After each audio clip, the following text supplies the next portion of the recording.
I'm talking about Shabaka'S going crazy. People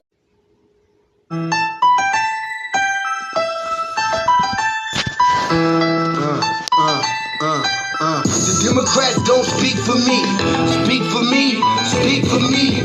Republicans can't speak for me. Speak for me. Speak for me. A bitch ass nigga can't speak for me. Speak for me. Speak for me. You coon ass niggas can't speak for me. Speak for me. Speak for me. Listen here, this is a fact of life. I be rapping like Nat Turner came back to life. Grab Donald Trump by the pussy, he ain't acting right. I never run from a conflict, I be glad to fight. It's a very cold world that we live in. Somebody please tell Elizabeth you're not an Indian. You just trying to con them people to get the benefit. Just another immigrant, stealing from the Indians. That's some punk ass shit and that's too lame. Now we finna step over to Andrew Yang. And you a sucker, you can never speak for black folks. Fake ass pandemic, trying to get the black vote. The Democrats don't speak for me. Speak for me. Speak for me. Republicans can't speak for me. Speak for me. Speak for me. A bitch ass nigga can't speak for me. Speak for me. Speak for me. You coon ass niggas can't speak for me. Speak for me. Speak for me. You know your boy be high off sativa. Kamala wasn't popping, so we said bye, Felicia. She ain't had a right policy. We ain't trying to meet her. Y'all can take Biden too. Bye. We don't need him. We don't need Roland Martin or that coon Al Sharpton. Didn't need Cory Booker from the start, man. I don't fuck with police and no snitch. You know I'm coming with the heat when I spit it. The Democrats don't speak for me. Speak for me. Speak for me. Republicans can't speak for me. Speak for me. Speak for me. A bitch ass nigga can't speak for me. Speak for me. Speak for me. You coon ass niggas can't speak for me. Speak for me. Speak for me.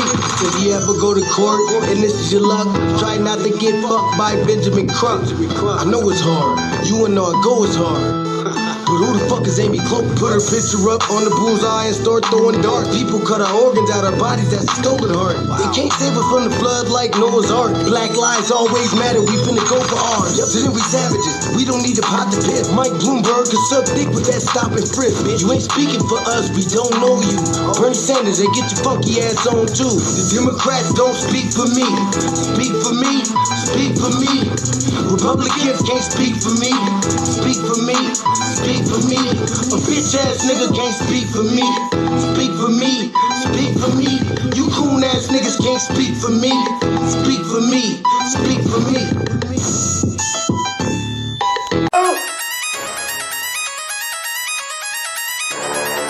I'm talking about Shabaka'S going crazy. People going crazy in them motherfuckers. Run that shit back, man. But it's nothing. Nothing. Got a woman on the bed.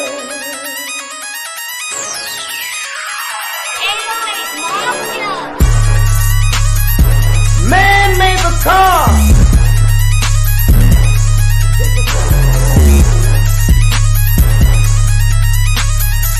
Man made the train to carry the heavy load. Man made the electrolyte to take us out of the dark. Man made the boat for the water like the 7-millimeter. Man thinks about a little bit of baby girl and a baby boy. And man makes them happy.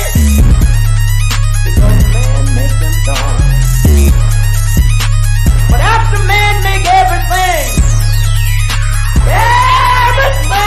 we can, do you know that man makes money? No. To buy from other men. This is a man's world. But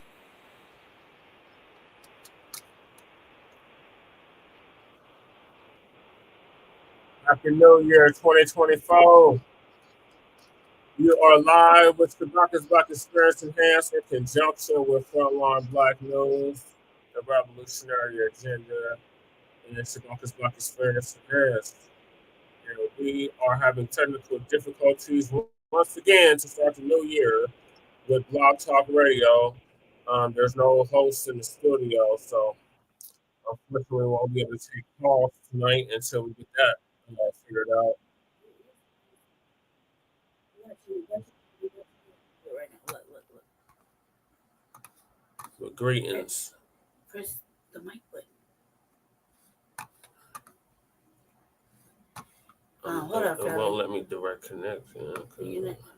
First, you gotta get in the studio. Actually, stay in the studio. Go in the studio, right there. Go back to the studio. Yeah, greetings. Yes, we see you, family. Just give us 1 second. Yeah, happy So I New Year. can walk Jesse through the blog talk. Go back up there. You're gonna walk me through something now. Yeah, there you go. All right, now hit your mic. Hit your mic. There's nobody in here to start it. Start. Okay, now hit your mic. Right there. Okay, now. Should be able to let you do it. Okay, nobody in here. No. Oh my god. Man, blog talk be fucking up, family. It waited like 50 seconds before it told me that shit. Yeah, we're in the studio and it's just fucking up. It's just not letting anybody do it. Can you unclick? Can you come back into blog talk, man? You're still in there. What is left to do? Hit the headphone set. It won't let me do it. I just did that. It won't let you hit the headphones No. and unheadphone yourself. No. Just hit your headphone set. I just did. No, you hit the mic. You didn't hit the headphones. Hit that. It's lit up. It's already lit up. Ain't no need to hit it. Why not? Because if it's already lit up, you don't have to hit it again.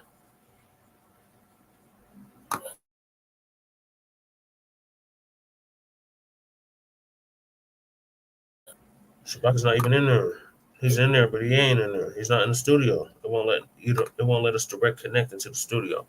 And that's what it was doing at the end of last year too. It's already sounded after it won't even. Yeah, sorry. All right, Shabaka, you can hear us. Just jump on the StreamYard. Yeah, just jump on the StreamYard, Shabaka. You just in the. Let me try. Yeah, let's see.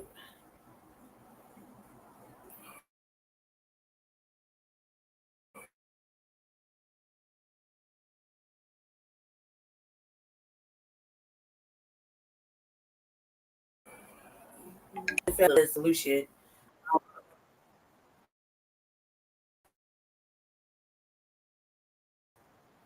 Let's see.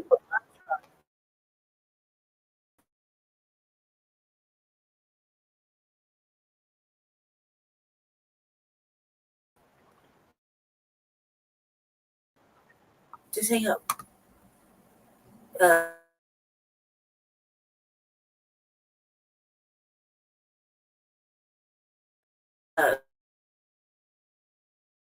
Back to stupid weeks. It wouldn't even let you get this far.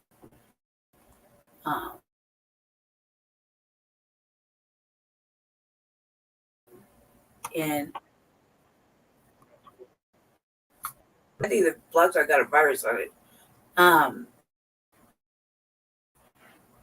Yeah, so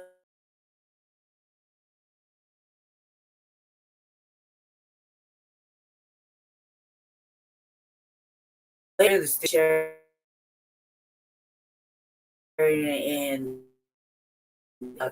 it really sucks because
All right, y'all. Appreciate y'all sticking with us. We're having technical difficulties. We're straight now, though. We're about to share the link, man. Just give us 1 second. Sorry about that.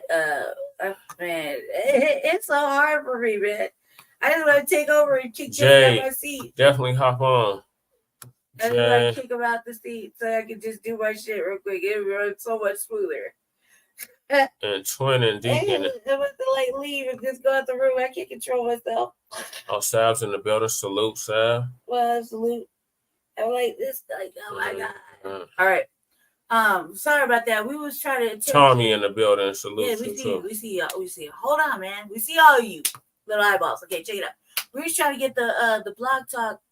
I'm going for Shabaka'S show. Shabaka will be here shortly, hopefully. Appreciate you, Deacon. Hold on, Jesse. Just wait.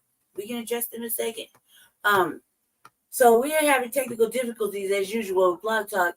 It as you can see if you had tuned in and ready to start. That was as far as we could get. That's the furthest we can get in the last couple of weeks. With the blog talk, it's been unfortunately, really, blog talk is going away of the dinosaurs. Oh my God. It's been really been acting stupid. So now that we was in there waiting for Shabaka, it let us get all the way through the intro, and it started acting really fucking dumb. And now it's like we lost Shabaka. We saw Shabaka in there twice. Okay, Jay said he about to come up. I hear you. Yeah, I can read. Okay. So everybody else can read too. We don't have to announce it. Everybody can read. So like the thing is, now we're hosting. So today is welcome to Shabaka'S Blacc Experience Enhanced. Right. We're in our 8th season now.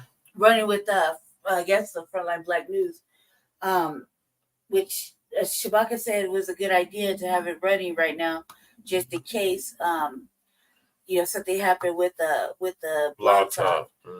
So we were prepared, and it just I'm trying to control myself because I'm like, yeah, this would run a whole lot smoother. You just let the girl drive the chair. Just let me just drive. Like get out of my seat. Let me drive. This shit would be so much easier. Like I'm so frustrated back here. I'm about to tray up, and y'all just got to deal with Jesse. Yeah, that's right. Just deal with Jesse. Good luck. The dog. They won't let either me or Shabaka in the studio on the blog talk. They keep giving us that same bullshit message. I can't. No, Shabaka. There's Shabaka. Oh, Shabaka, go on the thing. I'm gonna go on the tablet too. No. All right, we'll go move it around. Shabaka. So you talk to people. We're gonna have to do it on the stream. Yes, we already got an audience, Shabaka. Come on over to the StreamYard. Already sent you the link. Come over to the stream. Yeah. Hurry up, sir. Okay. Yeah, they can't see you guys. I did. It's in the chat too. Let me drive the machine. It'll be a lot easier, Jesse. Let's move out. Yeah, they hate him like a mug. Go ahead, Lady Chase. You want to host the show for the new year? Go ahead. I just do it much better over here at the dollhouse. Like it just runs way smoother. You just let the master handle the business. Okay? All right, come on, Shabaka on his way, twin. Yeah, I got that. Hold on a second. I'm here. Here, take this. Take this real quick. No, so pull it down from there. The bottom. Right there. Yeah, there you go. And then get ready for my. Let's see. Hold on. Sit down. All right here. All right. Sorry, I would be off camera or whatever, be on camera in a second. No, we're not telling him that.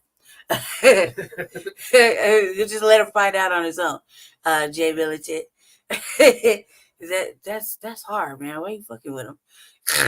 We'll just leave that up there right there, okay? So for all intents and purposes. All right. I still all right. Okay. What you learning, Tommy Thunder? Focus on white supremacy. Oh my God! How it works and how it operates. No, man. In all 9 areas of human activity. We're not doing that. We're not doing that. All right. Hold on 1 second. Just one quick.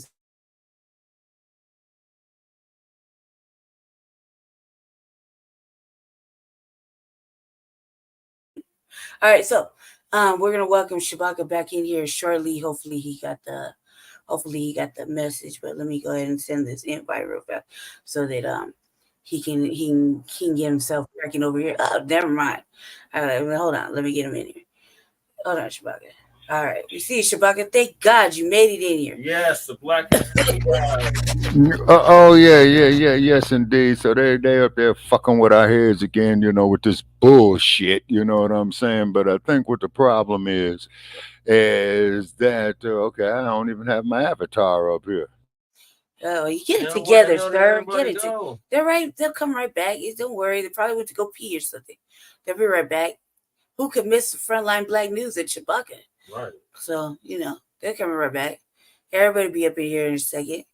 It's they're like, oh my God, you can't tell me the kitchen got hot and you left because the dog decided to take over it, run shit quick and smooth. You know what I mean? I might feel some kind of way. I might actually feel some kind of way. And you trade up because the dog decided to take over and handle shit without stumbling around because she just that tight. Tell me to leave. They're coming back. Yeah, see, y'all didn't want this problems right here. Make me go over there to the arena and censor to grab all of you and bring you back. We don't need no more trolls. You gotta be over here. Come over here and get you over there from the arena uncensored and over there for Jay Milton's show and just drag you back over here. Yeah. No, Shabaka, where the fuck did Shabaka just go? Oh my God. Yeah. Of course it was, and they weren't ready for that. They're never ready for that. Right. Jesus. Yeah, laptop, etc. Me, hey, check this out. I got this podcast thing. I want it's a little setup situation for my sister for the holidays, right? Because she loved me that much. She think I'm that great and I deserve it, right? She did. That's what she said. And I was trying to look it up, but Jesse just slow dragging, so we can't do it. I was about to go set it up in the living room and just be playing all kind of crazy shit. We're gonna have all kind of sounds and real real ignorant shit here. So why would I say some funny shit? But he's slow dragging, so we go slow dragging. I just told him clear off the desk, just throw everything in a box and throw it in the trash. Her needs so much. She's a liar. He's a liar. We're waiting for Shabaka. So I guess Shabaka'S Blacc Experience was talking about what we need in the new year. What we need in the new year is reparations. Oh hell yeah, they wasn't That's ready it. for that show, That's it. Right now, we'll take it from there after that happens. And we start some minimal payments and shit. Really that was solid written guarantee. Appreciate y'all. Yeah, see, you didn't want me to come get y'all. That's what it was. Just say that. Just say you didn't want me to come over there and be like, y'all need to come over there from the arena and censor and bring your motherfucking ass over here for a lot of Black news. Shabaka'S Blacc Experience Enhance the revolutionary agenda. And then we know where motherfucking Jay Millie's at. So we don't. It's not that hard. We just message him. And Shabaka is just trying to get back in. I think it's his phone. But so that's the thing. I think that we should explore these third party candidates a little bit more deeper. Speaking of, Jesse got some kind of decent news today, and I got to sit in the back. Jesse, you want to tell me about the decent news about Cornel West? Let's let Shabaka. Okay. Shabaka. Yeah. We got some interesting news, but go ahead and welcome yourself onto your own platform. Okay, greetings. Yeah, greetings, ladies and gentlemen. Yeah, this is Shabaka St. Corey. Okay. Okay, yeah, we got MD20 in the building. Shabaka'S Blacc Experience Enhanced. The air date of this episode, ladies and gentlemen, is January 2nd, 2024. And what it is that we need more in 2024 because, you got these bullshit ass elections that's getting ready to come up. They already are fucking with my avatar on this here, because I can't get it. Stop your cam, cuz. Stop your cam, Shabaka. I'm sorry. Stop your cam. You got a what? Stop the camera. Stop the cam. Okay. Yeah. Oh, wait a minute. Okay. Stop cam. There you go. There you go. You okay. So I'm up here. Oh, I'm smart. Oh, okay. Yeah, yeah. Hey, Jay Militant, what's going on, man? Peace to you, brother. Jay Yeah, Militant man. It said, looked like them 49ers, man. Everybody. Yeah, everybody. Hold on. Stop instigating, Jesse. God damn it. Okay. So what the topic is tonight? Yeah. Jay Militant. Yeah, man. The Raiders is done, man. As long as they beat the Pony Express in the last game, man, that there make my day. Oh man, man. But you all got to come over here to this neighborhood, man. You know what I'm saying? Oh man, you want Shabaka over there with just man? It's gonna be a sea of blue. It'll be nothing but real black shit going on at your show. Like, you already know them. The Caucasus Mountains don't let the Caucasoids out when we in there. Oh yeah, well you see that's just it though, Lady Che. They don't release the Caucasoids for the Caucasus Mountains when we come up in there. The whole family take over the screen. They're like, oh fuck. Most definitely. You know what I'm saying? Yeah, you know they was having monkey wrenches in the works. They're like, it's Shabaka, and they say it's seduction, darling, Jesse, and then if they're with Jay, we ain't never getting on there. We might as well sit it back. They're gonna be talking about black shit again. Tone down. And then we get to Black up there. It's a wrap. It's over with. They ain't never coming back. You'll lose all your white audience. Yeah, and then the cold part about it is like they keep throwing these monkey wrenches in the works right here. Okay, it's because I was speaking with Dr. Bay this morning, through communications is because what they shadow banning all of us, all these black platforms, we just gonna sue these motherfuckers over at Blog Talk. From the fridge, man. They better put the phone down. Yeah, don't trip. They all know I'll come get them over there. I'm a heavy stalker. I do it for a living. Like shit. Bring a motherfucking ass back over here. Where you going? I'm just kidding. I don't give a fuck. If they left because they got too hot because it was too black, that's there's nothing but black people in here. Except is Tommy black? No, I think Tommy's white. Well, Tommy's white. I don't think Tommy's in. Is Tommy still in?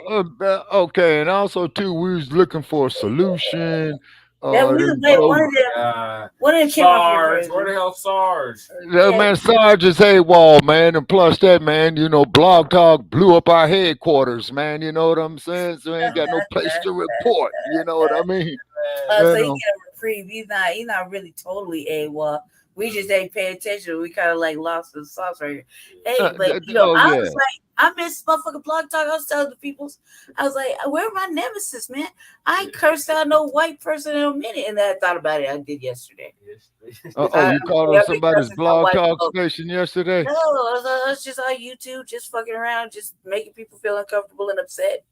Yeah. Well, see, it's about to get real uncomfortable, and people is getting ready to be more upset. You know what I'm saying?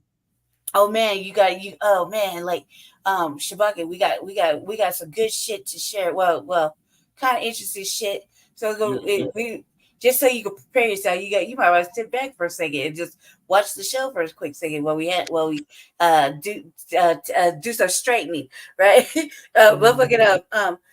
Jesse got good. Well, Jesse got some really interesting news, and I got to participate. But I had to beg Jesse, and just keep it honest. I was like, please, Jesse, please, God, please. I like tears in my eyes, like down there begged. I was like, please, man, it's Cornel West. Come on, God, please, man, please. I was like, please. It was about to start. I was like, break down with the Temptations or something like that. It was about to go down. And I was like, of course. So, Jesse, go ahead, tell him, Jesse. Yeah. So, for the new year, y'all, I plan to become Cornel West's vice president running mate. That's crazy. You just said that. That was great news. Great news. But the news is taking the nomination of my party, the Unity Party, which is the minor legitimate party in the state of Colorado, and I've been an active member for 4 years. Yeah.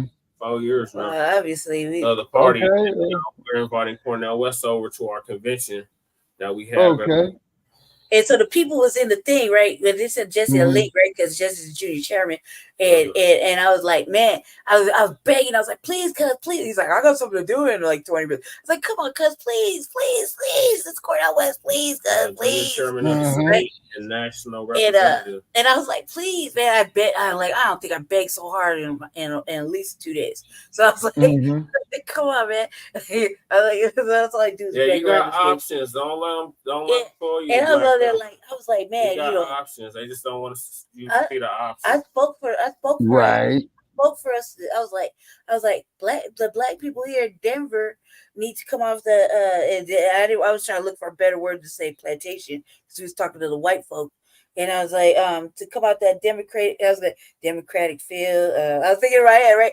I was like democratic. What's the word? And he's at plantation. I was like, God damn it, Jesse. Right. And it was like, the numbers, don't worry about the numbers, man. They always say that, but the numbers don't reflect the message because they repeat our shit. So I was like, please. And so I was like, when he got on there, I was like, we would like to have Cornel West. I said, who don't want to see Cornel West?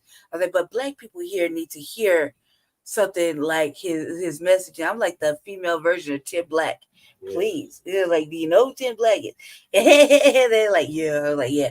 So I was like, they were like, what can the West campaign do for us? I was like, shit, you start by dropping some bread. I was like, that's what I was thinking in my mind. I was like, you start by dropping us some bread, motherfuckers. I said, we got 3 motherfucking platforms. We'll help out, man, whatever. I was like, I will throw a little razzle dazzle on your motherfucking website so, the new black media can take you more seriously. I mean, what we got to do? Like, I was thinking to myself, that's what and I was like, we got, Jesse said all the good shit that I was trying to control myself and speak job interview. Yeah, like I had to tone down my blackness. But I was like, because there's this white folk up there, and Jesse, Hispanic. There was white. Whatever. Yeah, white. Yeah, but there was but Gary's not. No, Gary's white. Gary's that's a white person. That's a white man. He's pretty decent though. He had a lot of background noise, and I was so excited, man. I was like, please, like I said, I don't think I begged so hard like I have in like 2 days, at least 2 days. So I was like, we was kind of excited. There was hopefully he's like, well, we want to get Cornel West to travel. I was like, that old man need to come traveling a little bit more. But I was like, considering what they're doing with Trump and not really giving people the option here in Colorado, we ain't really, and when people know if they have options, you ain't really got to stay a Democratic state. You really don't have to. You can have choices. Years ago, it was a red state. Yeah, you can have choices. We would like and then too, Lady Che, another thing to take note in is that Illinois is considered going Republican. Yeah. That we covered that on the RBA. Sanctuary city status. Why the hell? Legals. These aren't even citizens. Yeah, and real shit though, Jesse made it a very, very powerful point. Oh today. Yeah, you should play that. I am gonna play it, Jesse. Just give me a second. I didn't put that part. No, you didn't. You went to you recorded the whole shit. No, I didn't record what I said to him. No, but you recorded the whole live. That didn't include what I said to him. No, that's the whole point. We was talking in the background, so that don't matter. We did our thing. We did our thing. That video won't be up till tomorrow. No, we did it right here. You're and then. Jesse, just let me run the show, dude. Just let me run it. I do a great job. I do a better job. Just let me watch this. Let me good. So we wanted to show you, Shabaka, what we were doing. You popped in right on the live? So family, black family that's watching, don't let the Jesse over freaking out about the numbers over here in the back. Just God damn it, Shabaka. You're trying to share something. Shabaka try to share shit. Shabaka, get out of there. Stop sharing? Yeah. Okay. At least pull it up on something where you're not. He's trying to put it on. I know what he's trying to do. Shabaka, just put it on something where nobody can see all your messages and whatnot. No, he's trying to. I know what he's trying to do. They were showing all my messages? Did you see what you're showing? You don't see what you're showing? Okay, I just hit the stop sharing. Okay. And now look at the page you're showing in front of you. Look in your hand, and you see the pictures and all your messages, all your friend lists and whatnot. You see all that? Nah, I don't see all that. All right, start sharing it again, sir, so I can show you what you're doing. Okay, wait a minute. Now I got this button here. Stream this to your audience. How does this work? Do that. Yeah, do that. Okay, now Okay. they should be Okay, streaming wherever stream you have is it linked to. okay. Okay, let's see here. No, All right, and I gotta. Shabaka, we gotta do a whole tutorial right now. I was about to show you Mhm. some real interesting shit. Do it on Christmas. Yeah, no, not Yeah, on what, not live. No, Not live. what happened on Christmas? Nothing. Some Nah, pagan holiday. yeah, okay, and I'm putting here in the description. We are discussing. Said he gave it that broke it down like fucking in 6 different lives over 30 different days. It was hardcore, man. I don't think I ever laughed and felt so dirty in my whole life. Yeah, and then so I'm putting up here. We need more in 2024. Yeah. You know So what I'm saying?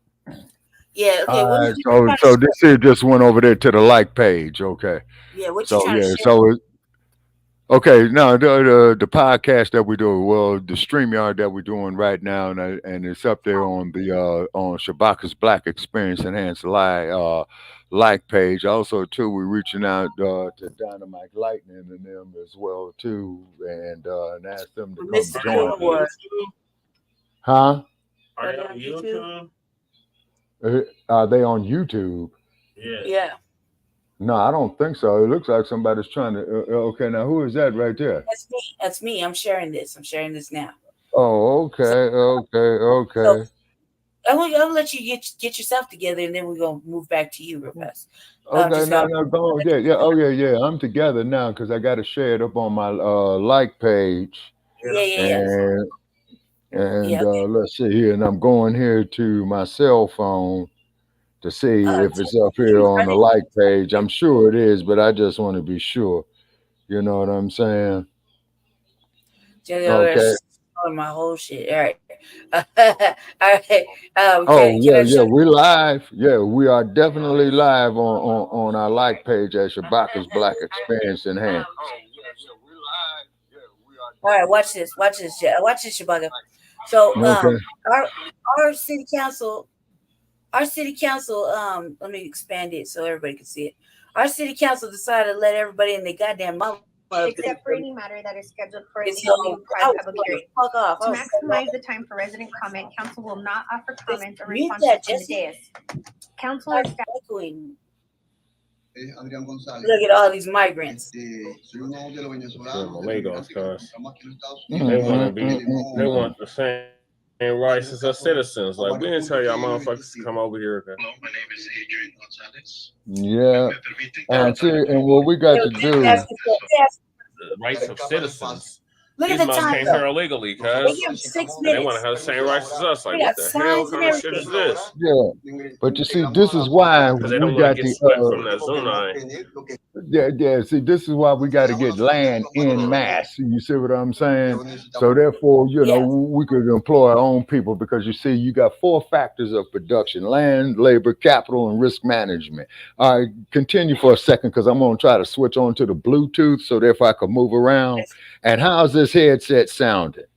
Sound better, much better than it did the other day. Okay, now you see how these dirty motherfuckers is? You see how they throw monkey wrenches it in only our works work? when you come over here. Yeah. You're not supposed to go over there because they's white over there. No, okay. Well, see, now that explains everything. There was brothers over there. There's brothers that one sister and the other person. And then I was like, I was just saying though, I was like, man, there's on some other, they ain't on black shit they wasn't on some black shit that day. I mean, I had to ask real questions. I was like, man, is you black? Like, Sister T's tapping in. Yeah, I see you. Thank you. You see you, sister. So I was over there asking all kind of. I was asking the hard questions. I was being a real ass. I was reading a real ass, from their perspective. And I was like, asking all the hard questions, setting shit up for the the play on the okie doke. I set that shit up. But I was like, I was just being my normal self, my charming self. Shit. But I was really pissed off right here because Me and Jesse was homeless outside. I like to invite, you've heard me say it sometimes, that we was different homeless. We was different types of homeless. Jesse, I don't know, Jesse was going to school and do other shit. I was out on the street, really, real shit. So I was just going to fuck off. Look at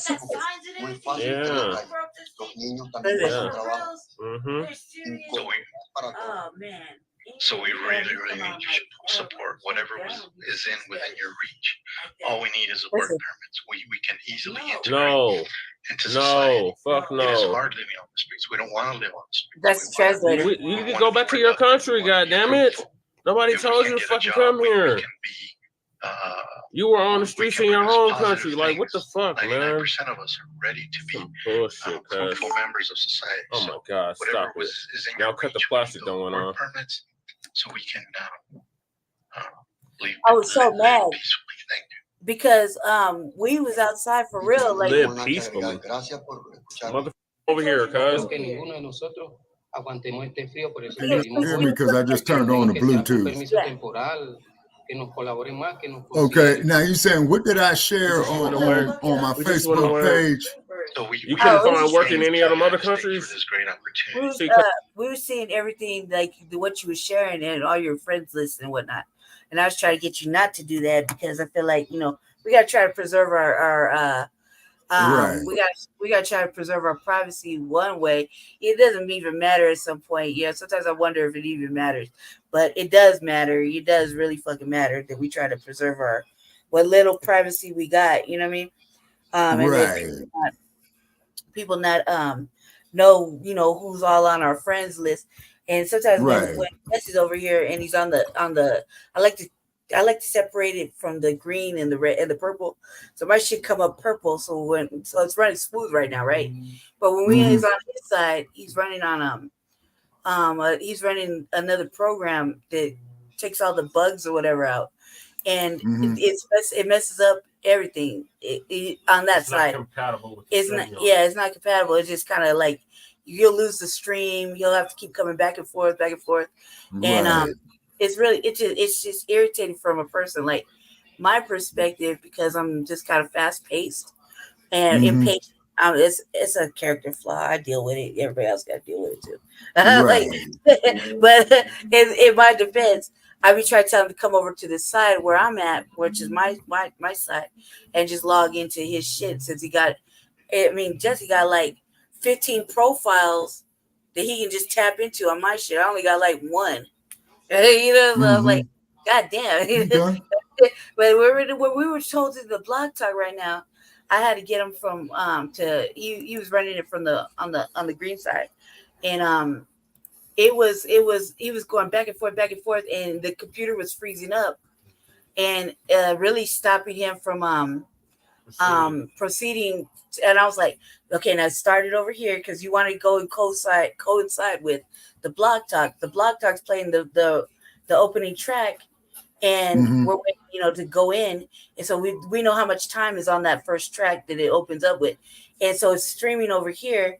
But I have to get him to start the stream. Then put his first clip up, and then he puts the timer clip up. And then I'm like, now get ready to open up the show because we still got to, but I'm trying to delegate it from the back.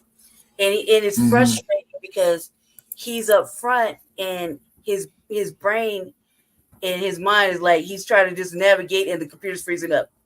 Right. And so it looked like I'm being a pain in the ass from the back, like backseat driving. Right. That's probably what it felt like. But I'm like, no, man, just let me drive. Just let me drive real quick because I can manage. How many times I hosted your shit, his shit, my shit? You know what I mean? I've read it coincided. I'm the one who read fucking StreamYard the first time from Blog Talk and StreamYard together.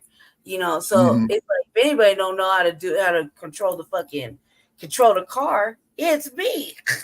You let me drive the car like real fast. And plus, honestly, Shabaka, y'all don't let me host enough. Like you more than welcome to host anytime you want because that makes my job easier. You know what I'm saying? Man, I'm like up here, like I'm sitting in the back, like, man, we gotta wait.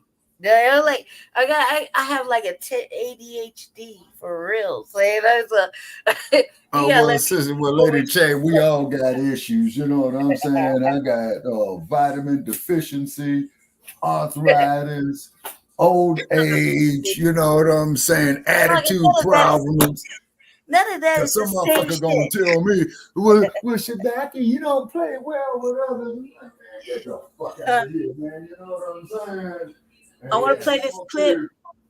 I want to play this clip, Shabaka, because me and Jesse were in there. We were talking amongst ourselves, yelling at the computer.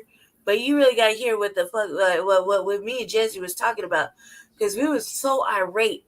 And I don't think it's wrong for me to be a villain and be like, you walk your motherfucking ass here, get how you live, and walk the fuck back. Right. Like, why we gotta keep paying for this shit? Not to mention, we sat through a whole city council before the general comment and listened to all the money they were spending on shit, and then they wanted this time, this administration on this council. Well, the ladies, some of the ladies, the new ladies want to ask the hard questions, which is good. What this covering? What this money for? You know, how does it make sense? And I'm like, why the fuck? Why do you have to put new shit in the courthouses? Like, real? Why you got to remodel the courthouse? Cause I mean, like, and it's gonna cost 20 million or something like that. Why the fuck you got to do that when everybody work at home? That don't make no damn sense. You just wasted money. And then they take that money instead of building courthouses, renting out some more of these hotels to get these people off the street. Because see, with this being an election year, they're going to be having all kind of effort to register these unhoused people, which I don't mind, but then with these migrants that they're going to probably relax some of the voting laws in the various states to allow them to register to vote. You see, you got to be a U.S. citizen to vote. You see what I'm saying? Yes, Shabaka. Like the thing is, a motherfucker can't come in here today talking about he's registering to vote tomorrow. See, that's bullshit.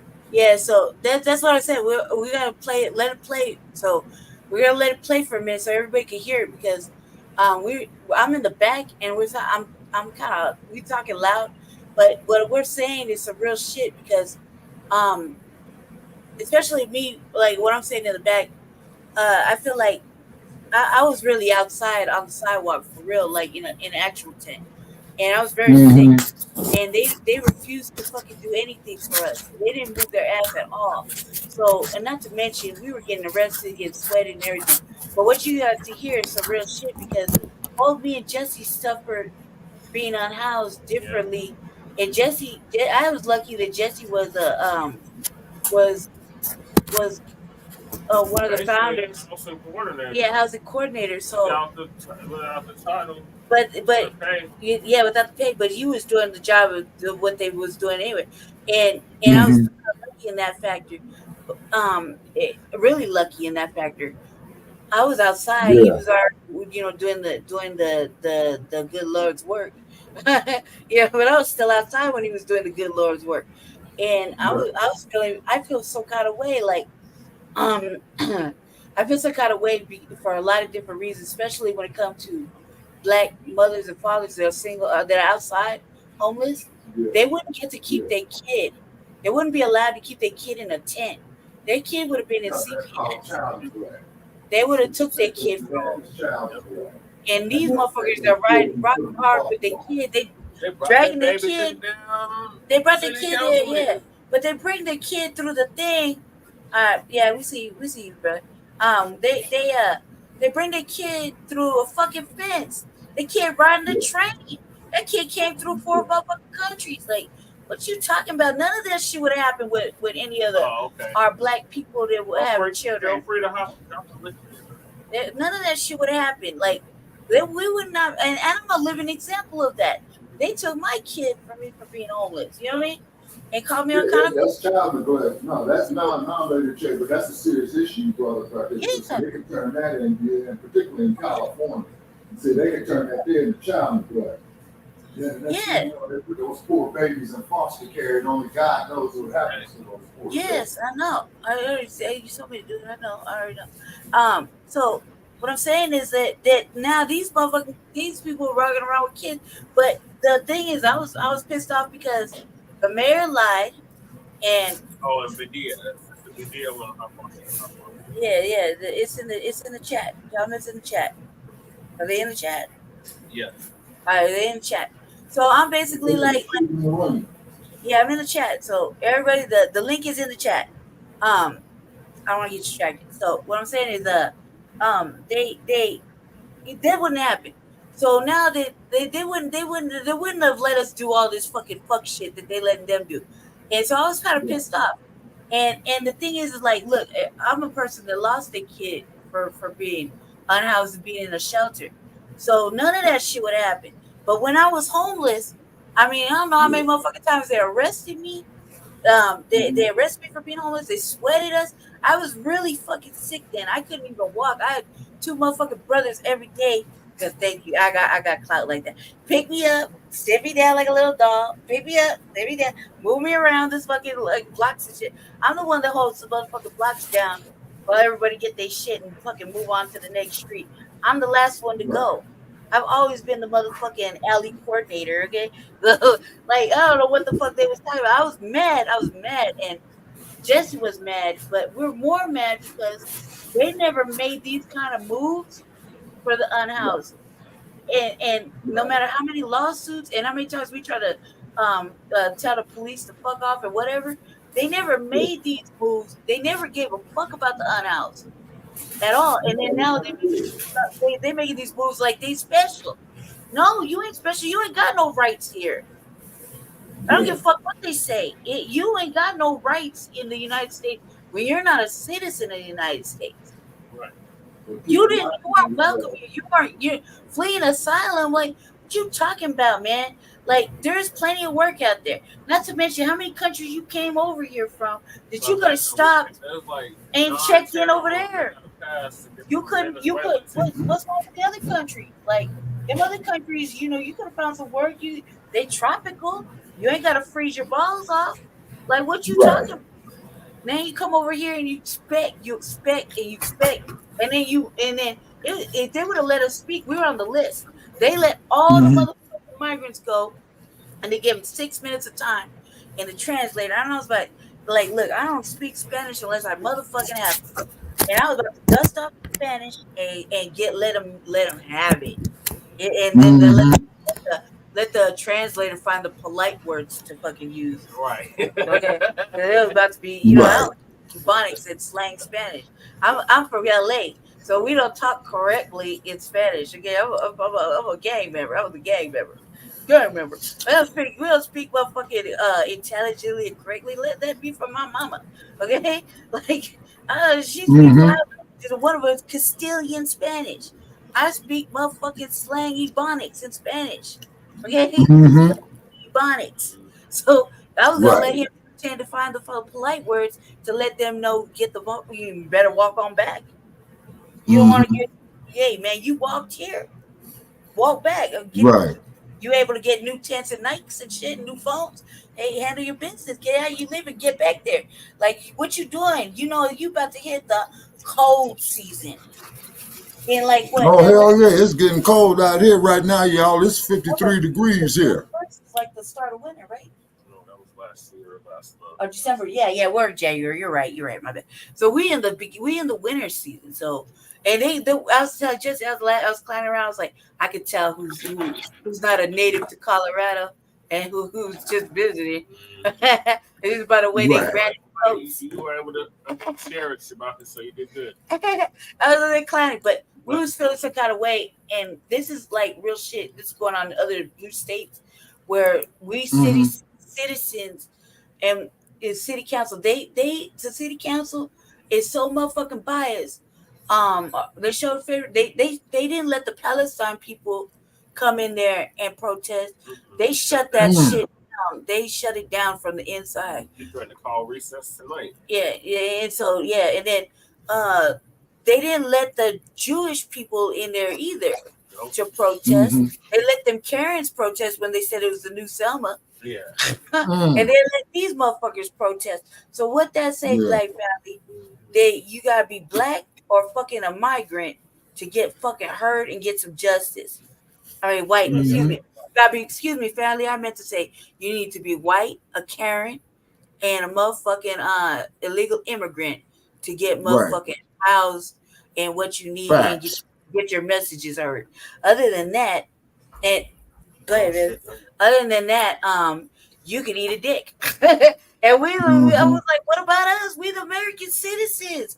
Like, we was on the list. I was 18, Jesse 19. And I was like making notes like, oh, this ain't going down. This ain't happening. What the fuck is they talking about? And they came in there with signs. They printed out signs. You know, goddamn well they don't write in English. They don't speak in English. They all needed a translator. And the lady I was like, man, this is that fuck shit. But this is the shit that they going on in Chicago. You know what I mean? In Chicago, you know, Chicago's been leading the forefront and trying to shut that shit down. So shout out to Chicago. But this is like, and black people in Chicago, shout out for Front Line Blacc News to the black people and black elders in Chicago. Y'all doing the damn thing. Right here, we didn't even get a chance. One of our strongholds. Yeah, we didn't even get a chance. So me and him are going off because Jesse record the city council every week down there now. And he just happened to be at the dollhouse. I was real sick in the back. Was this? Yeah. Wow. I was real sick. I was so sick in the back. And I wasn't even dressed or nothing. So I was in there just going smooth the fuck. I was like, this can't happen, man. Right. Yeah. This can't happen. And then, okay, so what it is, though, what we're going to have to do is, like I've been saying all along, you know, when we was with Blog Talk, you know what I'm saying? And then I'm putting it out there for you, Blog Talk. We're getting ready to initiate some litigations against you. And don't bother drafting my card because it's a prepaid debit card. There ain't going to be no money on there for your stinking ass. So we moved to Shabaka'S Blacc Experience Enhanced StreamYard. You say, you know, because I'm sick of it. How many weeks is that, Shabaka? What, like 5 now? 5 weeks? 5 weeks. Yes, ma'am, Lady Che, 5 weeks. And I'm counting the episodes, you know. So, you know, I'm going to be spending half the day tomorrow documenting it all because all these boxes and shit that you all see up in here, say I got to go through here, through all this stuff and pull the notes out. You see what I mean? Put your camera off, but we get the point because we've been watching it on the other programs. Okay, you said my camera's on. The camera is off, Shabaka, so your avatar's showing. Oh, okay. All right, yeah, because... But Shabaka just moved into a new spot, and we're proud of him. We're so proud of him. He got a microwave in the cabinet unit. I'm jealous like a motherfucker. My shit just sit on the countertop, and you open it, that shit slide back 2 feet. Like, I'm so tired of living like this, man. That ain't good at all. These motherfuckers get apartments with brand new stoves, and everybody act like I'm an asshole for fucking bringing it up. But I'm like in a dive, and they just put a note. That's like a real live dive. Like a real live dive. This motherfucker used to be $4.75. I used to dream about coming to pay $4.75 in cash. But they was always full when I wanted to walk by and try to pay rent, right? Yeah. That was way back in the day. Now, they hit me with a note today talking about next month we're raising it to $1,600. I was like, man, thank God I'm on a voucher. I'd never pay that much. I'd go out back in the street before I had to pay $1,600 out of my fucking goddamn pocket. No, but I can't do that no more, Lady Che. You know what I'm saying? Because, you know, this age is catching up with me. You say, and what will happen with me? Shit, me and my brother said, for as old as you are, you holding up great, sir.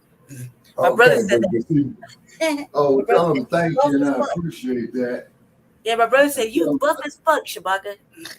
No, not like I used to be, you know, about 25 years ago, yeah, but I always said, you know, yeah, because I'm vitamin D deficient. You see what I'm saying? And I'm dealing with that. And let's see, wait a minute, where's my medications for it? Yeah, I want to now about talk to the people for a minute, Shabaka. I might have to answer the door for a second. See, then he getting disgruntled at the door. Okay, so I'm here, in Las Vegas, Nevada, coming to you, Shabaka'S Blacc Experience Enhanced tonight.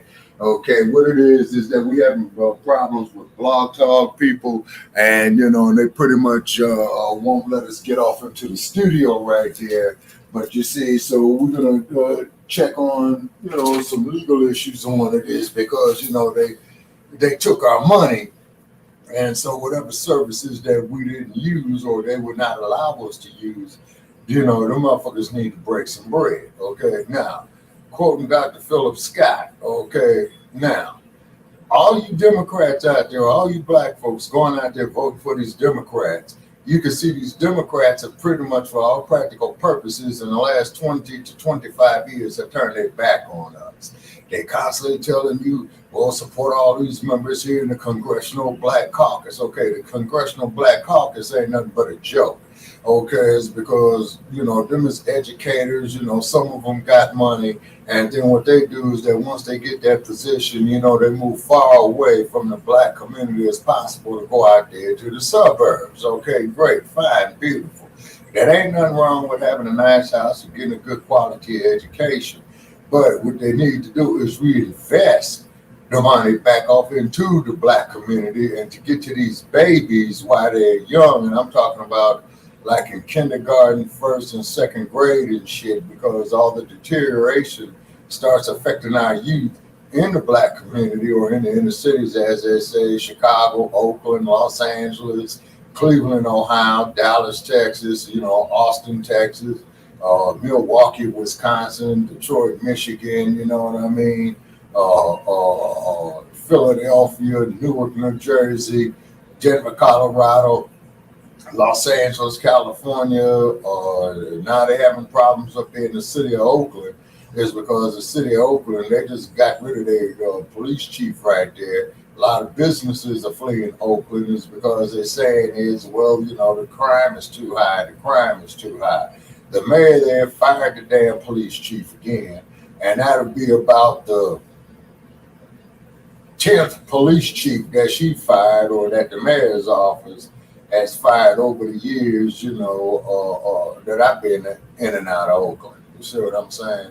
So what's definitely happening in these black families that all these other groups is going up here taking our votes for granted every election year, and this is the same bunch of shit you're going to hear in 2024. Okay, and this is why we black folks need more in 2024. Okay, so we appreciate the black politicians who's trying to do the right thing in their heart, like our brother artist down there in Mississippi. You see what I mean? And then trying to make these changes. And then Vivek Ramaswamy.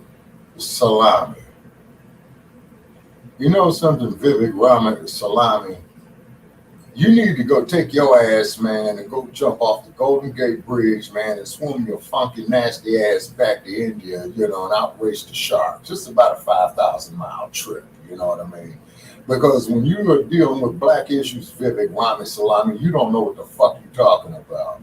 And I'll say it to your goddamn face, man, just to be real with you about it, man, because you insult me and my people. What did you see? What did you see that triggered you like that? What did you see? What did he say? Okay, what he said, Lady Chair, a few months back, okay, is that he says that black people don't need reparations here in the United States of America. And as Brother Paris puts it so very well, Vivek Ramaswamy is an anchor baby. You see what I mean? And then that son of a bitch comes from that high class that they got. It's because in India, where he's from, Lady Chair, our people, black people here in the United States, will be looked upon as untouchables. Okay, they could kill us just like they did our man there on the subway last year by the Marine. They could spit on us, and then we're supposed to be subservient to them, and all this old type of shit. So Vivek Ramaswamy, man, you can kiss my ass. Also, too, Governor DeSantis, okay. I call you the panties is because that stupid shit that you talk about this woke theory that makes white people feel bad, man. You know what I'm saying? I'm glad to make you motherfuckers feel bad as well as this shit. Look how the fuck we felt bad on the goddamn plantation systems, and look how we felt bad the post-Civil War era. Look how we felt bad, you know, doing Jim Crowism. Look how we felt bad doing the Civil Rights Movement. And this is why we appreciate individuals as Dr. Newton, you know what I'm saying, and Big Man and the Forte brothers that started the original Black Panther Party. We appreciate Fred Hampton Jr., what he's doing in there in Chicago with the Panther Cubs. We appreciate that what brothers Sheikh Akmar does and Dr. Bay does. You see what I'm saying? Is making ourselves self-sufficient. And then we want to give a shout out there to the sister Switchblade, who stated that we need to have, we got to have our own self-determination. See, we cannot be sitting up here talking about be all inclusive with all these motherfuckers out here that hate and despise us, okay? Just like Dr. Claude Anderson has stated, Brother Che, 10 years ago, it's going to be the migrants that's going to be the new Ku Klux Klan. You see what I mean? And what it is, Black family, this is why we got to start showing up economically, politically. This artificial intelligence shit is getting ready to fuck us around in a way that you ain't gonna believe. And then also too, Brother Che, didn't we discuss the fact, man, that one of them artificial intelligent robots killed his master? Yeah. Sure did. Yeah, you see what I'm saying? Sure did. We sure did. Yeah. See, so already that. Yeah. Carry on for because Shabaka really, you know, you wrote it up on Blog Talk. Jesse wrote it down, or Jesse just showed me. But you are damn near went through after. Jesse said that. Yeah, Jesse was showing me something. Jesse did the Blog Talk synopsis and and the Stuttgart synopsis. And as you're talking, you're covering damn near everything you wanted to talk about. I just thought I should point that out to you. Okay, what would I appreciate, Lady Che, and anybody who has taken a basic journalism class, I think, or a basic writing class, or a basic broadcasting class, you know, like when you go up here to give a speech or to do a presentation, you have introduction, body, and conclusion. And basically, you're telling the people what you're going to tell them. Then you tell them, and then you tell them what you told them. So therefore, they could understand, you know, the message clearly. And most definitely, we want to give a shout out there to Sister Ms. Rosa Sparks, who joined us a few weeks back. We definitely appreciated, you know, her input into it as well, too. Now, what's happening is that the main issues that's going on with this presidential election year that you're going to have here in 2024, one is going to be the women's issues. Okay, great, fine, good. And then also, too, ladies out there, please crumb bum on this transgender shit. Welcome, okay? Jay. Welcome, Jay. Militant to the broadcast here. Militant, okay, thank you for joining us there, Jay. He on the panel. Thank you for having me. Yeah, he on the panel. Oh, we got him in the studio. Thank you for having me. Good. Yeah, I am in the building. One of the most hated people on YouTube has entered. Oh, sir, what's that? Then it's an honor and a privilege to have you. Oh, yeah, I love it. I love it. Let the haters hate. You see what I'm saying? Shabaka, I gotta get you on one of my shows. Yeah. Oh, okay. Cool. I gotta get you on one of my shows. I wish you was available last night because we went in. I tried to get in, man, but they kept kicking me out the studio on this ragged ass. That was during the day, Shabaka. At night, it was cracking off. We got a whole different vibe. Let me give Shabaka the backstory real quick. So I made a post, right? I put up in my community post about the history of the Cotton Bowl. It was a little brief history correlating the Cotton Bowl to slavery, right? Yes, sir. So this white boy that I had to call out not too long ago, right? he decided that he was going to put up a community post based off of my community post and try to correct what I said to try to put the correct history in it. But you see, what he failed to realize is when it comes to that, this is Black history. And you can't tell not a Black person on the face of this earth about our damn history. And if the Cotton Bowl is about slavery, it's the Cotton Bowl. Look at the name, it sells cotton. I mean, it doesn't take it. You don't even need to do research to correlate the two out there in Texas. Right. So come out last night and we have to crack some heads. Okay. All right. I was like this. I was like, I said, the motherfuckers needed to thank us for creating draws and T-shirts they wear, talking about all that cotton that our ancestors picked while they over there trying to give us a history lesson and shit.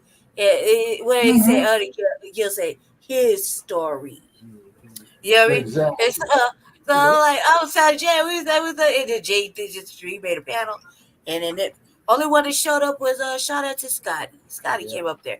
You know what I mean? But everybody else was like trying to downplay our downplay our shit. I don't know how to explain it. They say we divided shit and all this other shit. Yeah. Dividing the goddamn thing, Lady Chi. Well, Chad, we're trying to up here unify our people, and this is why we created the hashtag, Jay Miller. Check it out, man, called Resurrection of the Mental Dead. You see what I'm saying? Oh, I like that. Yes, sir, and it's self-explanatory. Now, what I'm getting ready to do here is pull up some information here, and the source of this information is Ebony Pictorial History of Black America, Reconstruction to the Supreme Court decision of 1954. And this here is written by the one and only Mr. Lerone Bennett, who was a major contributor. Shabaka, you can share the screen if you want. I got you on this side. Okay, let me see here. So go to present. Okay, share screen. Wait, hold on, Lady Che. I think we already shared. Let me check this other phone. No, we shared. I stopped sharing. No. Shabaka, she's talking about on the StreamYard. Yeah. Streaming to this page. You don't have to do that. Yeah, you're gonna share it in the StreamYard, Shabaka, so that we can share it to the people viewing, all the little eyeballs. There's four. Okay. Okay. Now I'm ignorant and I'm stupid. So tell me how to do it. Oh, he doesn't talk black to you. All right, go down to the bottom to where the bottom of where you see your face is say Shabaka said Corey, where you see your picture, right? Yeah. StreamYard. Yeah. Now right next, you'll see the mute. Start cam settings, present. You want to hit the present button, right? And Hit present. Hit present, and then go all the way to share screen. Okay. And you'll see a little list. Yeah, you'll see a little list, and then whatever's on that list, whatever says wherever you're trying to show it, whatever you just try to show, and then click that, and then hit enter, and you should be able to share it. I'll be able to see it, and I'll present it. Go ahead. Okay, hold on, Lady Che. I think, okay, let me see something right here. Hold on, Lady Che. I'm going to my like page, Shabaka'S Blacc Experience Enhanced. Okay, and then also to check it. I got patience. Okay, and I'm thinking that we're already alive. Yeah, right? Yeah, we are. Yeah, we're live on Shabaka'S Blacc Experience Enhanced, the like page. Yeah, we're live on it right now. That is correct. Yes, sir. We're streaming on like 8 platforms right now. We're already alive. Yeah. We're live. Yeah. You gotta hit your God, what is he echoing on? You hit something. He's probably watching the YouTube. Yeah, mute your YouTube or yeah. Okay, yeah, no, that there was off my cell phone, and so I'm posting it up here to another group. Okay, we live now. Tune in. That was probably one of the best shows ever with the teaching moments. When you have the crewmers up there with you, teaching white folk to stay in their lane. Oh, pretty much. Oh yeah. Yeah, pretty much. You know what I'm saying? And then, and you remember when we was up there screaming and hollering at Joe Gibson? You should have been with us on that there, Jay Militant. Is because I'm trying to find out just how much the fuck our labor contributed to the gross national product of the United States. You see what I'm saying? Everything. And every last one of them bastards, man, he says, you know, sound like some little whining ass baby. But what it is that and we all know what the gross national product is. This is the total amount of money that is spent on goods and services at any point given in time is usually a year. You see what I'm saying? And we got to look at how we contributed to the gross national product of the United States. And New Orleans, Louisiana, ladies and gentlemen, during the height of the slave trade in the 1840s, had the fourth largest GNP in the United States. Dory, yeah. What's up, bro? How you doing? Welcome to the platform. Black First, how you doing? Doing pretty good. Greetings. Okay, yeah, so we're getting the word out there. Appreciate you having us and joining us, sir. So what it is, Black family, is that, as Brother Man has pointed out. Hold on, Shabaka. What's it? Turn down your TV, brother. All right. Because your sound is real loud over here for all of us on the screen. You might want to mute it as low as you can, brother. Tell us a little bit about yourself, because you're first on our panel. We don't know you on the panel, so tell the people a little bit about why you up here. I was fooling with an Outlaw Radio, Kevin Burns and Kamar Carter. Oh yes, sir. I'm very familiar with Outlaws. Yeah. So I got an invite from them guys just to see what kind of platform y'all doing. Just checking you out. Oh yes, sir, absolutely. And what we're doing is that we're doing Shabaka'S Blacc Experience Enhanced tonight is because Blog Talk, man, you know, they fucking us around. So the co-host, he's got the StreamYard right here with Front Line Blacc News. So we bring Shabaka'S Blacc Experience Enhanced over here to Front Line Blacc News, and we're reaching out to all black media, man, because all of us, man, see what time of day it is. We see what's going on, man, and the only way we're gonna do something, brother, is to have our cohesiveness from LA to New York, from Seattle, Washington, down there to Miami, Florida. You know what I'm saying? Yeah, right on. Yes, sir. And all through the South, all in the rural parts, is because, let me tell you something. These white folks ain't playing this time around, black family. They going up there getting their kids on pistol ranges. They're going around there waving pistols, the Second Amendment, and all this old type of shit. Particularly when you go to these hillbilly-ass cowboy states like Montana, Idaho, you know what I'm saying, rural Oregon, rural Washington. I already did my research on that there, black family. You know what I'm saying? The threat is real. But as long as we sitting up here calling our women the B word and calling each other the NGR term, then we're all right. You know what I'm saying? But as soon as we mention events. Hold that thought, Shabaka. To answer your question about the exams, we talked about that. We covered a little bit about that. Brother, you got to turn down your TV or you're echoing somehow. Are you watching it on YouTube? You might want to mute it or pause your YouTube. So that you can hear, so we're not getting the feedback. It's distracting. Real quick, Shabaka, on Jay's show last night, we kind of covered it, and really, in reality, foundational Black Americans are freedmen.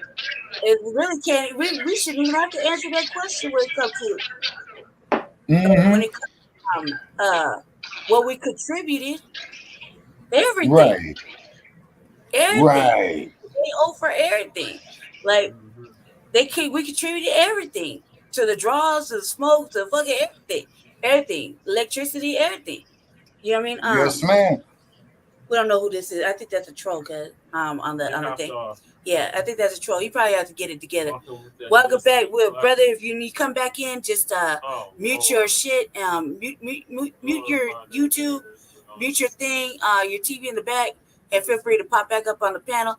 And Jay show, like Jay said, if you can send us or we'll link Shabaka to you and you to Shabaka, so that y'all can arrange some sort of collaboration, because that's really, that would be really great. You know what I mean? Is that a troll? Is this a troll? Walking with heads in the clouds, going by their narratives. We are all in this together. This is a Facebook user. Okay, Facebook user, would you please identify yourself? Okay, now I'm going to read something right here, ladies and gentlemen. Okay, we try to get to share. Jesse, wait, real quick before you start going in. Jay, you got anything to contribute real quick, and then I'm gonna let Jesse talk, and I'm gonna go back into quietness before some man cuss me out for talking too much. Oh no! Are you guys go ahead? I gotta go do something real quick.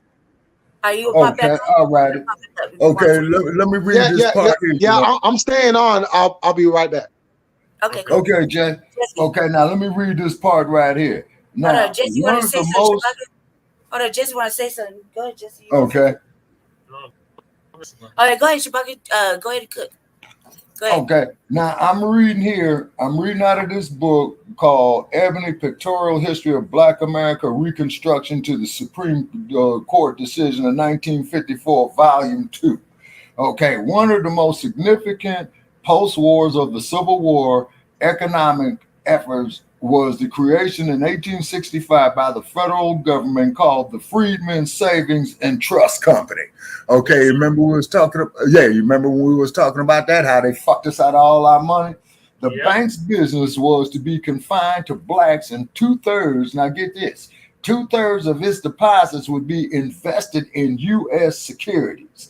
The bank opened its doors in New York City on April 4th, 1865. Shortly, there were branches in Nashville, Tennessee, New Orleans, Louisiana, Vicksburg, Mississippi, Louisville, Kentucky, and Memphis.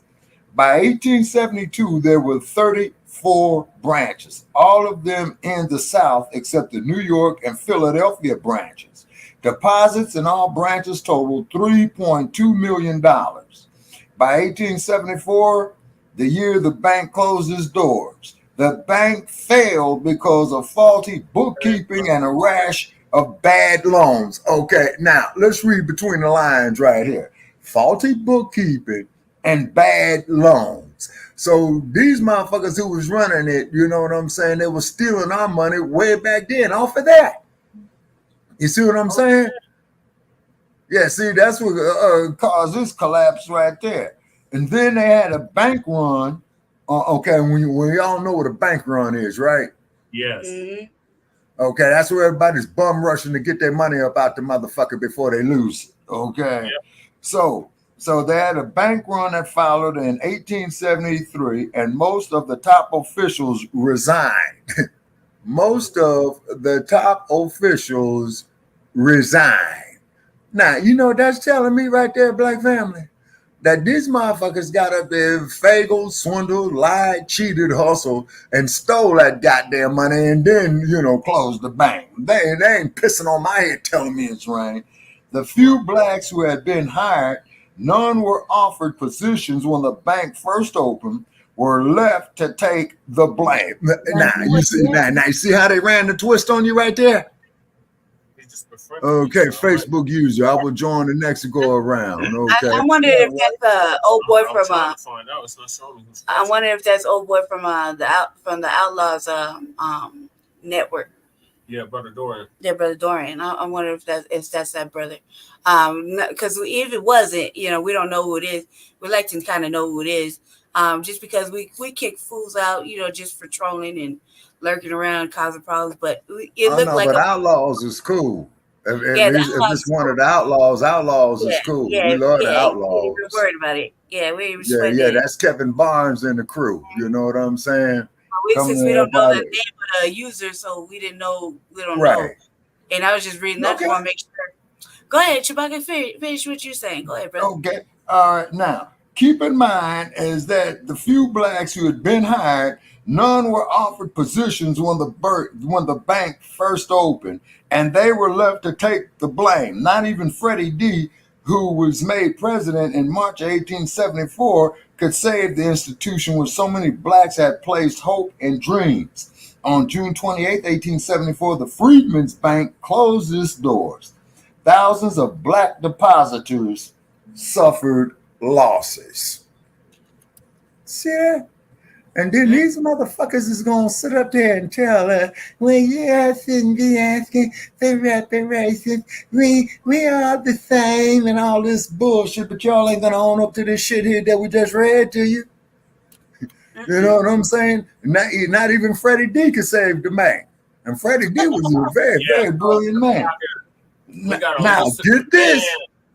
We got a whole list of demands that we are demanding from the two-party duopoly for 2024. And we want our damn tangibles. We want our money now. Sir. Like JT Wetwork. Yes, sir. Yeah, you see? So Freddie D couldn't even save the bank, black family. You see what I'm saying? You sound like you're far away, Shabaka. He's walking around. He's on the Bluetooth. He's from packing and pasting and shit. I'm here trying to look for a pencil. I don't want to ink in my book, but I want to underline this here. And I can't find my dad blasted pencil. Hold on, people. Just bear with me. But what it is, though, that they just proved our point right there. And I believe that there was Double R who was saying that Brother Paris on Black Panther Radio. You know what I'm saying? About he was specific of how they had taken, the money and stole it from us. You know what I'm saying? And it was and they started the Federal Reserve with that. Now I can't find my damn pencils. Oh man! Oh, all right, so mental note, we highlighted that line. Yeah. Please highlight that line. Yes, ma'am, indeed. Oh, okay, right on, brother. Welcome back, man. Thank you for joining us once again. Okay, ladies and gentlemen. Jay show was like, I was Jay Milton. Yeah, TV. Thank you, Jesse. Well, the thing was, I felt like when I was over there during the day, when we were on the other platform during the day, I was like, man, sometimes I just want to tap in and just tap right off because it gets like I don't have no manners. I have no manners. I swear. Like especially with black folk, man, and I have no manners with certain black folk that like white-minded or whatever, and then white people in general. And I can't do it, right? So I was like, it's not black over here. I gotta get off. But I was stuck there for a moment, for a long moment. Like but you see, Lady Che, that's a good opportunity to do what I do. Like how we did with old Joe Gibson, and you remember old Illusion that called up there on us there, Brother Che. Jesse used to get me to get on the panel and then it's black, and I get uncomfortable when there's black folks that are white folk. Okay, now listen to this here, folks. Now check this out here. Now we heard about how the black depositors lost all their money in the Freedmen's Bank on June 28th, 1874, right? Now dig this. By the time of the presidential election of 1876, both radical republicanism and Reconstruction had run their course. Black political organizations had been smashed in almost all states of the South, and tens of thousands of blacks had either been persuaded to join the Democratic Party or had been frightened away from the polls. And guess what? That was the birth of Black Family. The Civil Rights Movement number 2. The Ku Klux Klan. Yeah. The Ku Klux Klan. Well, man. Oh my God. You talking about the key, sir. The key word right here that they had been quote unquote persuaded to join the Democratic Party or had been frightened away from the polls. That's terrorism. Yeah. Yep. That is straight out terrorism. Mm-hmm. When are the caucuses ever really nice? Like, I mean, really, it's always a front. It's a pretend. It's like it's a out of like people. It's like I guess polite. Passive aggressive. I don't know. Yeah. I mean, it was really and then terrorizing Black folk, either like consciously up front or subliminally or sneaking, or you know what I mean? It's always some scandalous shit.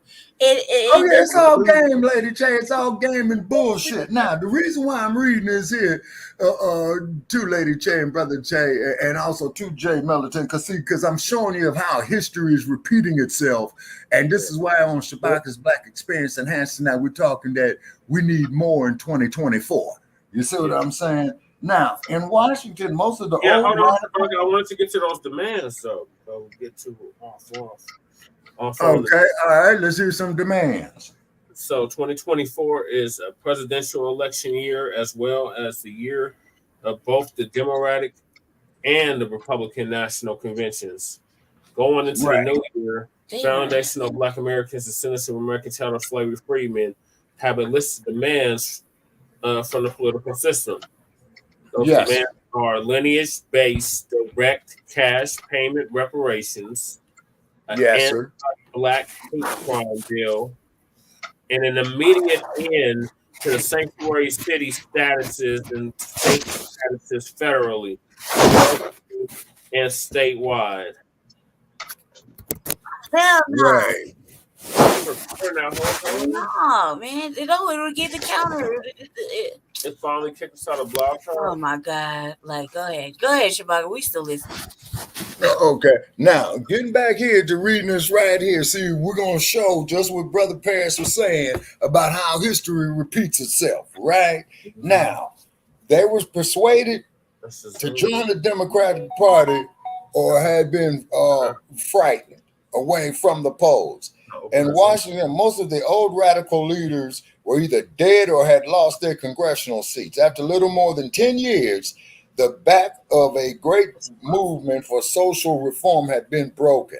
One by one, the former Confederate states had been returned to the hands, like you said, Brother Che, white Democrats. Let's read that again. One by one, the former Confederate states had been returned to the hands of white Democrats. One by one, they had been redeemed, the South's euphemism for white supremacy. Okay. You can't make this shit up. And you're seeing the same fucking thing, man, here in 2024. Yep. This is what you're going to see the same bullshit here in 2024. I fucking guarantee you that. Tennessee had come under Democrat control in 1869, Virginia and North Carolina in 1870, great state of Georgia, 1871, Alabama, Arkansas, and Texas, all in 1874, and Mississippi in 1875, where they was making it all the way live. Now, in 1876, the centennial of American independence, the old coalition of blacks, carpetbaggers, and scallywags maintained control in only South Carolina, Florida, and Louisiana. He didn't say carpetbaggers and scallywags, did he, cuz? Yeah. That's what LeBron Bennett said. You know, I just read the book. He wrote it. I just read the book. You see what I'm saying? So what you're getting ready to have with your Vivek Ramaswamy's, as in human shit, and we want to make that perfectly clear. It ain't nothing but a recreation of these motherfuckers that we just read here out the book. That's telling you. That's all it is. Same language, same movement, and they try to trick everybody by throwing in different faces, but we read right through limo tent, just like Nina Boy said. Right through and Jay Militant, that's just what we just did right there. You see, we just read the book. You see what I'm saying? LeBron Bennett, that man, was brilliant, and all the research that he had done and what have you. Okay, we got somebody else joining in. Come on, come on. You know what I'm saying? Or somebody's putting something up there. Biden's immigrants are the future of America. Not all. Black. Yeah, come up here unless you really want that smoke, please. It'll be my birthday. My birthday ain't till April, but I'll celebrate early. I'll celebrate early. I love shit down, motherfucking. Yes, sir. And this is a special edition of Shabaka'S. This is Shabaka'S Blacc Experience. and we are based off the 50th anniversary of the creation of the Black Panther Party out in Oakland, California. Right, and I want to play this real quick, just to hold your point. In this series, but it also says that we really allowed them to take us all the way the fuck back. I mean, we just really allowed it. We let them do it and there's no control over it. Yeah, we all that work they did back then has been for nothing down there. It's almost like it's stupid. Spat in their face. You know what I mean? I'm gonna play this real quick because okay. What's not streaming, Jesse? Well, I don't know why it's not streaming, Jesse. Oh, there it is. Okay, look, I don't know why it's not streaming. This is if you're not this is New Black Media correspondents. One of our peoples. This is Black Alpha. Black Alpha. Shout out to Black Alpha Network. FBA. I gotta tell, like Jesse put this on last night. I was like, okay, we gotta turn this off right now because not only this is right. Was this right before? This is right before. Right after we were on Jay's. This is right. Before Jay's. It was right before Jay's. So I was like, man, he got me amped up. This is good for us. That's good for us, Black folk. This is what should be shown everywhere. Like I think because it makes us empowered. So hold on, Shabaka, just give him a second. He's going to want to do it the Republican way. Who said I want to keep it all in the trailer park? So you're going to have the one who wants to migrate, and you're going to have the one who wants to have the trailer park, and they're going to fight back, watch, and observe the whole game. With that said, y'all, let's go back. Let's look at the track record of Joe Biden.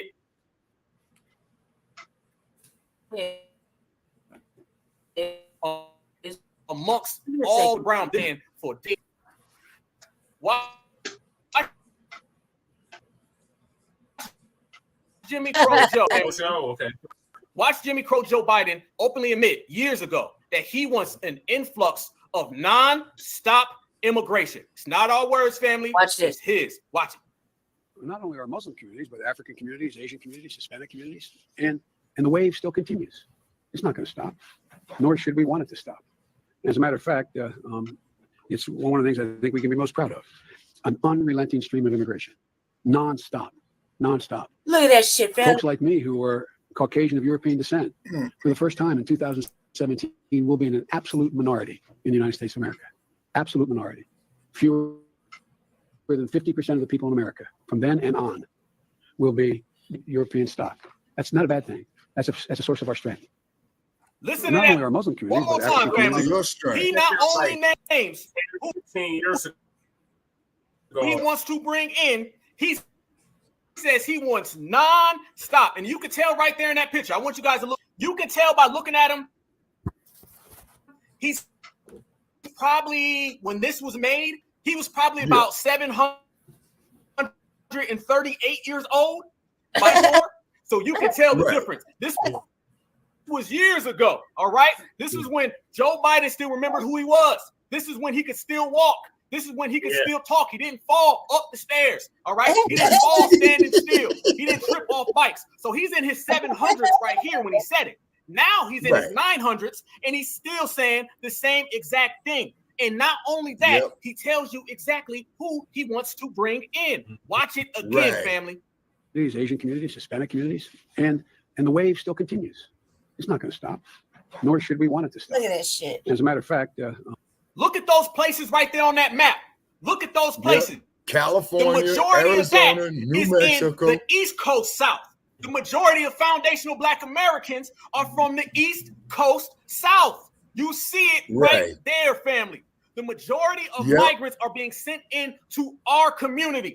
This is a direct result of the dominant society trying to get us out of the paint because we are the only ones who stand on business. When you stand on business, this is what you receive. Look at that. They're talking about people coming in from the Southwest, but they're coming to the Southeast. Why are you coming to the Southeast? Because that's where foundational Black Americans are. It's the same exact thing over and over and watch Jimmy Crow Joe openly admit it again. Relenting stream of immigration. Non-stop. Folks like me who are Caucasian of European descent, for the first time in 2017, will be in an absolute minority in the United States of America. Absolute minority. Fewer than 50% of the people in America from then and on will be white European stock. That's not a bad thing. Look at them coming, family. Look at them coming from all over the world. I want you to remember that right there, because I have a photograph of what we talked about last week called the Biden Express, and I'd be damned if the Biden Express does not go exactly where the black part is highlighted. So as you see all of these people coming over to this country, I can actually show you the modern day route they are taking to actually that part.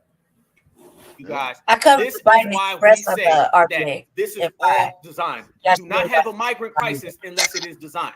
You do not have an immigration invasion, and that's exactly what it is, okay? How you know it's an immigration invasion? Because the foundational Black Americans was coming 20, 30,000 to the border. Let's just say nobody would say open arms and it's an issue for the whole world. Wouldn't be no all life matter, okay? Right. If foundational Black Americans get together and there's 5 of us, they can have 10, and they say, "Oh, they're all just migrants seeking a good home." This is what we talk about, and Joe Biden said it years ago. And notice he didn't just say the southern border, you guys. No. He said a non-stop. Non-stop, last time I checked, means never ending. Okay, it means forever. It means keep on coming. I'll pause right there so we carry on with Shabaka said. But I was like, it ain't never gonna go down with just a remote little small handful of foundational Black Americans. I don't care if you throw a couple of white folk up front just for the sake of looks and getting through. We ain't getting through past the white folk. They had a hard time letting Black folk in the building where they let motherfucking all the immigrants in today. Yeah. I mean, like, for real, when they would do the whole park, excuse me, the whole Park Hill thing, with the building, they didn't want to let all them Black folk in. They didn't, and then what happened? The white folk got to sit in the front, and the Black folk was in the back. Yep. Like, you know what I mean? But nobody want to talk about it. But I'm like, man, this looks awfully Jim Crowish. It looks awfully bad.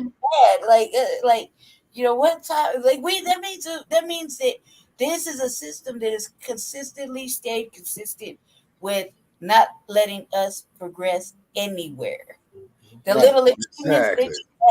little achievements, we get a little something, and it's pacifies for 50 years. Symbolism. 15 years, 50 30 years of symbolism. Yeah, and we didn't say shit because we just been like, okay. You know what I mean? And easily in representation matters. We don't want to make no trouble. What good is representation if it don't represent your best interests? Yeah, exactly. Yeah, that's a fact. You see what I'm saying? So if it ain't representing your best interest, man, then it's countermanding your interest. See? It's countermanding your interest. Yeah, it too. Like I think that I don't understand why if it's about the borders, right? It is about the borders, our borders that are keeping us in here, right? But why hasn't our right? It is about I don't know what that is. I got echo. I don't know. No, I turned it down. I don't know why they haven't contacted all the countries in between us and them. Right. And try to get them to shut their shit down. Because if you shut one country down, one border, that's one border less to us. You know? Yeah. No, the other countries too. They got borders too. I can't tell. No, well, obviously they just opened. But where's the video showing the motherfuckers coming from there on foot through the other countries though? Can I? I was like, where's that video found? Because we can see everything else going on in the world, kind of. You know what I mean?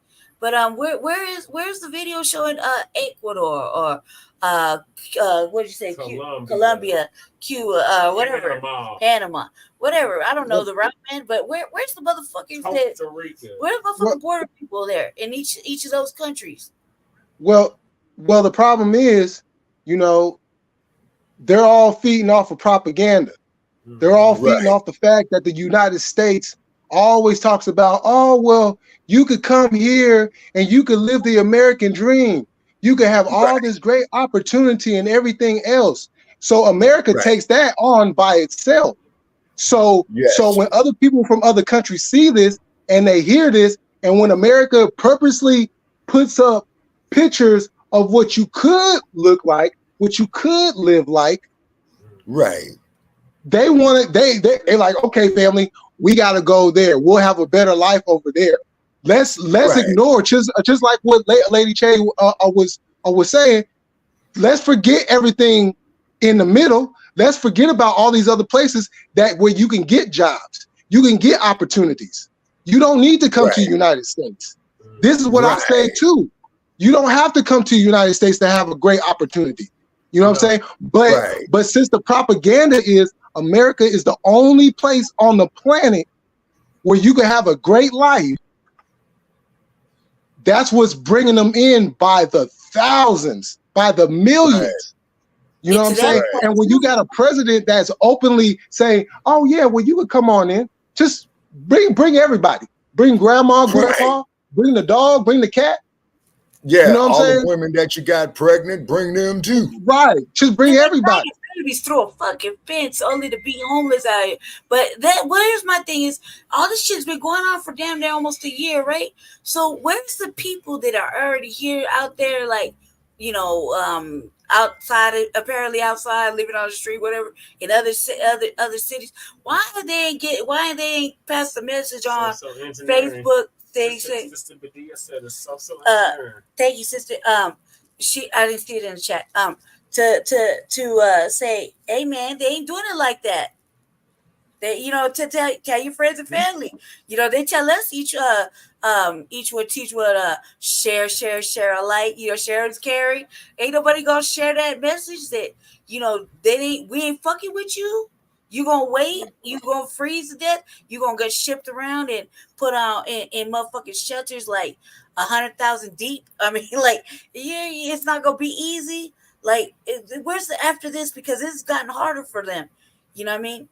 It needs to be until everybody get an understanding that if they won't do it for us, we gonna have to do it ourselves within reason. You know what I mean? We can't incite no crazy shit, but within reason to make it known that, you know, you take it for the native, the natives from here. You know what I mean? The born from the soil, actual citizens. Yeah. Thank you, Jesse. I was looking for words right there. Oh, also too, you know, on a special note, not cutting nobody off, we want to give a shout out there because this is January 1st, 1804 was Haitian Independence Day. So most definitely there, you know, we want to pay respect to them, you know what I'm saying, and the great work they did 120 years ago. They still fearing the Haitians, man. Every time you think you see one, maybe 2, 3 Haitians coming off the border, the Haitians are here. Oh my God, the panic is real. Yeah. Oh yeah, because see, you know, they didn't go for that bullshit. They just started killing all the motherfuckers. That's what they did. You see, that's what they were scared about. You know, the Haitians, man, they didn't sit down there and ass scratching. I suppose, hey, Master Charlie, we love you. We got a dream and all that shit. Fuck that. They wouldn't put some goddamn work in, sir. And ladies, I wish the Haitians would have pulled their ropes off and whipped the motherfucking whipped their motherfuckers that were chasing them through the river. Yeah. Just to pull them down for their horse and shit. Oops. Lady Che, they put some work in on them. You feel me? They put some work in on them. They went there and smashed them. Now tell me, am I right on that there, Jay Militant? First thing man, you spot on. Yes, sir. They took care of that goddamn cuz. Hey, sir. In any revolution, man, the collaborators has got to be the first motherfucker to go. Yep. Yeah. He has to be.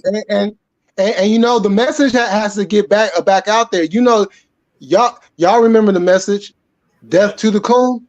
That message got to get back out there because they is running rapid. They have bad disease. They have bad disease in the community. Sir. And they must be exterminated. They are a fatal disease. They are a fatal disease, Jay Militant. And you're absolutely right there. Yeah. coons, they should not be getting incentivized for that. None of that coonery, buffoonery they do. I mean, if they ain't learned, it don't really benefit you in the long run to be a coon. At the end of it, Jesse, wait, before you want to go, you want to say your little piece. Before at the end of the day, white supremacy will break you down and kick you to the curb, and you're gonna be back trying to get empowered, and we're gonna be left you behind. We done left you behind because you decided to side with us and the fucking enemy that keeps us down and fucking in a neglectful fucking situation. So, you know, right now the message is we gonna leave you behind, you know, and this can't be 300. This is Sparta. Do you know? And the messenger. Yeah, you see what I'm saying? In Sparta. Yeah, see, that's real shit there, Lady J. You see what I'm saying? That is real shit, you know? And then the cold part about it is that Jesse gonna have to step away in 10 minutes because he has a class, but that don't mean anything. He gonna come right back in and give 5 minutes of what he gotta say real quick before he take off to do his class. But we're still gonna be going, so it's not gonna be an issue. Okay, so Brother Chase said he got to go do a class. Yeah, he has his landmark forum thing that he does. Okay, yeah, he's doing a landmark forum. He's gonna come back and say a couple words before he leaves because he still got like 10 minutes before he start. Yeah. Okay. I'm doing that introduction tomorrow, so let me know if you want to tap in. It's gonna be 2.5 hours. Okay. Yeah, I definitely will. Okay. And I ain't forgot about you on that day either, Brother Che. You know what I'm saying? I just gotta, finagle some cash, man, some type of way. Because, making this move here, as you can see, set me back a little bit. But hey, I'm in my own spot. This is Shabaka'S castle. What that cost over there, Shabaka? What the like there? These motherfuckers is charging my ass $1,670 a month for this place. Holy, I'm surprised. Yeah, that's why we got to go up here, family, make us some money so we can go out here and buy us a damn mansion or something. And then, of course, we'll be helping our unhoused neighbors. You see what I'm saying? That's a travesty in itself, the way it happened. Buy the blocks back. Right. But look what happened to old boy over there, the boxer. He brought up a block and they burned his shit down the fucking next day. That shit hurt my soul. Tears fell out my eyes. Yeah, no, or something like that, Javante. Yeah. Tank Davis. Tank Davis. Yeah. Tank, the lightweight champion of the world. Yeah. Yeah, he trains out here in Vegas out there with Mayweather and them. Yeah, that was fucking good. That shit hurt my soul. I actually cried real tears. I was like, who did that shit? Who the fuck did that, man? Oh, Lord, they going to hell. And check this out, though. Yeah. We talking about history repeating itself, right? Yes. Mm-hmm. Now, I know when I seen that, I got simply triggered by the fact of all I seen was Black Wall Street all over again. Oh, Jay, Mr. Militant. You ain't saying that. What you and I got to do, Mr. Militant, next summer, man. I visited Black Wall Street, man, last summer, man. Brother, you got to see it. You can still feel that shit right there. And what they did on the sidewalks, I made a video of it, and I sent it to Brother Che. And Brother Che, if you can, send that video there to Jay Militant, because you heard of the Gap Band, right? Okay. Oh yeah, definitely classic.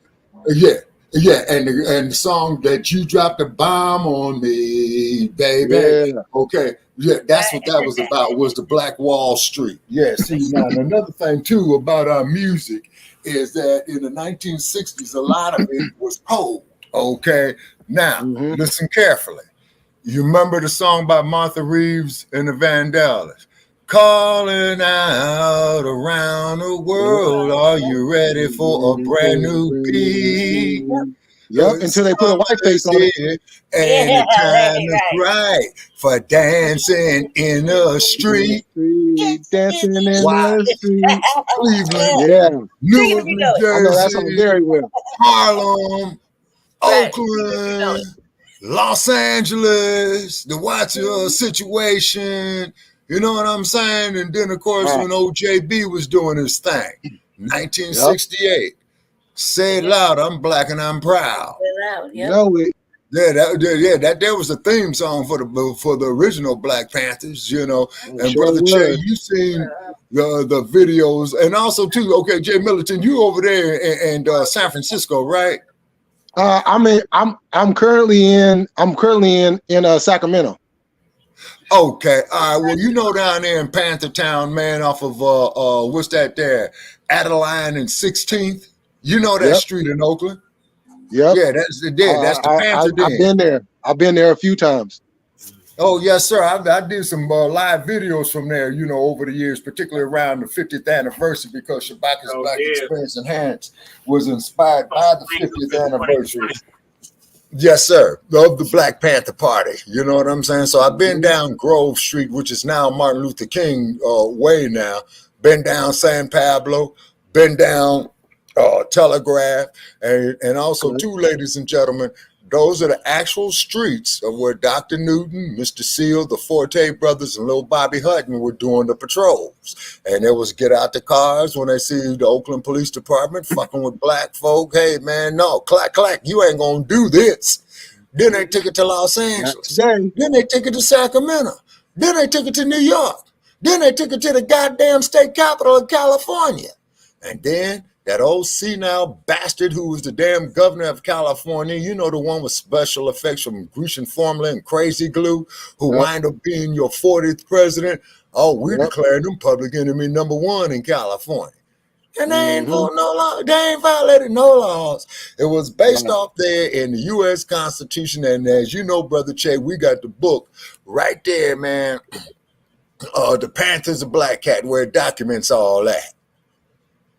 You know what I mean? See, as a matter of fact, I had found out, this has been about 5-6 years ago now. Right. I found out that that my family was part of the San Francisco chapter. Oh, okay, yeah, because that was the second chapter that they had. And the first chapter, you had the Oakland chapter, that's #1. Then you had the San Francisco chapter, that is #2. Then you had the Los Angeles chapter, which was #3. And the Los Angeles chapter was the first chapter that they had outside of the Bay Area. All right, so then when Dr. Newton got hit with that case down off of 7th and Peralta Street, which is right across the street from the West Oakland BART station, then they started spreading nationwide. They went to Chicago. They went to Milwaukee. They went to New York. You know what I'm saying? Spread like wildfire. Yes, sir. Yes, sir. And old J. Edgar Hoover. They went to Denver. And Denver. New York. As a matter of fact, my grandma was a member of the Brooklyn chapter, and my pops, my revolutionary pops, Chairman Sekou, he was one of the founders of the Denver chapter. So you're a Panther Cub, sir? Yes. Yep. Yeah, like Fred Hampton Jr. You're the Cubs, you see, and this is a beautiful thing of seeing how the legacy is keep going on. You see what I'm saying? And this is why these motherfuckers at Blog Talk, man, give us the shit that they do, man. You know what I'm saying? Throwing monkey wrenches, man, into all the pro-black platforms or whatever. And I'm sure Jay Militant has been through it. You see what I'm saying? I've been through it, Brother Jay. You've been through it. You know what I'm saying? You know, our people down there, man, you know, have been through it down there in South Carolina, all over, man, all over. Okay, but you see, you stupid ass, ignorant ass, dumb ass, dumb supporting, the panish, transvestite, following blind motherfuckers ain't got nothing to worry about. We ain't out trying to kill you, but we will defend ourselves. You see, just like you sons of bitches would do, you will get up there with your stars and bars when you had the dumb as in human shit. And I want to make that perfectly clear. When he launched his insurrection in January 6, 2021, you saw all his boys out there, stars and bars.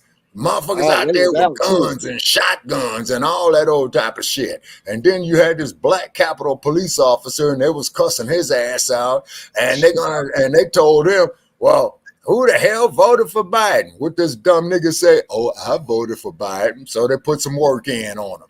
I mean, brother, what in the fuck did you expect? What did you expect? And then when I was out on my intelligence gathering missions, you know what I'm saying? Hey, I didn't have nothing with me. You know what I'm saying? I had something to protect myself with. But no, this is a clandestine operation. I'm out here taking you motherfuckers' pulse. And it was all bad. Dump. That's all they want. Dump here, dump there. You know, Proud Boys is out there. Stars and Bars is out there. Cluxers is out there. Hillbillies is out there. Yeah, well, I believe my Second Amendment got my AR-15 right here. And what the fuck we doing on a predominant basis, ladies and gentlemen, black folks? And I'm not hating on my people at all. I love my people. Bluebirds hang with bluebirds, redbirds hang with redbirds, and blackbirds hang with blackbirds. Hey, I love my people. Right. Okay. And that's what's the problem with saying that? They everybody like, you know, always want to be like, well, you know, everybody's so anti-black. What's wrong with being pro-black? Like, and calling us no. Lady Che. Okay, Lady Che, listen to an OG for a second. Listen to an OG. The reason these motherfuckers hate us so much is because they cannot be us. Now, Jay Militant, I know you're familiar with Hollywood and that place called Fredericks of Hollywood where all them no-ass star bros go down there and buy fake asses, fake titties. You know what I'm saying? You know, I call it the Horace dump. Yeah, that's exactly what it is. That's exactly what it is. They might as well call Fredericks of Hollywood the damn brothel of Los Angeles, man. You know what I'm saying? Now, what's happening here? You got these confused motherfuckers like Joshua, and also too, brother Jay. We still got the $100, man, of our bet to the motherfuckers. You tell Jay Militant I bet. No, man. Well, Jesse already stepped away from the thing, but. Okay. Well, anyway, what I bet was, Jay Militant, you're gonna love this, right? For all you motherfucking men out there that calls yourselves women, we'll give you a crisp $100 bill if you could prove your last menstrual cycle. Now, not your sisters, not your mamas, not your, and if some of you motherfuckers got daughters, not your daughters or anything like that from you. And it cannot be from the crack of your ass with shit on it. Do you know, Jay Militant, we ain't had not one motherfucking taker, man. I wonder why. I believe it. I wonder why. You know, shit, to believe that shit, ladies and gentlemen, is like sitting up there believing in fried ice cream and boiled ice cubes.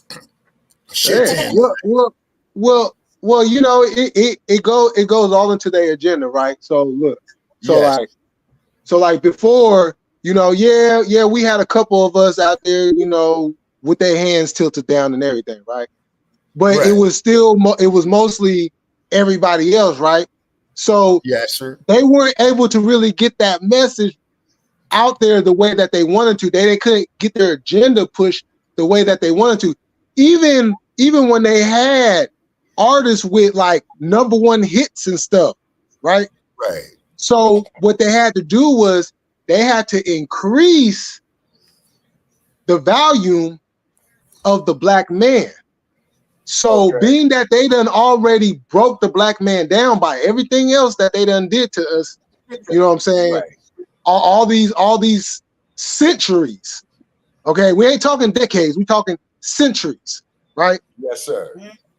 So knowing that they already have broken a lot of us down, it was very easy to transfer the mind into a feminist way of thinking. And the best way that they did that was knowing that, well, for one, Tupac Shakur is not around no more. Right. The conscious music is pretty much dead. Right. So that left the open market, and they know that when it comes to music, that's our thing. We vibe to the music. So then they started changing up the music. The corporation started changing up the music. We're going to go from the street stuff and we're going to go more into the party stuff. So if we have the party stuff, what's the number one thing that people do at parties besides drinking? Dance. Listen to music. Dance and take drugs. Oh, yeah, that too. Yeah. You know what I'm saying? And what happened was, oh, yeah, we still got the heroin, we still got the coke, we still got the stuff that's been around. But let me slip you a pill real quick. Right. Fentanyl, E-pills. Yes. You know what I'm saying? Xanax. Yes. You know what I'm saying? So once you have that mind in that state, and then you mix that music in with it, man, you got a recipe of whatever you want. Now the agenda, once they got that, now they could push their agenda, because whatever happens in America, whatever happens in the world, it has to go through us first. They don't get nothing done without us. Exactly. You see what I'm saying? And just like we're stated on our platforms before, Jay Militant, as that Universal Music Group is giving $100 million, right? But you can best believe that Universal Music Group is going to make $100 billion. And then you got Lil Wayne up there all tatted up, man, looking so fucked up, man. You know what I'm saying? You don't know which way is up and all this old type of shit. And that there was the same thing, man, that happened with man, what was them dude's name? That was from England. Paul McCartney, George Harrison, Ringo Starr. Oh, you talking about the Beatles? Right. Yeah, there you go. All right, hey, hold on, Shabaka. I got a tray up. So I gotta do this landmark call for tomorrow. All right. So hop on, let me know. I'm doing an introduction tomorrow evening at 6 p.m. Mountain Standard Time. It's gonna be on Zoom. So if you're interested, let me know. And okay, I'm gonna try to clear out a 2-hour block. Okay, bet. And then check us out for the RBA. When you gonna do the RBA? I mean, I'm over here working on it right now as we're speaking. I'm getting it together. I mean, I already got it set up. I just gotta. I wanted to play with my thing, man. I did all that equipment shit. I'm waiting on you. I want to get it together. Sis over there talking about, I just want to have some fun right now. Yeah, like I want to play with my shit. Like I was trying to make all kind of little weird ass sounds, and it's about to get real. You know. Oh, you talking about special effects, Lady J? It's about to be real ignorant up in here with a little sound effects. You know what I mean? Nah, well, the best way to erase ignorance, Lady J, is what we did right here was doing a little bit of reading here about them sorry-ass Dixiecrats down there. And Lerone Bennett right here just told us that. We saw what happened with the fucking Freedman's Bank. You know, they went there, broke that motherfucker, man, and left us holding the bag. And these bastards got all this, reparation. Well, y'all never going to stand, so we don't understand. No, it's to quote Brother Pass for past atrocities. Past, present, and future atrocities. But I'm out, y'all. I'll be in the next room. I can still hear y'all, but I'm gonna be on this Zoom call. Yeah, I'm right here. So okay. It's still going live. I'm right here. Keep in mind, people, that ain't hatred. That is not hatred at all. To me, the worst form of hatred is hatred of self. You see what I mean? Mm-hmm. They don't want to talk about that. No, and that's what they don't look. They look at the empowered as like I think some brothers said we hate ourselves because we're so empowered. And like, nah, man, you know you really hate yourself because you're cool. You know, if you're like in the League of Mammies. You know what I mean? And you good at submissive. So being submissive to what they want you to do. I just asked the fellas a question, right? Because it came across my mind. What do you think? Why do you think? Okay, so the topic was black women rather build, I guess, economically or whatever with white men, and I was like, and it was a white man that said it, and I was like, what the fuck you know about it? He white. right? That's like, you don't know what black women want. What do y'all think as brothers? What do y'all think black women want? Because I was like, how is a white man going to speak on what a sister really want? Because I pretty much can, you know, our test is probably get me. Protection. Here's your buck in the back. Oh, where's that? Don't you get on that? I heard you, Shabaka. I heard you in the back. Don't you start now?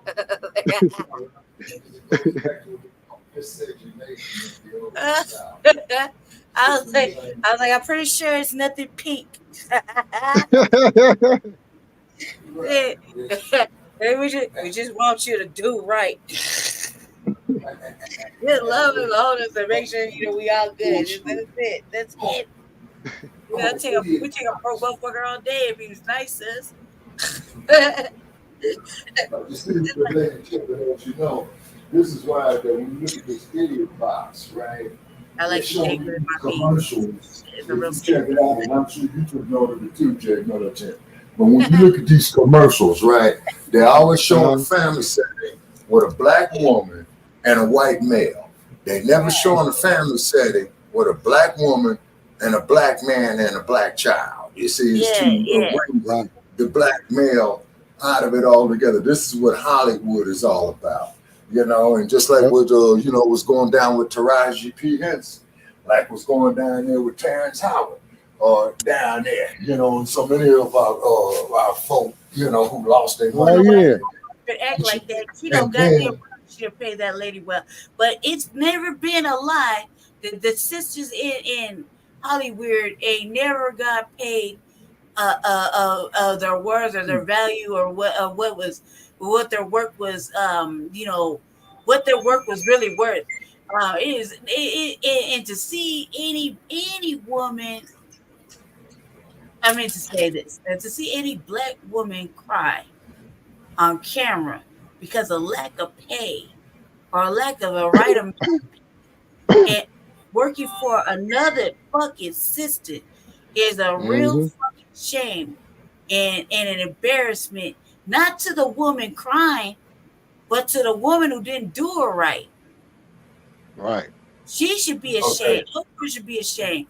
Everybody who do that type of shit to our brothers and sisters in the acting industry or any industry really, you lucky they were even available to do your shit. Yeah, honestly, because they don't get paid what their work is worth. The value of the work. I know I'm saying this. It should come out better, but I mean to say that their work is valued more than what they're getting recognized for. And to see her crying and everybody be like, "Whoa, fuck Oprah."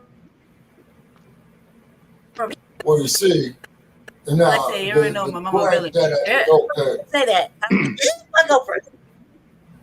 Oprah bitch. And she on the list, man. She on the Epstein list. We saw the Epstein list, Judge. You read the Epstein list? And I was like, huh. It was a lot of motherfuckers out there. I was like, and just some funny shit in between. I was like, God damn, he said, I was on the list. He said, man, now that doesn't surprise me. Oh God, it had me rolling for a minute this way he said it. I was like, yeah, he doesn't surprise me either. But there's a lot of motherfuckers on that list. And black folk, well, not a lot of black folk, but a good number of black folk that we know or whatever. But regardless, it's like, what? Now this shit is a bad look. That's a bad look for you. Okay, and not only is it a bad look, but here's 3 cases, Lady Che, that you just brought to light with there. One was a woman by the name of Dorothy Dandridge. She made a movie called Carmen Jones. And Dorothy Dandridge was sleeping with a dude named Otto Preminger, who was the producer of that movie called Carmen Jones in 1956, I think, with Harry Belafonte in it. Then there was Nichelle Nichols, who played on a TV series in the 1960s called The Original Star Trek. Gene Roddenberry was seeing her. You see what I'm saying? Okay, and then like how they trying to sling mud on our girl Taraji P. Henson. You see what I'm saying? Okay. Yeah. And then of course how Lena Horne got passed around. Hell, out here in Las Vegas, they didn't even want Lena Horne performing here on the Strip. Hell, Lena Horne came out here and performed in 1954, and her daughter went swimming in the swimming pool, and all them white folks got the fuck up out of there, and I hope they white asses burned to a crisp out there. As they should. You see what I mean? And then when Smokey Robinson had came here, like about 1967, I think, they said, yeah, you could perform on the Strip, but you can't stay in the hotels or the Strip. Now, here's one for you. Now, Sammy Davis Jr., you know, Mr. Black Las Vegas himself, you know what I'm saying? They was restricting him. And Frank Sinatra had told a whole lot of these motherfuckers out here, well, if you all don't let Sammy Davis Jr. or the other black entertainers stay here in these hotels, guess what? I'm the fuck about this motherfucker, you know, and he put a screeching halt to that shit. And then, of course, we're not going to talk about this individual in 1965. I think this dude was heavyweight champ in 1965. Oh, God. And he fought out here in 1965 where he beat the living dog shit out of a former heavyweight champion by the name of Floyd Patterson. And Floyd Patterson gets up here on the sports news, people, and says that he is going to take the heavyweight title from this arrogant, loudmouth bastard for the American people. He never should have said that. And then, of course, we know down there, and we know down there in the great state of Texas, you know, there was this tall dude by the name of Ernie Terrell who stated that, you know, he kept calling this man by the name of the slave trader who owned his family, and where he got the living dog shit beat out of him for 15 rounds. You know what I mean? And then, Lady J, you've been on when we used to have Sarge call in and what have you. You know what I'm saying? I'm gonna tell Sarge, I don't know who has a heart condition. Be he's so happy. And like, why you killing? We right here. Oh yeah, well, Sarge is Sarge, you know what I'm saying? And then, you know, on the last podcast that we did in Success, we got on the classic question: who would win between Rocky Marciano and Muhammad Ali? Hey, that was some bullshit. Real quick on that one. Fucking old Joe Gibson decided he wanted to show out and bring his little white buddies over, and I was like, oh look, it's bring your brother to work day. I was like, fuck it then. You know, I brought my brother to work. I was like, you all of a sudden now you feel empowered to bring your little white friends over. I was like, don't get clowned, Joe Gibson. You know, like he's my nemesis. Hey, remember when he tried to offer me a job when he was running for campaign? And he was like, you can work with I was like, no, sir, I only work with black folks. Well, I don't think dude is gonna get elected down there in North Carolina. I'll tell all the black people in North Carolina, South Carolina, wherever the fuck he was, not to vote for him. Why would you do that? Because you an anchor baby. You was an anchor baby.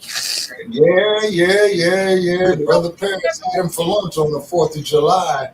The last 4th of July when we did that show right there, well, you know, Brother Paris put the screws to him on that one right there. That motherfucker right there made me upset so much. I was like, you the reason we got mulattoes. You people's the reason we got mulattoes. And I was like, hey, y'all, I got to jump off. Okay, but thank y'all for having me on. Let us know when you go live. Yes, sir. Thank you for joining us, Mr. Militant.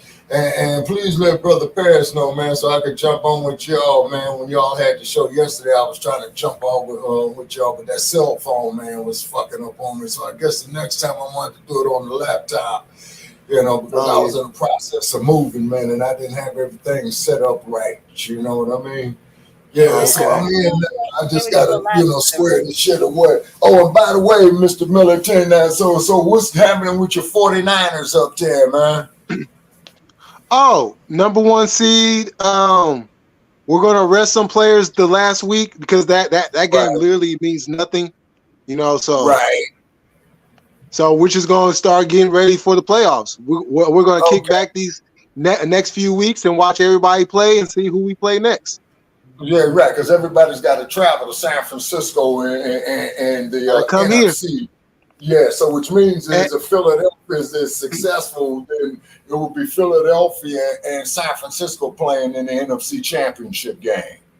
Yep, and this is the scary part. Yeah. With the bye week. Yeah.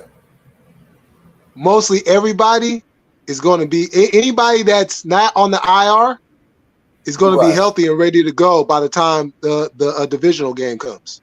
Oh, yeah, everybody be off of injured reserve. That's right, yeah. And then, too, me and Brother Paris, he ain't here. I wish he was, so, because the only game I'm looking for now is the last game of the regular season in the AFC West. And you know who that is. That's going to be the Raiders and the Pony Express, you know. And so we're trying to send the Pony Express back to the barn, you know, so they can sow their oats. The coach, the Raiders are not keeping who they have. It was his name, Antoine Carter. He will be gone. He was only on an interim basis. The manager, his ass will be gone. So I guess Mark Davis is, going to start looking for another coaching staff. But I really wish he would have had that coach, Antoine, at the beginning of the season. You know what I mean? Because they changed coaches too late in their season. Otherwise, Jay Middleton, who will be the Raiders in the AFC, heading your guys' way to their former home of 8 miles across the bay. Right. Yeah. I do kind of miss the Raiders being around, but hey. Hey, well, sir, I followed the Raiders from Oakland to Los Angeles, back to Oakland, out here to Las Vegas.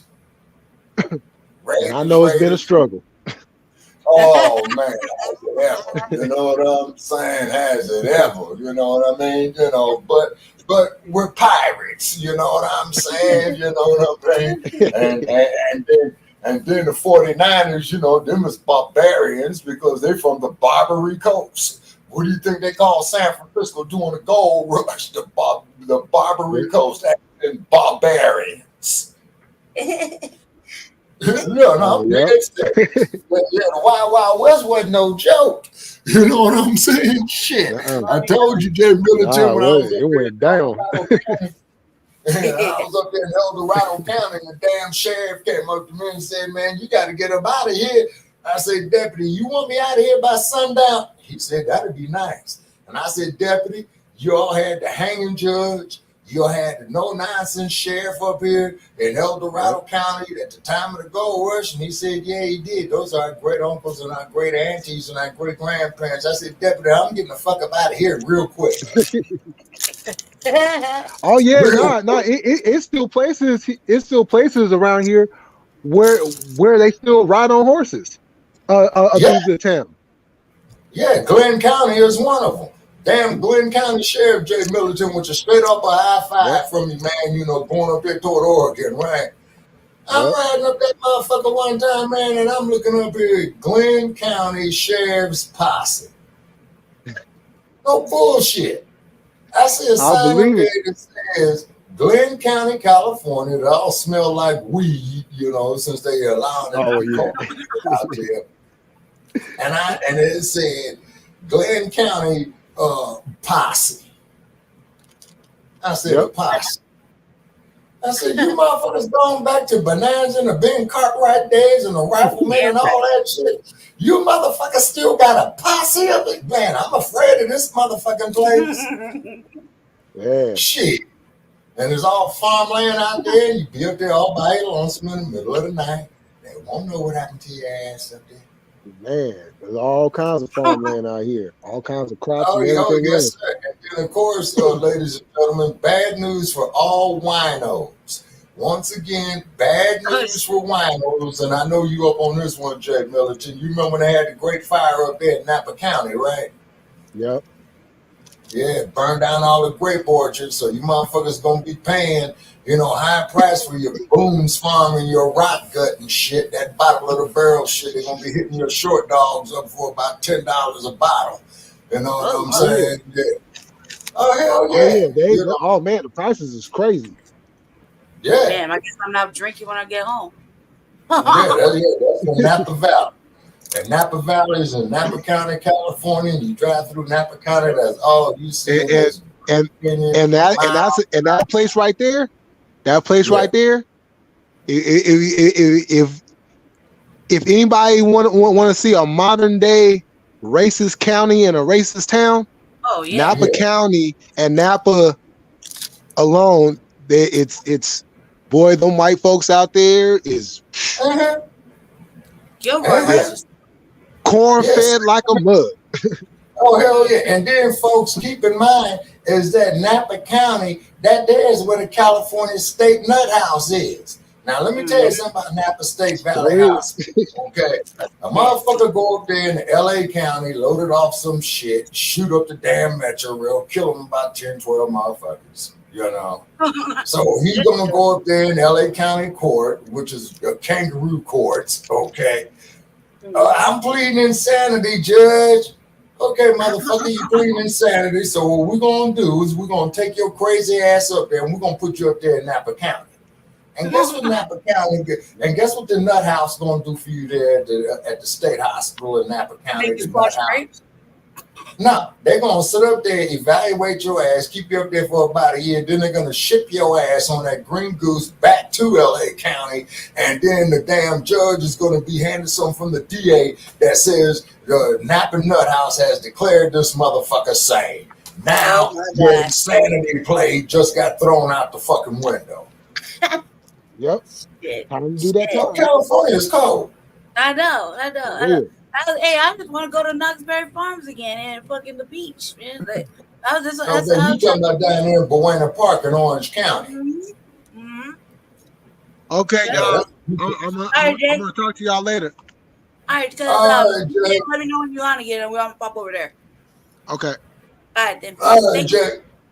All right, ladies and gentlemen. This here. I'm getting ready to close out the show. Oh, it's over now? Now it's over? Yes. We're about 2 hours. Yeah, okay. All right, ladies and gentlemen, thank you so very, very much for tuning in to this special episode of Shabaka'S Blacc Experience Enhanced on StreamYard. Okay, Blog Talk Radio, they full of shit. Okay, so we're moving over here to StreamYard. We're in the process of moving. And definitely you can still Google our past episodes from Blog Talk. Okay, so we're doing our damnedest, to get our archives up out of there. They playing games, a bunch of fuckery, trickery, and the whole 9 yards, but we're on top of it. Okay, and that is my closing statement. And night from Sin City, Las Vegas, Nevada. All right, Lady Che, you're closing. Go ahead, Jen, and sign out. I'll go ahead and close this out. All right, show the people a couple of things while they sit up in here. Okay, all right, Lady Che, and thank you all for allowing me to host on here tonight. Okay, so I'll be in touch with y'all. Yeah, and I'll be in touch with y'all tomorrow. All right, then. See you tomorrow. Sleep well. Okay, all right, Lady Che. Okay, talk to you later. Okay. Man, I was all like giving this peace sign to us. Peace. Okay, let me get him out the thing. Yeah, family. So real quick, let me just show you a couple little things real fast while we're sitting in here. I wasn't quite ready to get off the thing. I was letting everybody have a little moment, and now I can show you something interesting. There's all the good shit's coming on right now. I was debating about whether to go live on my shit on the REA, but I think I'll kick it for like a few more minutes. Just show you what's going on over here in the city of Denver. Let me see. We're gonna watch it together. We'll watch a couple little things from the city. Let me close this out. Color screen for breaking raise security code. All right. I don't know if they gave the verdict yet, whether or not whether or not they're gonna let Trump rock or not. But I'm super excited about the I was super excited about the fucking the Cornel West. I was super excited, like beyond excited. Hold on a second, my heart's starting to hurt. Shabaka took the whole crew. Hold on a second. You just gotta keep running this real fast. All right, here we go. I like Carl Clark.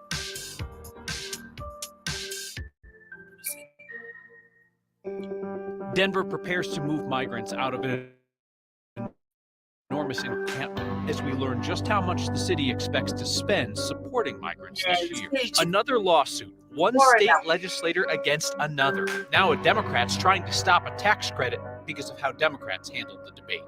Book banners have been busy in Colorado lately, but so are the people trying to keep forbidden books available to anyone who wants to read them. Those are some of the books that are the most important for people to have access to. And we'll take you to a place where the migrants in our community are finding hope, and the community can find the products the migrants are making. Tonight on Next. Oh, Lord. The city of Denver is preparing to spend 10% of its budget this year on the migrant crisis, $180 million. That's what the mayor told City Council today, as the city prepares to move hundreds of migrants out of a street encampment and into shelter tomorrow. God, that's a lot of Here's money. Mark Salinger. It is quite a black people. The corner of Spear and Zuna is no place for a family. Yo tengo mi nieta de 7 años, dormimos en las carpas. Y es triste porque no podemos dormir porque el frío nos agobia demasiado. Nairith made it to Denver after months of traveling from Venezuela. Her grandchildren are 6 months and 7 years old. In between coughing, Camila tells us she's been sick all the time, and her family doesn't have the money to buy her the medicine she needs. Tiene mucha tos, se le presenta fiebre. Tonight might be the last night the family of 10 spends living in the cold. Tomorrow morning, Denver police will come through and clear the camp. The city has made space for 320 of the migrants living here There's to no move way into we shelters. can bring our family They'll be allowed to stay there to for another 30 days without drawing with the attention. hope of moving into permanent housing block after. No es nada concreto porque no sabemos a qué parte nos van a llevar, pues. Pero un techo que nos dé es una bendición. Out here, Actually, it's 10 of us clear back together Denver has a and tried to problem. walk 4 This blocks. challenge You is think we really far get larger there than we've without ever seen getting it harassed? before, and the scale can feel overwhelming. Inside City Council, the mayor is sounding an alarm on how much this crisis will cost. Our budget right now for 2024 at this capacity would be about $180 million for 2024. Fuck you. Hell nah. You can do the math in your head, but that's about 10 to 15% of the entire general fund budget for 2024. Democratic Mayor Mike Johnston put around $50 million towards solving homelessness last year. The migrant crisis could cost more than 3 times that amount Never let us this do year. that. That would be a very, very painful conversation about budget options if we had to figure that out. Tengo demasiado miedo porque no sé qué va a pasar con mi nieta. In a battle between a city wanting to be welcoming and a city's bottom line, the future is not clear. Nunca pensamos que íbamos a pasar todo esto. They have literally The city of Denver says it has enough space that everyone at that camp will be given shelter tomorrow when it's swept. They'll be allowed to stay for 30 days, though it's not clear what happens after. The city says it's hopeful that people will be able to find housing before those 30 days are up. New arrivals, though, still get kicked out of those other migrant shelters 14 days, Kyle, after they arrive if they're not traveling with kids. One thing that makes getting migrants into shelter a bit easier than getting some of the homeless population into shelters is the fact that they're often more eligible to get into and hold on to apartments. Landlords are more willing to rent to them. Oh my The city God. of Denver is trying to help by saying, if you have a job, if you're a migrant who has a job, we will pay your first month's rent. If you don't have a job, the city of Denver is committing to paying for the first 3 months' rent. Talk about where's all this money going. That's part of it. So we're basically saying, let me tell you what my black years is here, right? It's wrong for us to have an under the table job, okay? As black people here in America, right? It's like, you know, why you have an under the table job? What you not trying to pay? You know what I mean? What you trying to avoid? It's always some shit, right? So we can't have an under the table job, okay? But what I just heard with my itty bitty little black ears was, if you got a job, we'll pay for a month of your rent. Okay, now they ain't saying that to the Americans that live here in the state of Colorado. Okay, they're not saying that at all. They're basically advocating for how you gonna have a job if you don't have no residency here. You don't have a social security here. You don't have no paperwork to be here. You mad illegal. Like you're not from the soil. You crossed over like a lot of your months and months of walking. Right, but you got an under the table job. You can get an apartment, and this shit here with these fucking landlords, man. You're a landlord here, and you're gonna rather rent to them versus us.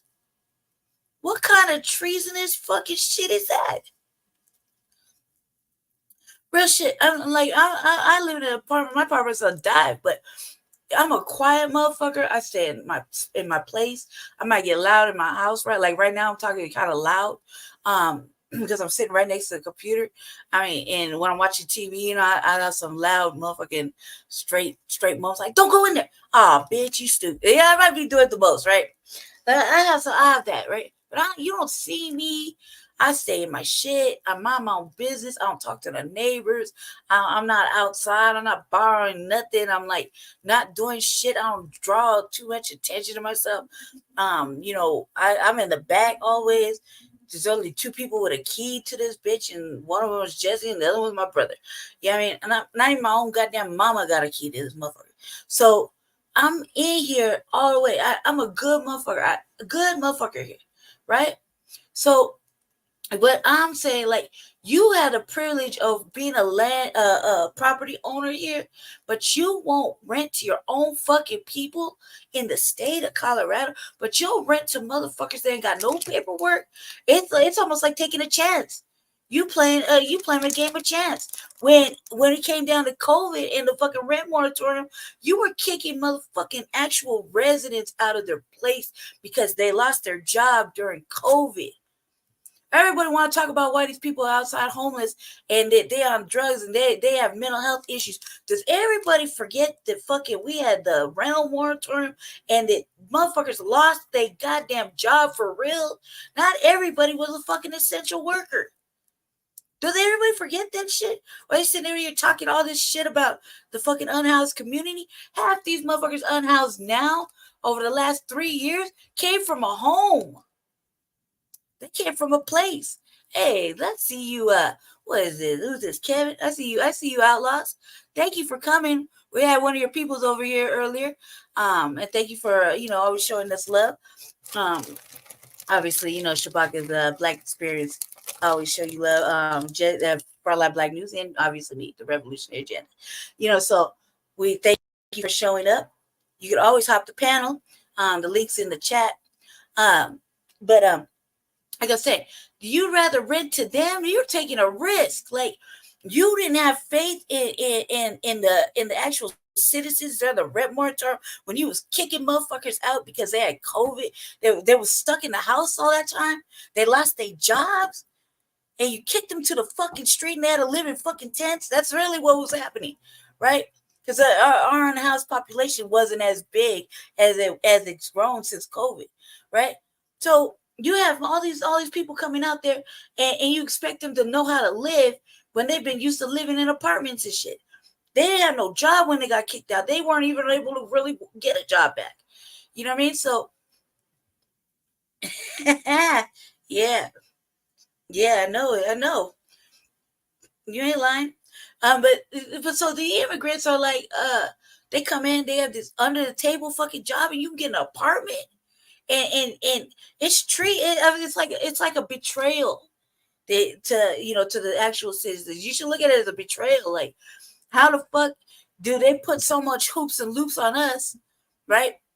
Especially if you're black, hoops and loops on us. Like you got to jump through so much just to get a fucking apartment, just to get a goddamn job as an American citizen in the state of Colorado, right? It's not fucking it's not easy. It is not easy, right?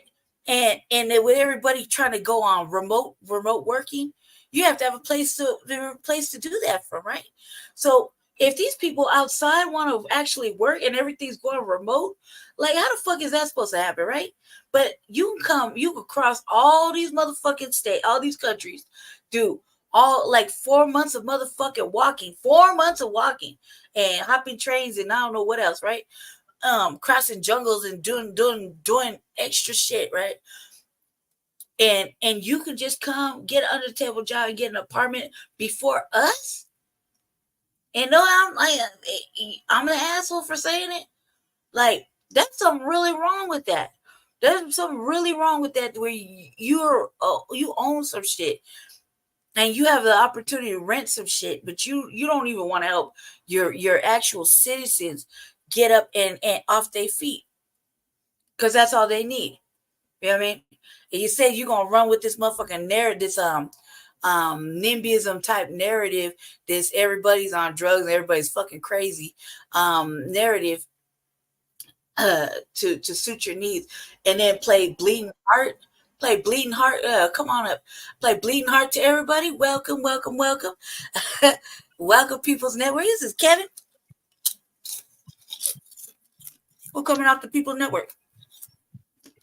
Welcome. Your mic is loose.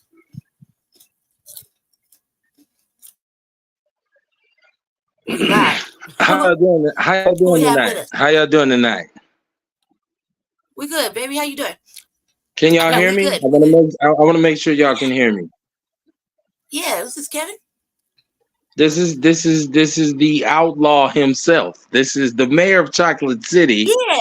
The militant with a microphone, aka the Negro Whisperer. Yeah. What's up, Negro Whisperer? How you doing, brother? I'm glad to see you up here. Yeah, I'm blessed. I try to shoot y'all as much support. I try to shoot y'all as much support as I can. I love y'all. I try to keep Jesse calm and behave so I don't have to call in and calm everything down. Yeah, well, you know, it ain't you can't bridle the fury. Like the power's in the people. That's why we say power to the people, because the people have the power. So it's something that can't be stopped. But I don't want to take up too much of your time, but I do want to say this. America itself, the basis of the American economy is based on slave labor, right? And so for a long time, it was foundational Black Americans. It was the chattel slavery. It was absolutely exploitation at its finest of taking a people, stripping them of their identity, stripping them of their knowledge and understanding, and making just having knowledge was illegal. A Black man, it was illegal for a Black man to read for a very long time in this country. So today, where we're at is America's looking for new slaves because we are now liberated. Whether Black people want to believe it or not, we are liberated, because what they'll tell us is, okay, go get your money. And a lot of us are going to do just that. We're going to get our money.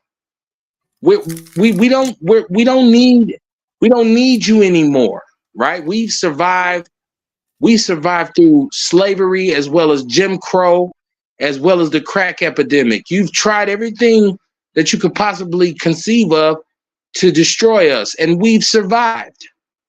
So yes, they're opening up the borders. They did this a long time ago. Ellis Island and the admission of immigrants. Give me your poor.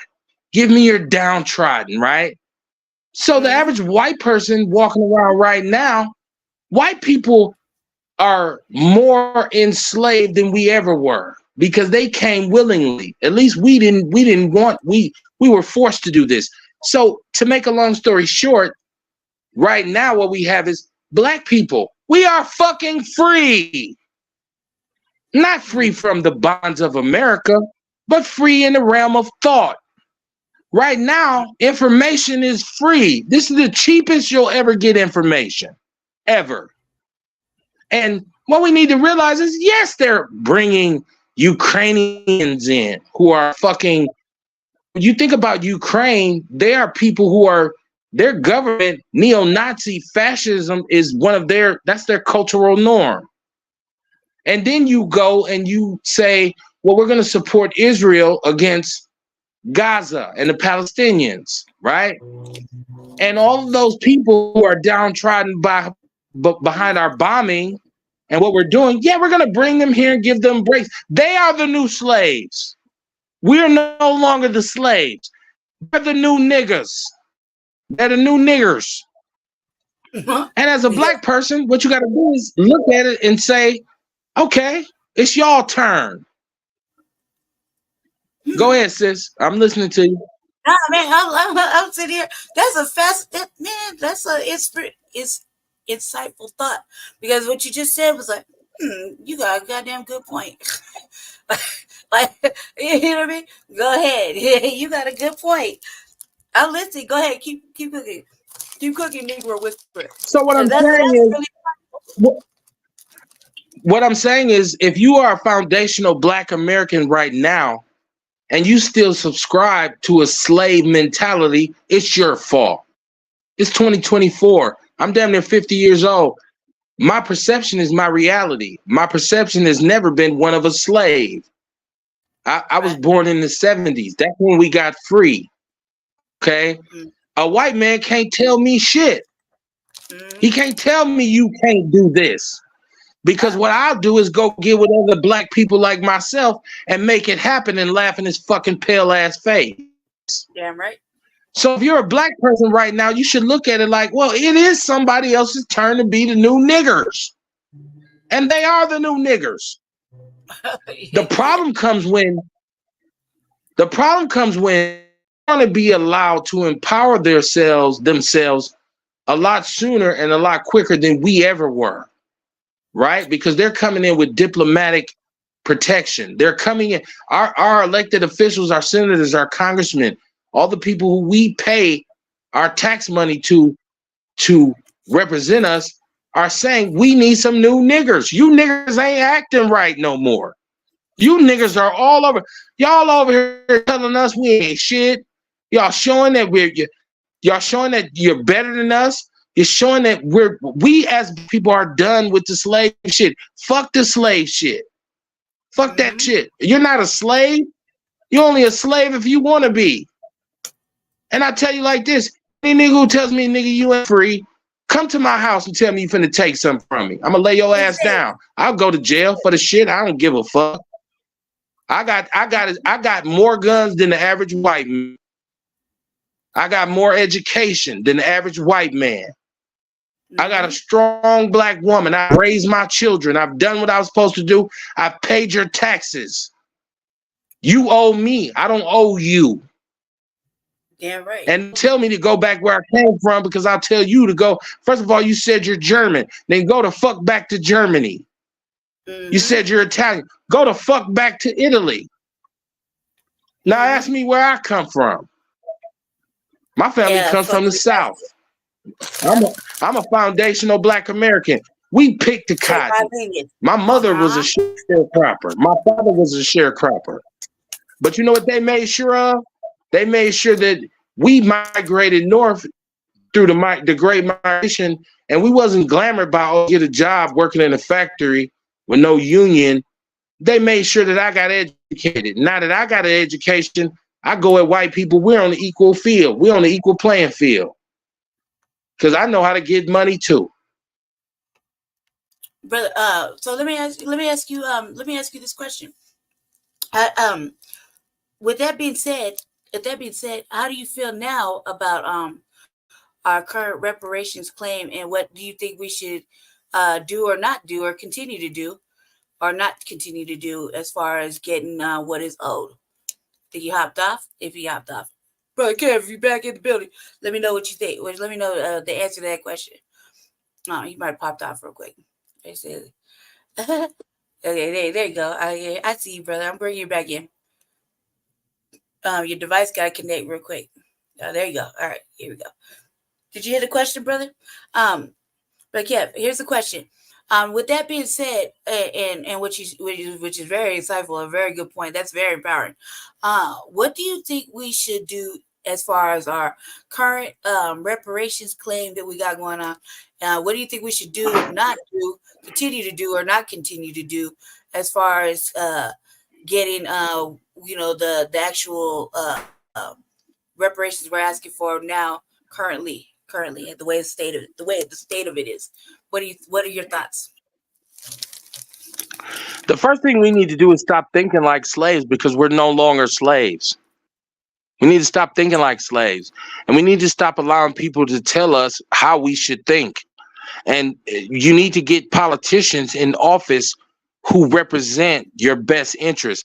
You can't come to me and ask me for my vote if I ask you what's your opinion on reparations. You say, well, Kev, I don't think we can get that. Then I'll say, well, don't ask me for no vote. I'm not fucking voting for you. We need to put our own politicians in office. And see, the game is dirty. And what I want black people to stop doing is complaining about how dirty it is, and be as dirty as the oppressor. Oh, you want to buy off politicians? You want money to be the influence? Then let's do that too. Let's get our own politicians in there. So when they say, obviously, this motherfucking nigger is going for niggers. Yeah, we pay for this nigga to do it. And if he don't do it, we get rid of his ass. Yeah. Stop thinking like a slave. You are not a slave in 2024. You're not a slave. Yeah, it's a choice at that point. I agree 100% with this with some of this thinking that we got going on outside. I think that I agree with you. It's a choice at this point. It's almost laziness. It's a choice. You're choosing to be in this condition, So I agree 100%. Well, I'll tell you what, I'm not gonna act like the deck ain't stacked against us. I'm not a nigga who has ever accepted the status quo. Okay. Mm-hmm. I know you don't want me to progress. I'm gonna do it in spite of you, just to look at you and smile. Mm-hmm. Because I'm not your grandfather's Negro. We got some brand new neo-Negro foundational Black American shit that's there. We need to buy into it and support it.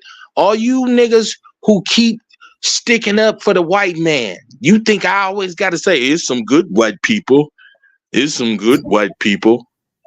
Mm-hmm. Why do you even give a fuck? You should be about black shit. I tell you all the time, I don't care if it's a pissing contest. I want the black man to win. It ain't nothing wrong with that. I tell white people, you want to be pro-white, I'm pro-black. What it do? Because pro-black don't mean anti-white. That's not what it means. But you pre-program indoctrinated niggas want to team up with a white man and say, see, I'm a good nigga. They's bad niggas. We allow them to do that to us. Yep. You want to be on their side. Their acceptance means everything to you. I wouldn't give a fuck what a white person think about me. I don't give a fuck. I'm not soiling the gene pool. My kids are black kids. And if my son come home tomorrow with a white girl, what I'm gonna say to him is, you fucking up the gene pool, right? Mm-hmm. You finna. Yeah, I don't want my great grandkids to look like Europeans. I want them to have nappy hair, skin of copper. I was talking about that the other day on another program. I was talking about that I believe strongly in the black man, black wife, right? Like melanated, black, right?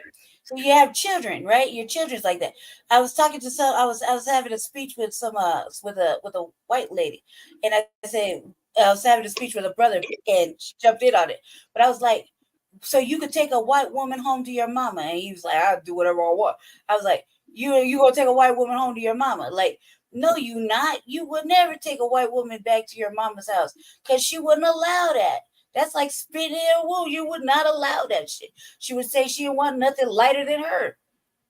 Yeah, but some of these brothers' mamas are mammies too. They were bed wenches too. Yeah. The alabaster super cunt. That's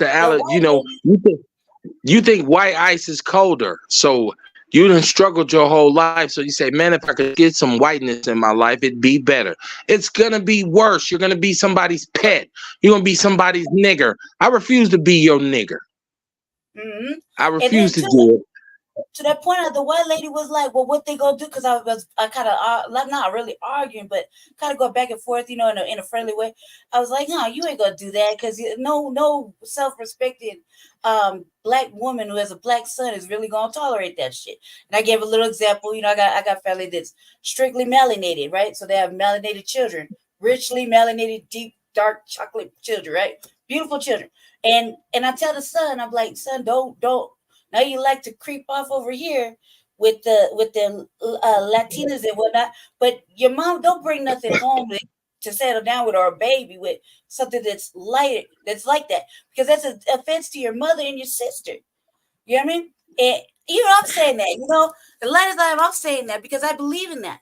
And I tell the lady, she said, "What they're gonna do about it?" The white lady said, I was like, "Well, shit. First of all, there's ostracized. You ain't gonna be welcome back it out. You get talked about. Your kid get treated a certain kind of way. You know, you looked at a certain kind of way. It's really not a happy little thing when you come to visit.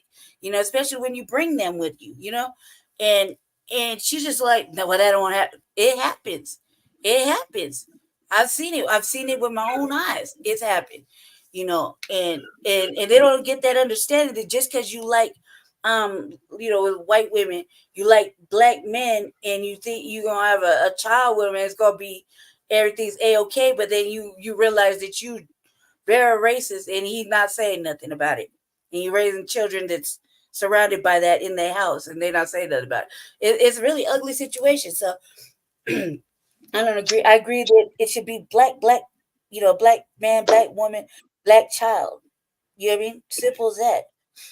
Y'all let the shade deflect the message. That's how I believe.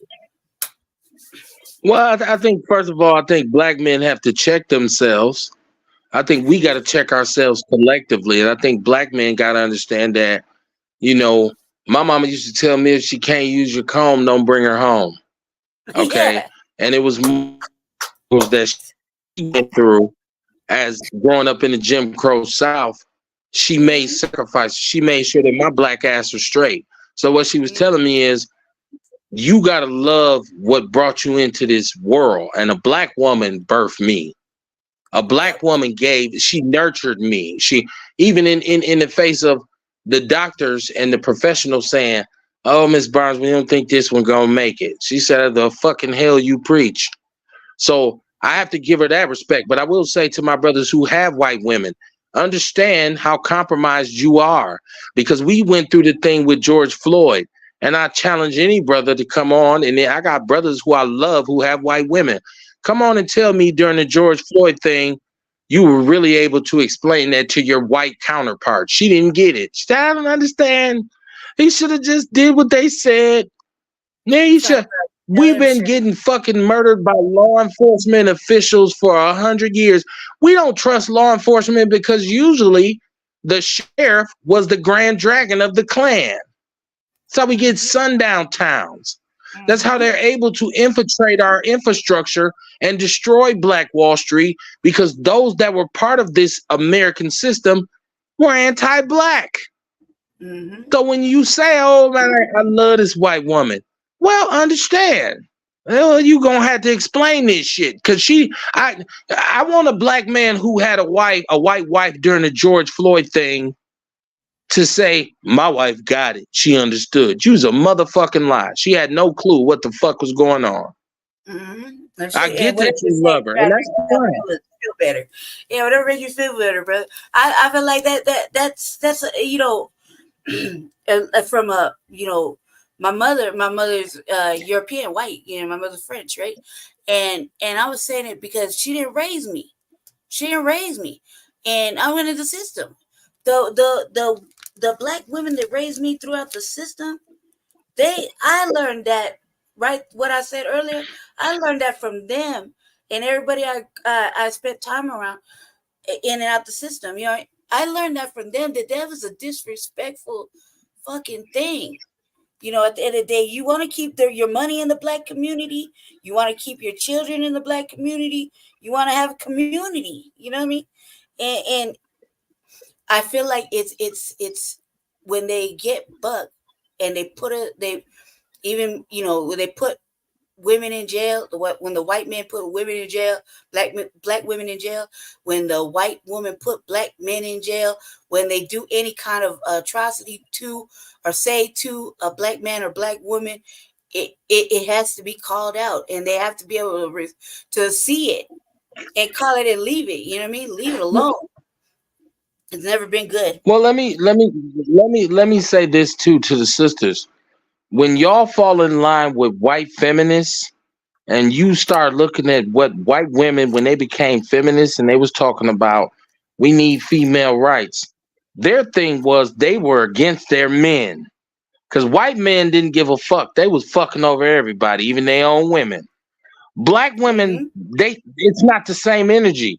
So you don't get down with no white feminist, lesbian, fucking anti-male sister or white woman, because you need a brother. Especially if you in our community and you got babies, you need that brother to be a part of their life. So don't make this shit toxic. And so I tell black women all the time when I hear this shit about I don't need a man. Well, you should want one unless you're gay. Yeah. And in that situation, you confused anyway because who, me? Of course. Yeah. Well, yes, I mean, we're both. I would say that in an offensive way. I was gonna ask you a question. No. I tell you this. My wife is black, but it's not like I never dealt with white women. I've dealt with my wife fucking me up. I'm saying this now in the day and age that we in. I was over there. I was on the same program. I was over there, kind of, talking shit a little bit, in a nice way. But I was like, one of the brothers that said that it gave us some sort of statistical fact about how the sisters be divesting and going with the white men for security reasons or whatever kind of lame excuse it was, right? And I said, because I knew it was a white man that said it. I said, what the fuck he know what a sister really want? He white. So as a man, a married man, as a man whose wife is black, traditional Black American, what would you say? What would you think? What would you say to those women that are divesting and going outside of their lineage, outside of their race? To the sisters. What would you say what do you think she would say to the divesting sisters that are a detriment also to our community as well? Because they do some toxic shit. What do you think she would say? Or what would you say to those divesting individuals?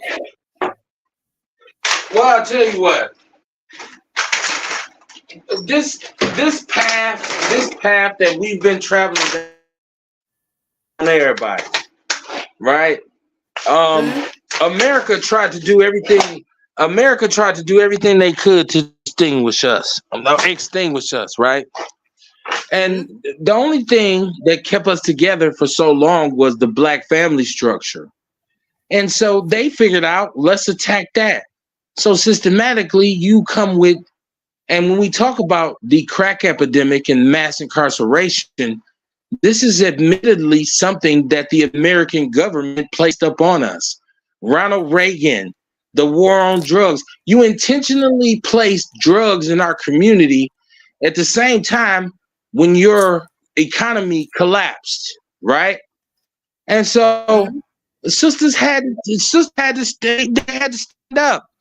They had to say, brothers is going out. We're getting killed. We're getting incarcerated. We're going to prison. We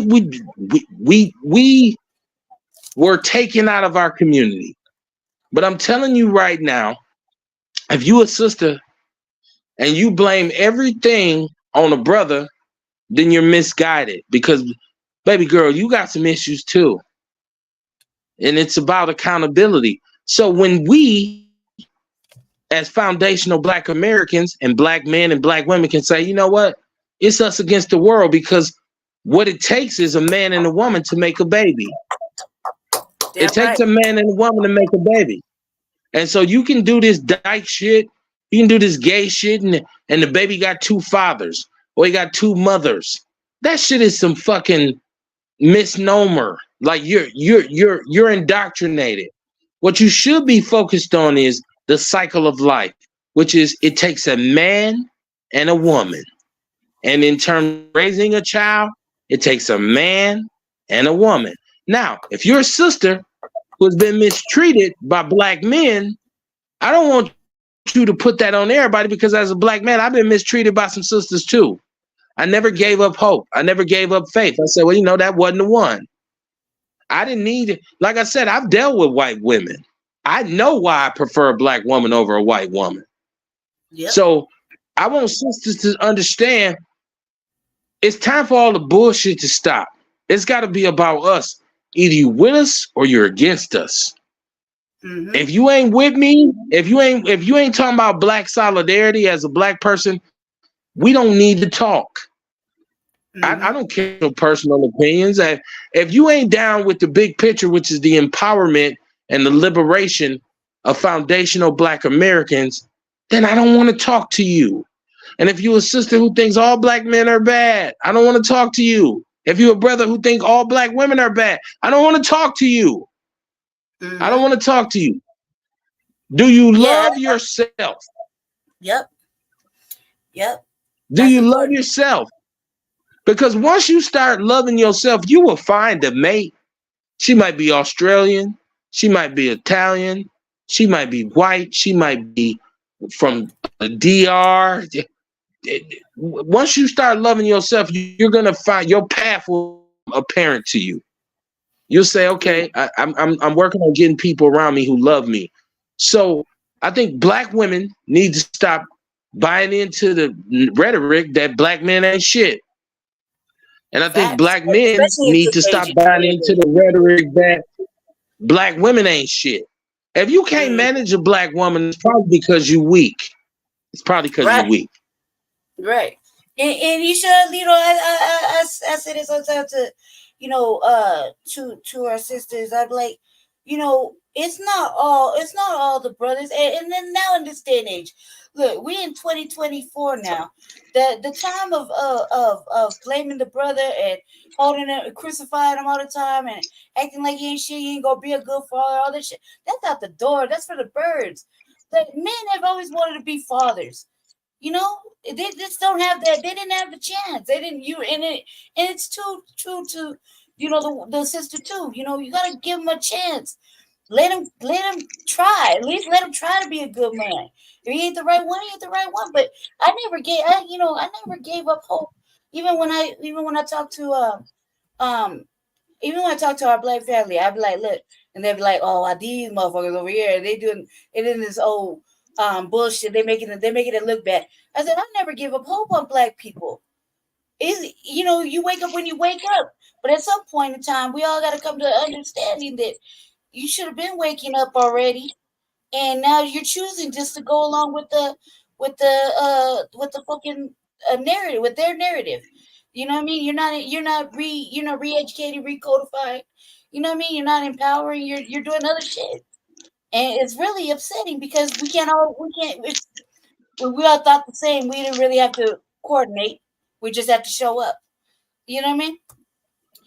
And I feel like the divestment, especially when a white man say sisters prefer, and I'm like, you can't speak on what a sister prefer. You're white. If anybody can speak to what a sister really prefer, it's a black man. Real shit. Aside from the sister. I'll tell you this. You know what my black wife wanted? She wanted me to be a real man. She wanted me to take care of my business. When my children were born, she wanted me to be a father.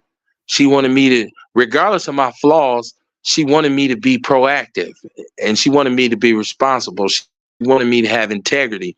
She wanted me to exist. She wanted me, and she knew that I needed some help because I'm a hood dude. I'm a street dude. She said, well, he's good, but he needs some help. And I accepted that. And so it ain't always about, I'm looking at TV, I'm watching a Tyler Perry movie, and that's how I want my husband to be. Tyler Perry is ambiguous. How does the ambiguous male get more credit than the alpha male? We got shit fucked up. Black women need to come on home and sit their ass down. And if that man say, go make me a sandwich, she needs to go make him a sandwich. Yes. And when that woman say, I need you to change my tire, he need to go out there and change that goddamn tire. Mm-hmm. That's what it's about. It's about accountability. Yep. And everything comes in time, man. Like you know, some of the shit that we see on them reels and them YouTube clips and all the social media shit, it's like fantasy fiction. First of all, you shouldn't demand as a sister. You should not be like trying to make her feel bad about as much income as a motherfucker might make. He might just be a good motherfucker, and he might not just have his bread up right yet. That don't mean he ain't never gonna be right. It doesn't mean that you gotta have everything. Like, I was watching this thing. This bro was like, we just went on this. We've only been talking for 3 weeks, and he won't buy me and my children. Your children. He coming into already made family. He won't buy me and my children $400 worth of motherfucking groceries, and I don't know what else. And I'm like, you doing too much, and you're making it bad. So even if he was a good man, you fucking him up. You see what I'm saying? You ain't fucking him up. You ain't fucking him up unless he want to be fucked up. Because if a woman tell me that and I just met her, I'm already knowing I'm out the door. We ain't even talking no more. Get the fuck out of here. I'm not. You ain't even something I would invest in. I'm not giving you my energy.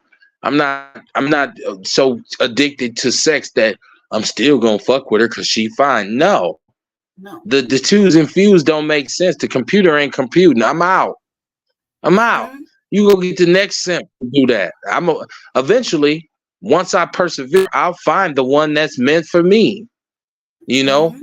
And so that's what I'm saying. It's a gift for a woman to be transparent off top. Like, well, if you don't want to pay for dinner for my 4 kids, then I'm not gonna date you. Thanks for letting me know. We will never date again.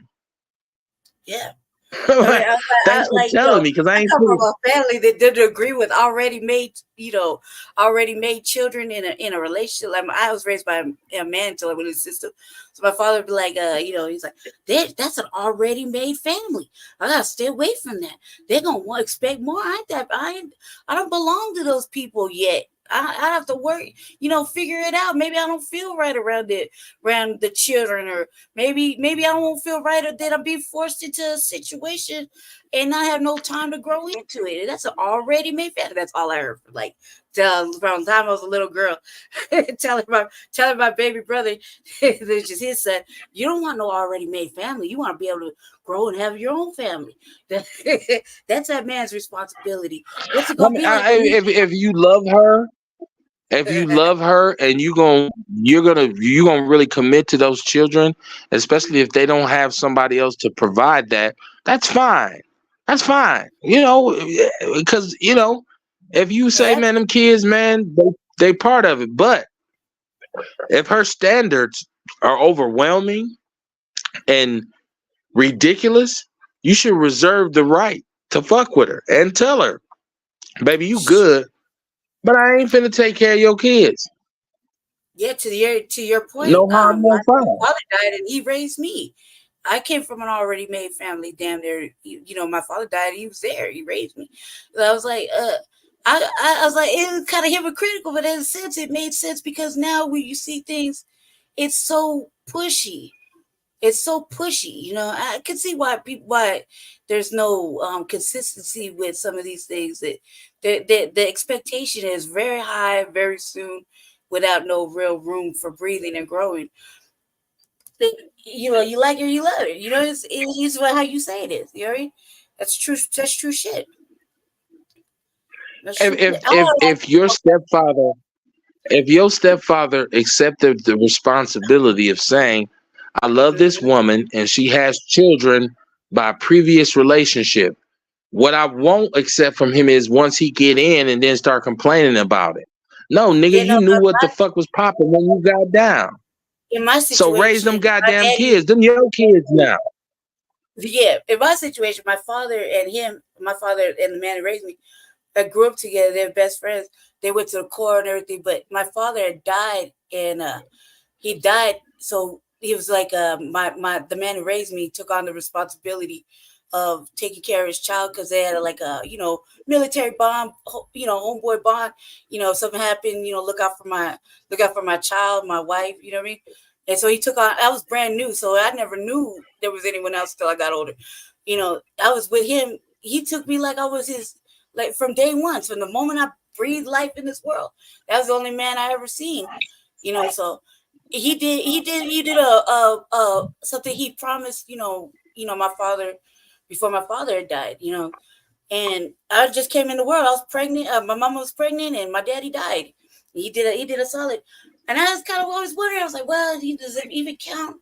Because Pops raised me like. You know what I mean? It made sense to me when he was telling my brother. Well, shout out to him. I think shout out to him. He did a great thing. But what I'm saying is you have options. And so, and honestly, all my dead homeboys who said, Kev, if something happened to me, take care of my kids, that don't mean I need to have a relationship with the mother of your children. I can go get my money and still look out for them and say, hey, I'm your godfather, man. Your daddy was my brother. I'm here for you. I don't mean, oh, now, nigga, she gonna be your girl. That ain't what I mean. If I tell one of my homeboys right now, man, if I'm finna die, take care of my kids, I don't expect to look back and see now they dating. Oh, yeah. That's fucked up. Now, I didn't tell you to go. I didn't tell you to go with her. Yeah, it's 2 years ago my baby brother was born. But I could imagine. I was like, I thought both of them motherfuckers was hoes. But I want to ask you one more question off this same topic. But I want to ask you about what your thoughts were about. Are you up on the Dr. Umar Eminem the GOAT fucking conversation? Are you up on that? What's your thoughts on that with Dr. Umar? Well, once again, I think Dr. Umar is coming up to this from a pro-Black perspective. And all these Negroes who are defending Eminem are industry Negroes. I mean, let's be honest. Nobody bumped Eminem in the hood. Nobody bumped Eminem in the hood. I don't have one homeboy who ever pulled up on me bumping something. And I said, what's that, cuz? And he said, man, that's that new Eminem. Stop it. Stop it. Right, that part. Eminem is skilled. Eminem can rap. You cannot take that from him. But any person who says he's the greatest rapper of all time is a fucking idiot. Because Rakim will destroy Eminem. But Rakim spits 5% knowledge. He's from the 5%ers. If you know about Clarence 13X and you know about the 5%ers and you know about the knowledge of the science of the day and all that kind of stuff, then that's a different conversation for people of color. And Eminem doesn't have any kind of hold on that. He doesn't know anything. So he might went triple platinum talking about his mama took pills. Rakim went gold talking about fish, which is my favorite dish, but without no money, it's still a wish. Right? Like, so we got to talk about, I absolutely agree with Dr. Umar. And I think all the Negroes who want to come in, Eminem ain't even said nothing. Why you niggas want to protect him? Ed Lover, come on, man.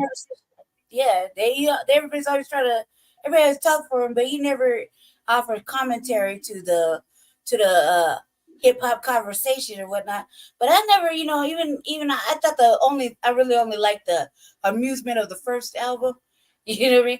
Because I was listening to the words of the amusement of the first album. That's how I put it. Other than that, Well, let me ask you a question. Let me ask all y'all a question. Let me ask the whole your audience and everybody a question. If we're talking about the greatest rapper of all time, and you want to give it to Eminem, but this is a white dude who made a song shitting on black women. He shitted on black women. It's documented. He made it. He said, I was just mad because I just broke up. So how is he to go? He came out and he shitted on black women. And he's a white man. Yeah, what song was well, if you look back like that? Which song did he regardless, he did it. So it's not a rip. It's not a rip. It's a bit. I wouldn't even give him any kind of credit, but I don't know what the song you're talking about because I only listened to that first album. So after that, I didn't. Well, this is something that he made before he got on with Dre, and Benzino exposed him. right? And so Benzino, the demise of the Source magazine came when Benzino put that CD when you bought the Source, and it's about 1999, 2000. Benzino put CD. It was his underground music. He came out. He talked about black women being gold diggers, talking about black girls ain't shit. This is words that come directly from his mouth. All right. Oh no. Then he got with Dre. He got with Dre, and people said, "Oh, white people bought Eminem's album. Brothers wasn't fucking with Eminem. Let me. Brothers talk that shit about you can rap. I say, what album did you buy? Right. I just quoted Rakim. Renegade, which he did with Jay-Z, which I thought he did a beautiful job on. It was a great song. But it was I was like, he's the GOAT. How the fuck is he the GOAT? He's not. When you got dudes who was doing hip hop in the Bronx. Well, no, it can't be. It's like Umar said, how is a white man the GOAT? How is a white man the GOAT? It's not. So fuck Edver and all you gatekeeping ass Negroes and DL Hewley and all y'all who don't understand what Umar is saying. And I'm not an Umar fan because Umar be on some bullshit sometimes too. But he was writing exact in this saying. He's writing exact and saying, how the fuck is you crowning? We just seen Scarface do the most beautiful fucking Tiny Desk you've ever seen. I challenge Eminem to go on Tiny Desk and do his songs. Ain't nobody fucking with that. Man, that was a good ass. That was good. That was so good. Yeah, he couldn't. He's not the GOAT. I was like, why would this even be a topic of conversation with black people? There's plenty. Even if you don't agree about Rakim, there's plenty of fucking good ass fucking lyricists. Plenty. Way before when it first started, they would fucking that are better than him. You know what I mean? So fuck him. I was like, he's just a dude. I was like, I don't understand why they give him so much fucking credit. He ain't even doing shit now with his shit, with his life. Well, I'll tell you why. Because regardless of the situation, black people have always wanted the white man's acceptance. Like, there's a lot of black people who get excited when a white dude can say the slang. When he dresses like us, we say that's a cool white boy. He can come to the picnic. Like we're so quick to give away everything. That's how we're fucked over because we so quick to give it away. And when Umar is about pro-blackness and Ed Lover, bro, you just did a show on MTV, which was a platform prior to you coming on, which wouldn't even play black videos. And so you want to come and defend Eminem. Like you're a coon. He's a coon. And he's a stepping fetched ass Negro, and any black man who thinks. Remember when he was trying to whip black people for creeping with snow buddies, and then you might as well whip yourself. Remember when he was doing that? He was like, 20 lashes for Shaq. Remember when Omar was over there whipping when he was proverbially whipping motherfucking black men, right? Well, then he needs to be whooped himself. Because he riding along with that, in my opinion. But here's the deal. Here's the deal, though. Like, I don't have to agree with everything a black man says, but if the big picture is black empowerment and black liberation and undoing this indoctrination that we've been through in this country, I'm with him. I don't have to agree with everything he says, but he's 100% correct in this argument that look at you niggas, right? This is how we've lost jazz. This is how we invented fucking rock and roll. There's no music form in this country. And you could even say country western. Well, country western is white gospel music. Right. There's no, we've innovated and we don't own shit.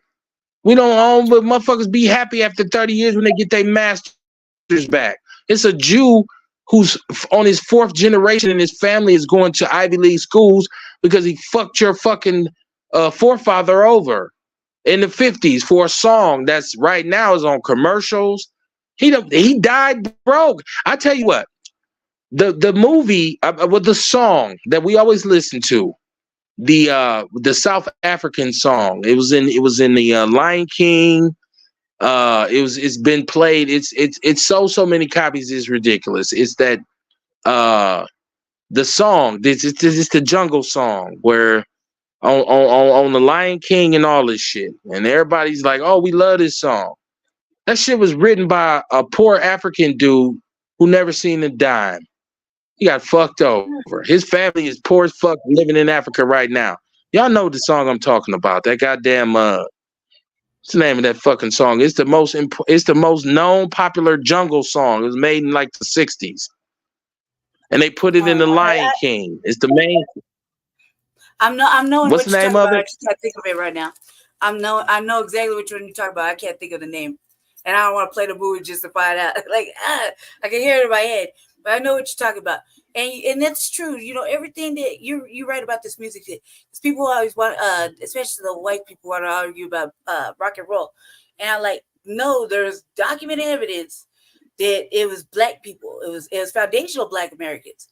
You know, and a lot of people don't give credit to foundational Black Americans for all day musical contributions and genres. Do you know what I mean? They don't. It's a fucking travesty in my mind. It's passed over, and then you got other groups that aren't.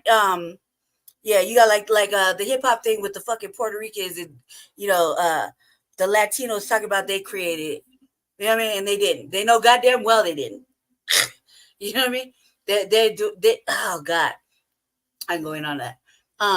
Like the shit with Fat Joe and all them saying what they had, what they contributed, what they, that it was started by Latinos and whatnot. Yeah, and we know it wasn't.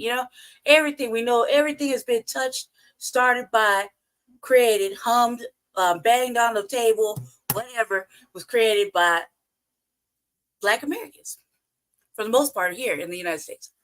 It's documented. There's visuals. There's video. It's grainy, but it's there. You know what I mean? And I don't think they get enough credit. I'd add that to the reparations claim too. All right. Here, you dropped off, brother. I think that like I said, I think FBA, especially when it comes to music, we know who we like, and I guarantee you, man, I know, especially when that first album of Eminem came out, I know no Black motherfucker I was fucking with, sister, brother, anyone my age, had bought that album with money. You caught the bootleg copy, or you borrowed it from some OTB so you could listen to it, and then you copied it and you put it in your CD case. I know that for a fucking fact. There's plenty of bootleg copies floating around the neighborhood. That first album, nobody paid cash money for it. And it was no Black person paying cash money out for it. No matter what anybody says. I know for a fact. I was alive at that time. I see it firsthand. Nobody was spending money on that motherfucking album. Especially if they were Black. No. No, they weren't doing it. No. It just made me laugh. I was watching that shit and I was thinking, like, to myself, man, they're always giving credit to they're always giving bigging up Eminem, and I was acting like he contributed something, and then they want to be like, well, this is what he did for white rappers. And you see these white what it, I guess, rap you calling it nowadays. It's not even that. I would say the music that they create now is not good either. It's not tight. So whatever kind of waves that they're riding, I don't even know. I don't understand it. I don't think it's tight. I wouldn't spend no money on it. I wouldn't. I barely listen to if I can get through a whole song that alleged white rapper created, it would be a fucking miracle. I can barely get through any of these songs nowadays that some of these people are making, because I feel like it's all commercialized. It's whitewashed. It's whatever them little hat people think is current or popping or whatever. And it really isn't. It really isn't. I don't even know how some of these rappers now can't even produce a whole album at all. I really don't understand. And I really don't see how we don't have more lawsuits with all these beats. Some of you listen to these beats and they come from older music. And I'm thinking, you brand new, how the fuck you get how you able to sample this beat and keep it? Like I remember it was a big thing about that, a long time ago. I'm like 43 years old. I've seen some really crazy shit happen with the music industry. And do anybody who's making music now have control of their motherfucking masters? Question mark. Is it like the death clause still?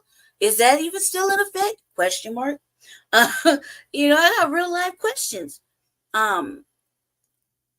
Like what is an advance nowadays, and what you got to do to get it is we really ain't seen, just because we out of COVID, we really haven't seen concerts really take off like it was before COVID.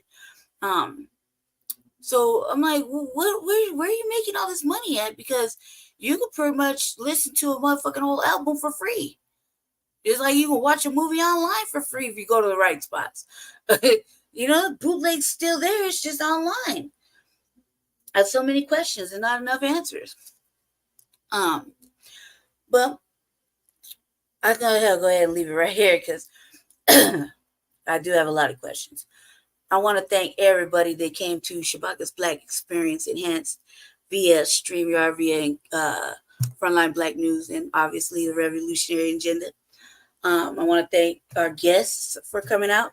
Brother Kev, Negro Whisperer. Shout out to Outlaw Radio. They have their broadcast, and the People's Network. I think they was on yesterday. I believe they were on yesterday. I think they have a couple of broadcast days, and they always show Shabaka'S Blacc Experience Enhanced and Frontline Blacc News Love, and we're part of the network, and we love and appreciate all of them over there. Shout out to the fellas and Courtney. Shout out to them.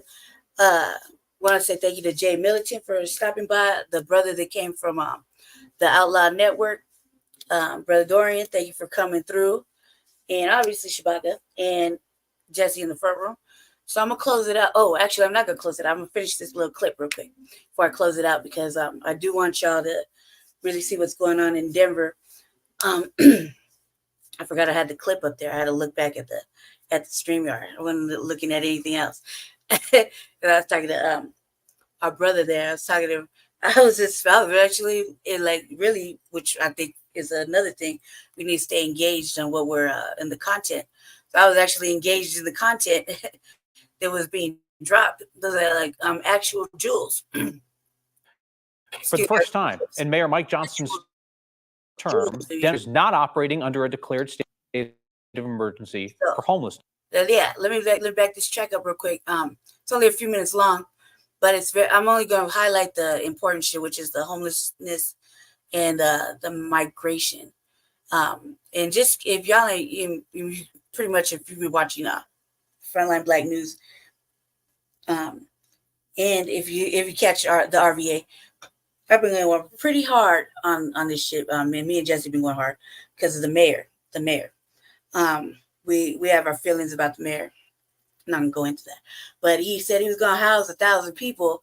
It was supposed to be house 1,000 unhoused neighbors, which is Jesse's term for the unhoused here, which is our actual citizens of Denver.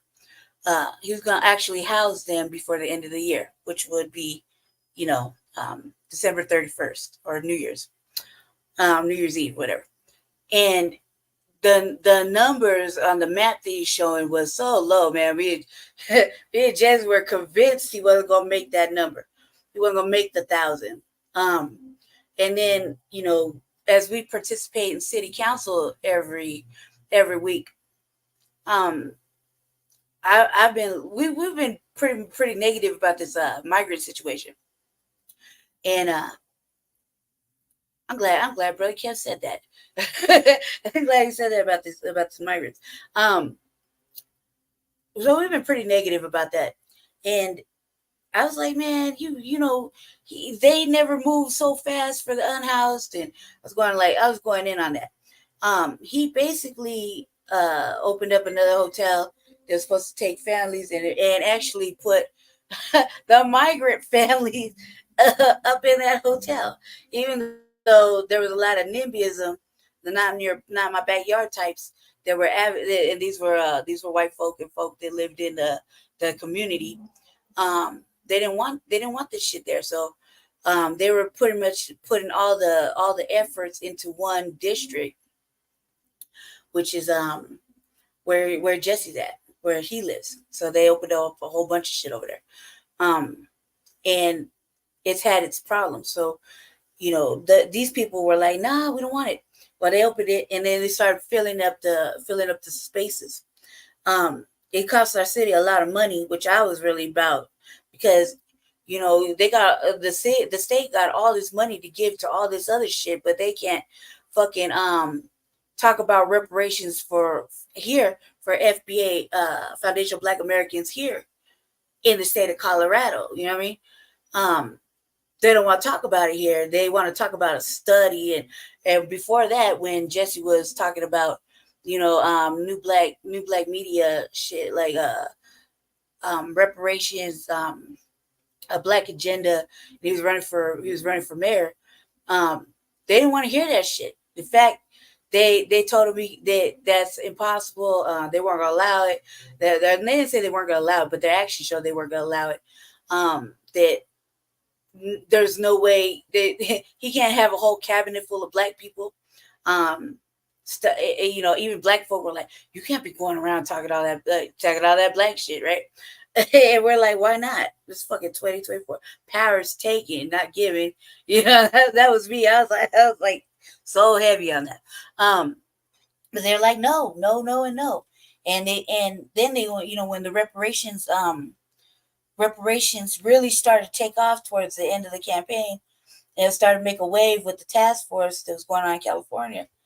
Then they wanted Jesse to show up, but they wanted Jesse to show up on some backdoor shit, like be in the back quietly and not tell the public about it, so they can have discussions and steal his black ideas. And I wasn't having it then. And then they wanted to turn reparations into a black and brown thing, and I wasn't having that then. I said, I'm gonna sink your motherfucking battleship. Stop, it ain't gonna work. I stand on this here. I'm the only motherfucker here in the state, aside Jesse, and a couple of other FBA really solid individuals here, which is just, in my mind, I can really only count on two hands until I see otherwise. I would not trust the black agenda the way it is, the way we're talking about with Foundational Black Americans, the reparations claim, everything that we're actively pushing so heavy. I would not trust it in the hands of none of these politicians here, because they may be black, but they off code. They're not codified, not even in the least. They can say they believe in black empowerment and black liberation and black people finally coming up ahead. They can say that shit with their lips, but they don't show it in their actions. And ultimately, they're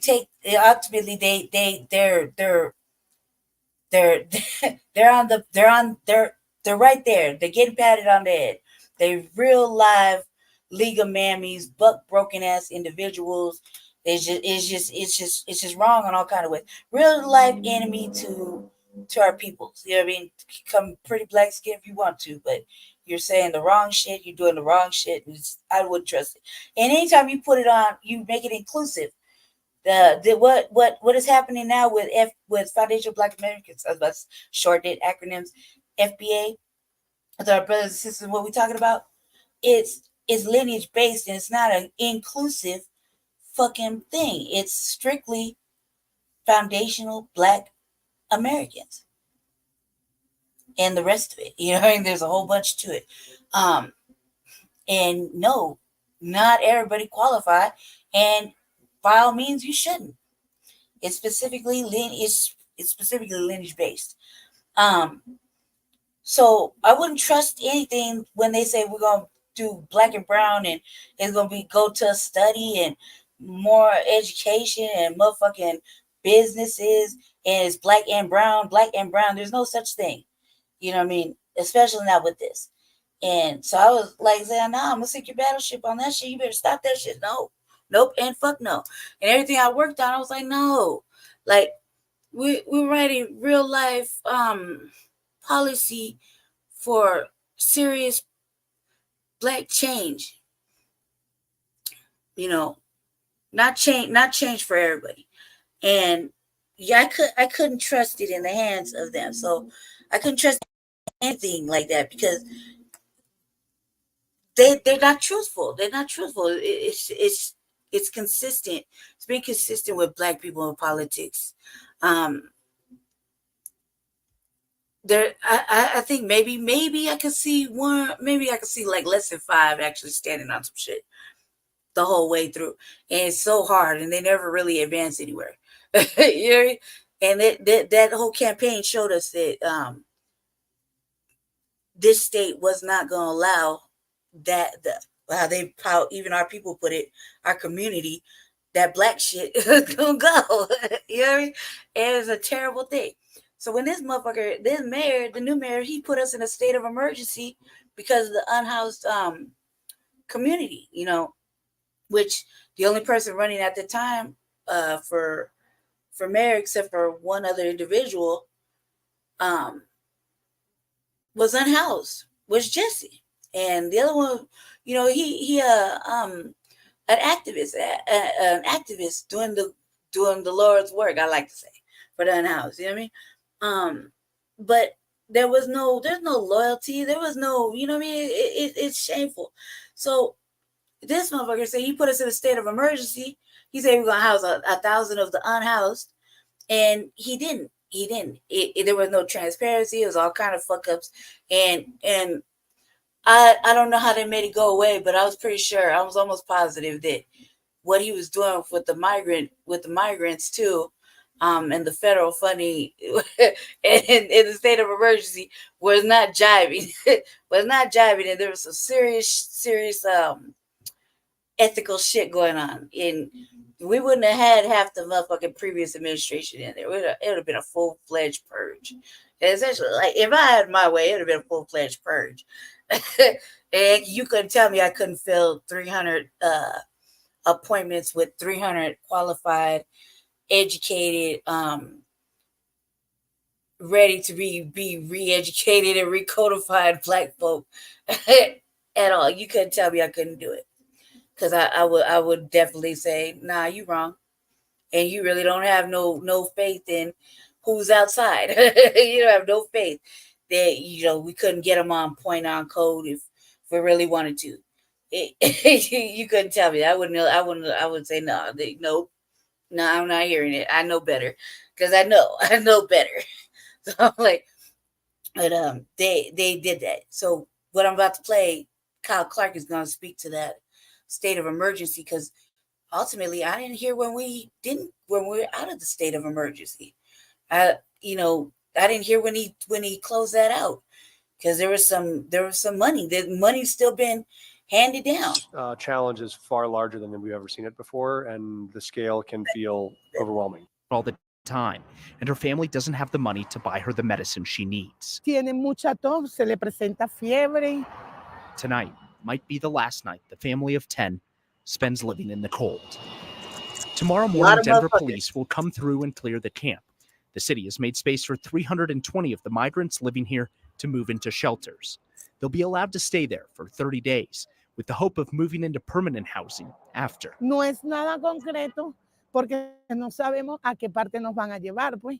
Pero un techo que nos dé es una bendición. Out here, it's clear Denver has a problem. This challenge is far larger than we've ever seen it before, and the scale can feel overwhelming. Inside City Council, the mayor is sounding an alarm on how much this crisis will cost. Our budget right now for 2024 at this capacity would be about $180 million. Last week was 136 million. I ain't gonna front. It was math in your head, but that's about 10 to 15% of the entire general fund budget for 2024. Democratic Mayor Mike Johnston put around $50 million towards solving homelessness last year. The migrant crisis could cost more than 3 times that amount this year. That would be a very, very painful conversation about budget options if we had to figure that out. Tengo demasiado miedo porque no sé qué va a pasar con mi nieta. In a battle between a city wanting to be welcoming and a city's bottom line, the future is not clear. City of Denver says it has enough space that everyone at that camp will be given shelter tomorrow when it's swept. They'll be allowed to stay for 30 days, though it's not clear what happens after. The city says it's hopeful that people will be able to find housing before those 30 days are up. New arrivals, though, still get kicked out of those other migrant shelters 14 days, Kyle, after they arrive if they're not traveling with kids. One thing that makes getting migrants into shelter a bit easier than getting some of the homeless population into shelters is the fact that they're often more eligible to get into and hold on to apartments. Landlords are more willing to rent to them. The city of Denver is trying to help by saying, if you have a job, if you're a migrant who has a job, we will pay your first month's rent. If you don't have a job, the city of Denver is committing to paying for the first 3 months' rent. Talk about where's all this money going. That's part of it. Mark, thank you. For the first time in Mayor Mike Johnston's term, Denver is not operating under a declared state of emergency for homelessness.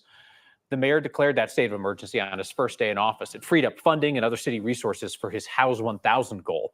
Johnston has the same goal this year, getting another 1,000 people off the street in 2024. But the state of emergency was allowed to expire at the end of 2023. It was 167 days long, with more than $45 million spent. The city of Denver moving 1,000 people off the streets and into shelter in 6 months is both a monumental achievement and just a first step. The kind of first step that'll be remembered as a misstep if the city can't manage to keep those people sheltered and to move most of them into housing. And those next steps will be harder than the first. But the journey has now begun, and you have to be rooting for them being the people who are trying to turn a corner in their lives, them being Mayor Johnston and the city employees who are trying to help with that process. Rooting against them at this point, rooting for the mayor and the city to fail, rooting for these people to fall back into homelessness, that feels... Oh my God. I swear to God, he's talking to us. Like, I swear to God, he's talking to me and Jesse. I probably... Because I was like, I just said it like last week. I was like, I hope that motherfuckers fail. Oh my God. Real shit. Look it up. After I said that shit, I was like, man, you know, it's not that I don't want to see him fail, but I want to see him fail. I promise you I said that shit. like the last 3 shows.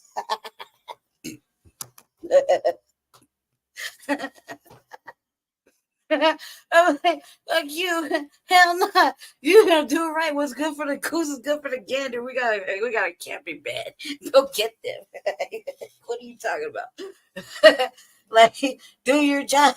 Like, no man, you setting this sister up for the okie doke. Like, oh man, I've been running this dude's helmet. I've been running their helmet for like fucking months straight. You ain't gonna make it. No, oh my God. That's a lie. He's a lie.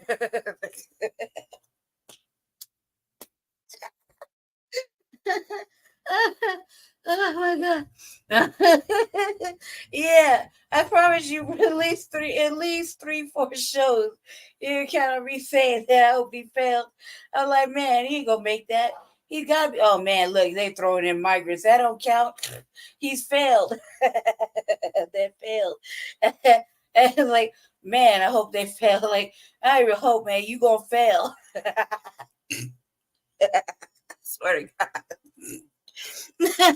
Oh man. Oh man. Man, I was like, I swear to God that he's speaking to us. Because we're the only ones saying it. Me and Jesse are the only ones saying it. We're like, oh yeah, he gotta fail. We're gonna make sure he has to fail.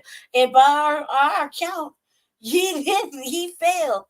I mean, they had to keep coming back, and it's like it's like a save face moment because, we, like I said, we do city council, and I was like, man, so and so need to be fired. Whoop de whoop de whoop. Cause this motherfucker is the white privilege all day, every day. Like he needs to be fired for real. Like he ain't housing nobody. He a racist. Oh, shit. I know. I know. Oh my God. And the shit I was talking about city council, like, I mean, oh my, and I was like, man, we got a camping ban. No way. You would have came and picked us up. I don't know how many times you arrested us. Man, you better go. It's good for the goose, good for the gander. You better go get them. Do your job. We couldn't have our children out there. They put our children in CPS. As me, I know. Shit, they took mine. As me, I know. What the fuck? Man, you better go get them. You better do something. You slacking. No. You can't add these motherfucking migrants to the fucking unhoused count. What you mean? You go count it as one even if they stayed the night? That ain't fucking right. Like these people don't want this shit in their community.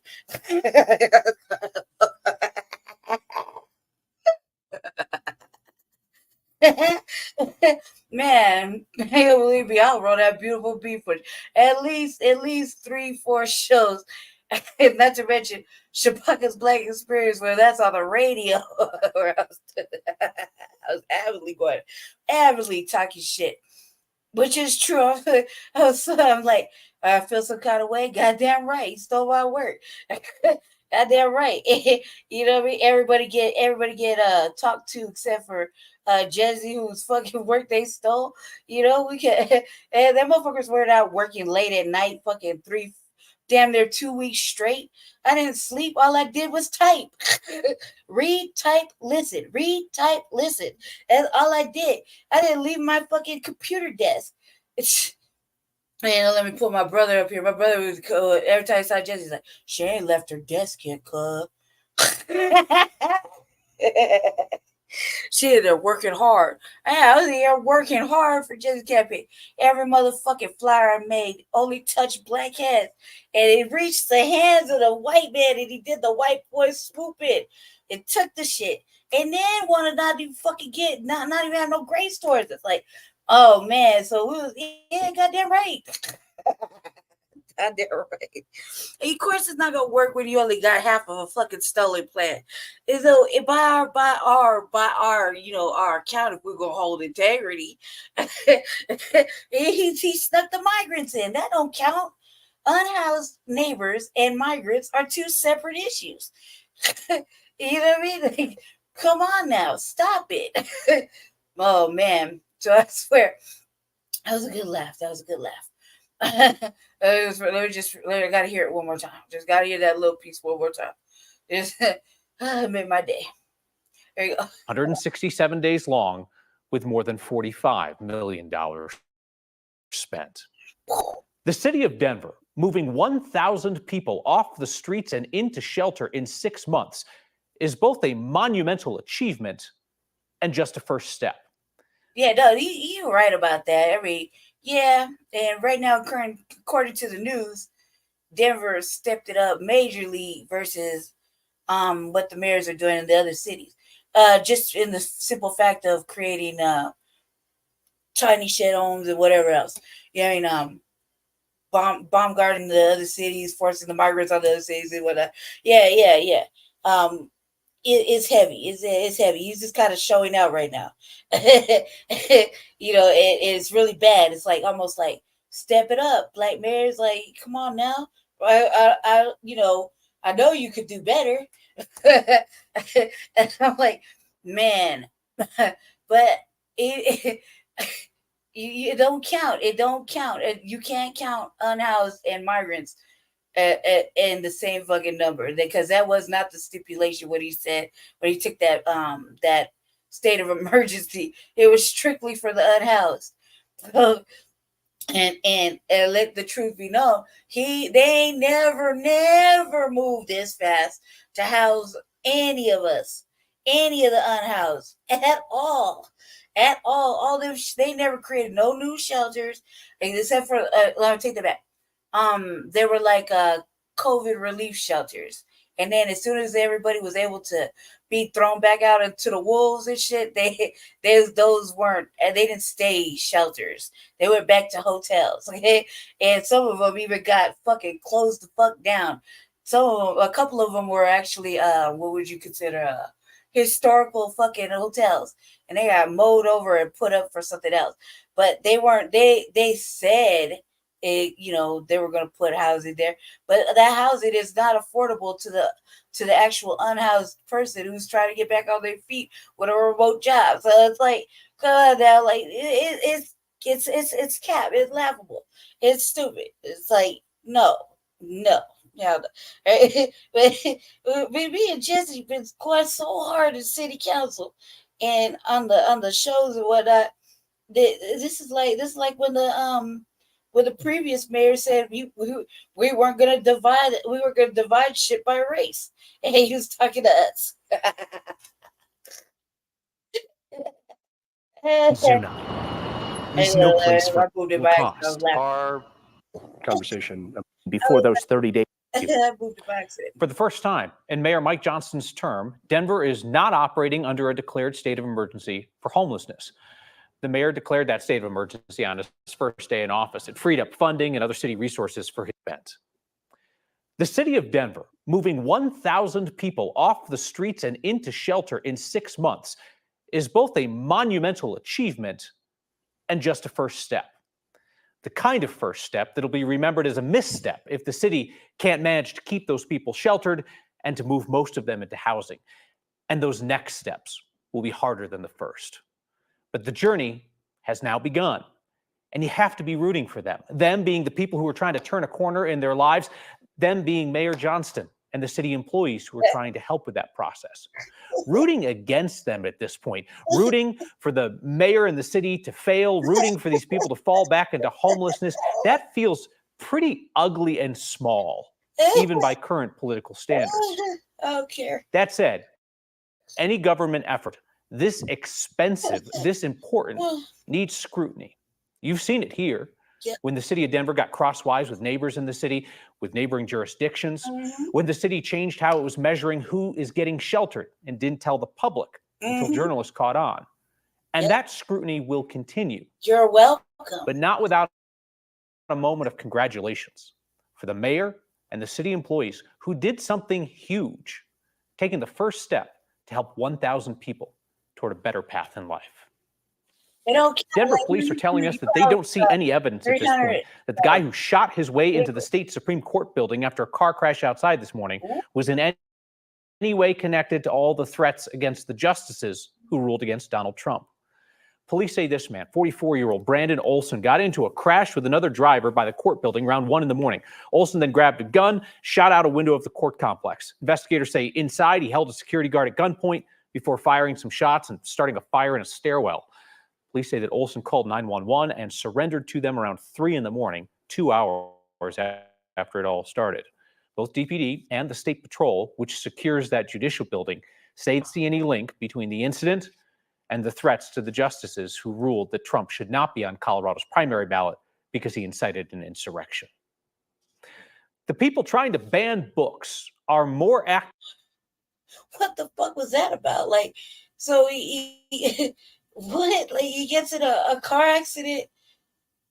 He gets in a car accident, shoots out a window. What happened to the other person? Was in any way connected to all the threats against the justices who ruled against Donald Trump. Police say this man, 44-year-old Brandon Olson, got into a crash with another driver by the court building around 1 in the morning. Olson then grabbed a gun, shot out a window of the court complex. Investigators say inside he held a security guard at gunpoint before firing some shots. So that must have been intentional. Like, you get in a wreck and then you go gun blasted across the street and then hold a security guard hostage. They call the police on yourself and then you give yourself up. Like, what is you on? Cuz, like, that is crazy. Like, what happened to the other driver? Like, starting a fire in a cell. Police say that Olson called 911 and surrendered to them around 3 in the morning, 2 hours after it all started. Both DPD and the State Patrol, which secures that judicial building, say they do not see any link between the incident and the threats to the justices who ruled that Trump. A man of justice is scared as hell. The start of the new year is the perfect time to dwell on the past. Maybe it's in here. Because in this library, history is always present. And a lot of it is about gay liberation topics. Rex Fuller knows books about the gay community were once hard to find. Yeah. In history, well, you know. What a lot of it has reminded me of is what we experienced have access to try and overcome these negative outcomes of depression and feelings of isolation that, you know, for many members of the LGBT community. Out of schools and libraries. It's stuff with LGBTQ characters. Exactly. And, you know, that's why these libraries. Oh my God. Oh my God, Kyle Clark. Okay, so I'm sorry, Philly. Hey, so you know, again, this is me. It's me. I was saying, like, I always say, you know, that they fictional characters. They're like fictional characters getting legislation. You hear me say that shit? That I'll say fictional characters. Okay, getting legislation before Black people, right? I'm not laughing about the Black people part, but I'm laughing about the fictitious or the fictional characters part. Okay.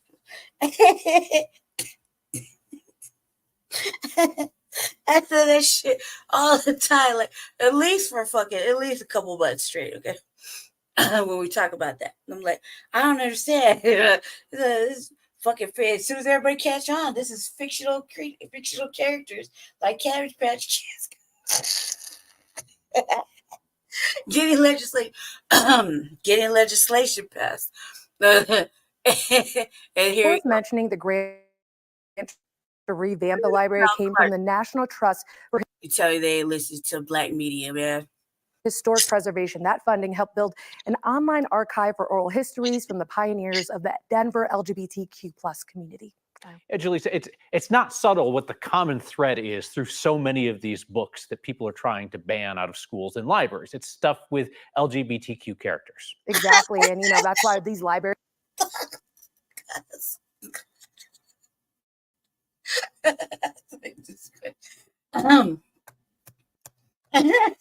Woo. Yeah, I can't say and not listening to me. None of these people like me. Oh man, yeah. He said characters, LGBT characters, is what he said. I was gonna say I will stop smoking weed, but that's helping. It's really helping. Are incredibly important for this community. This library has been around for quite a few decades. It just got this revamp, but it's also important to note that all of these books are donated books from the community, knowing the importance of the text in them. All right, Julie Rosari, thank you very much.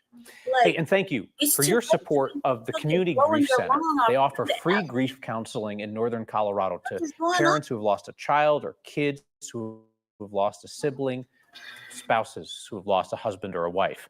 That was your latest Word of Thanks microgiving campaign. And this is pretty astonishing, but more than 500 of you have signed up to give monthly to the Word of Thanks Fund.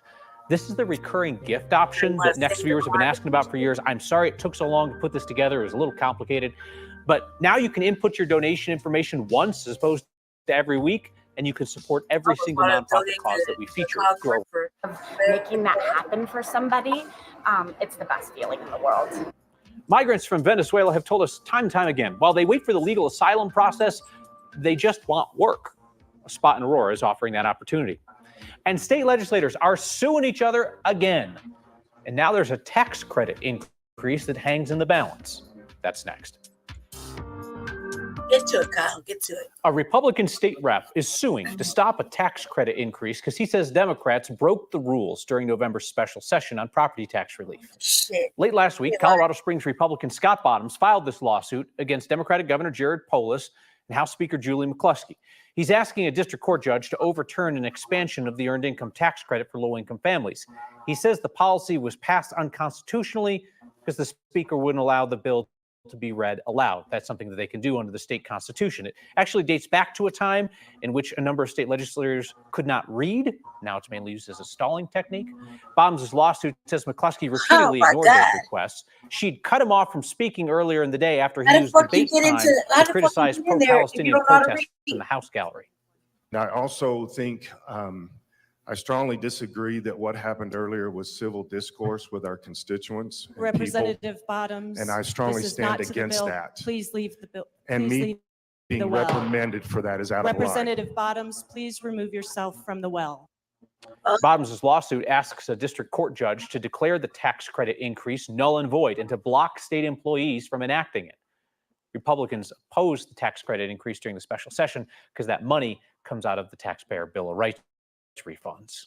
So all the snow and rain that we got early last year gave the states that rely on the Colorado River a bit of breathing room after years of drought and water cuts.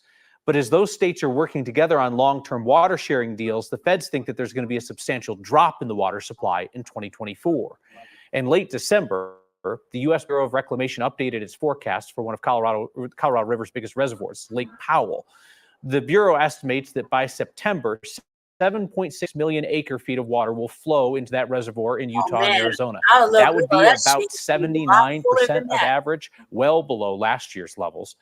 The Bureau's prediction is based largely on snowpack levels here in Colorado, as well as New Mexico, Utah, and Wyoming. They're all off to a below average start. The low levels in Lake Powell has become an immediate problem for the states downriver, which rely on releases from the reservoir, but they're also an issue in places like Colorado because we have to pull out of our reservoirs to cover emergency shortages. Forecast, though, is far from settled. Lauren Robinson, the issue becomes, as you get later into the season, it's harder and harder to make up that snowpack. Oh my God. The opportunity that awaits them there. The Stanley Market has 55 businesses. That's literally right by my house, except one. Nothing hurts more than literally seeing right by my somebody, house, like, quote unquote, fail. This shit is literally right by my house. Okay, like when I'm good and I'm well and everything, and I have to get there. We have a couple of Black events there. You know what I mean? Some 3-day summits and whatnot. You know, some Black stuff goes on there sometimes. You know, from time to time.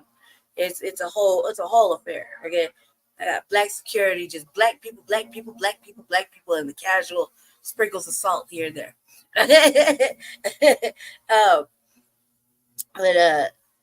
Yeah, it's right by my house. I used to cruise by. I think it was a skating rink. Okay, till I cruised by it. Actually, cruised by it. It's like a little shopping center.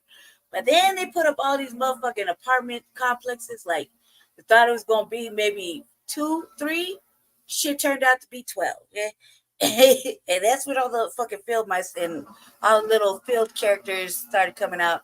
They took down a whole Black shopping complex that they stopped letting run, and I think right around COVID time, like I said, people weren't able to come out. People weren't spending money at the little Black shopette, the bar across the street from the Black shopette. Used to be a Black bar. It's kind of older heads up in there, just, you know, after 10 o'clock and a couple of brews getting ratchet to the jukebox. You know what I mean? But it was Black people right there. And I lived right literally by the bar, you know what I mean? And so I would see, you know, the beautiful family come out, and then, you know, the late night shenanigans. And it was also a very dangerous time late night, you know, for everybody leaving the little bar. There was a lot of unhappiness, you know, especially for me watching it, patrolling the neighborhood. Like, don't you fucking police officers got actual motherfucking crime to be tending to? Like, you must sweat the older couples coming out feeling themselves. You must do it. You couldn't find nothing else to get into, you know.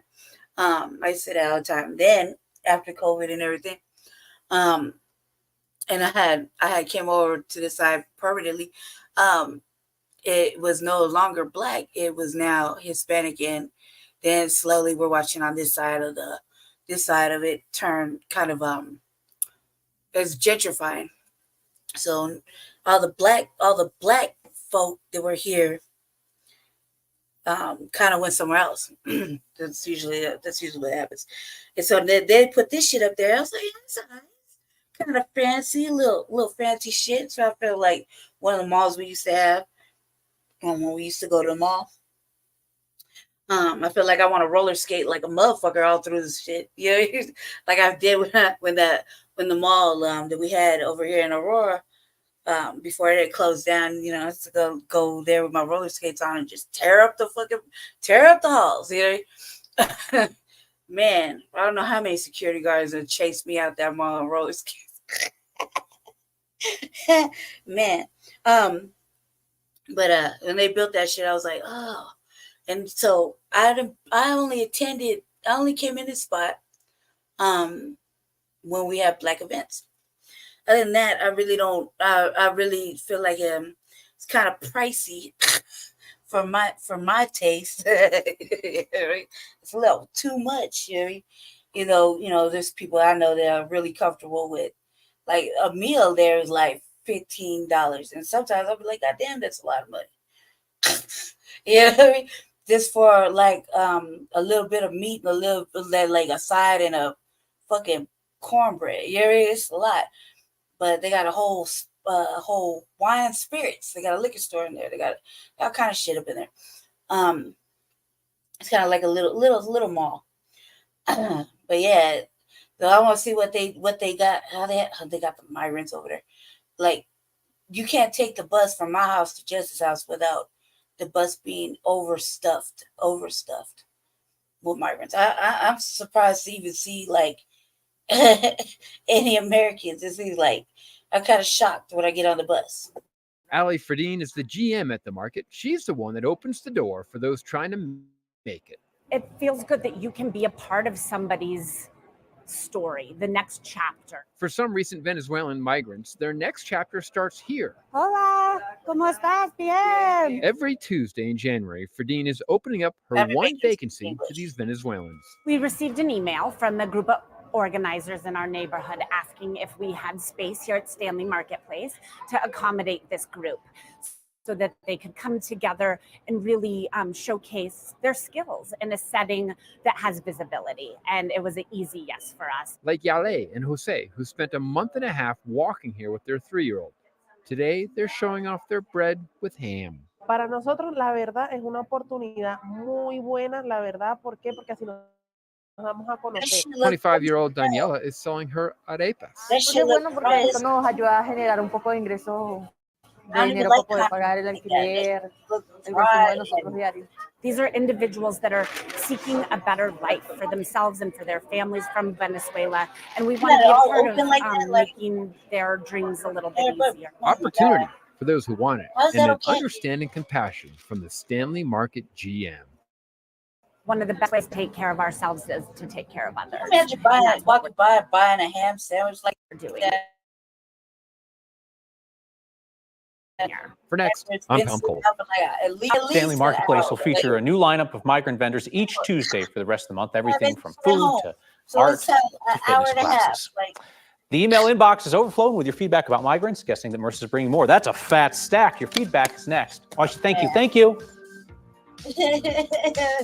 Enormous amount of feedback tonight about the twin issues of the migrant crisis and homelessness in our community. Begin with David, who writes, "This is lunacy. Why is Denver a fiscally stupid," his words, sanctuary city? Suggested that the city of Denver should be in the business of flying migrants back to their home countries. Right. So, David, there's no doubt that American cities, Denver included, are bearing the brunt of the fact that we don't have a functional immigration system and policy at the nationwide level. Whether you believe in looser immigration laws or more restrictive immigration laws, what we have now is not functional. It's falling to cities. Why can't you just fly somebody out of the country? A lot of these folks are here going through the legal process. If you were to grab them and put them on a plane against their will, I'm pretty sure that's kidnapping. Kathy says, migrants aren't looking for a handout. What's keeping them from working for 180 days? It's the federal government. That's what the holdup is, the federal government. And Congress does not appear interested in changing that situation, despite how many times Denver and others have asked. We'll see you next time. Man, you know, we got subjective. I was like, yeah. I'm like, okay. But yeah, I was with the first dude. Like, I was with the first dude. But shit. Man, this is a fucking opening like an awe-inspiring moment right there. I'm not gonna lie, I laughed my ass. That was great. Yeah, because they was up at city council today. They was very much, they were very much in city council, and we couldn't. Yeah, here we go. There we go. Plans for a homeless encampment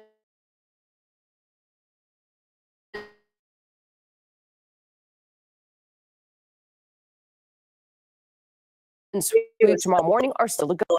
And Spear, a location where hundreds of migrants have been living.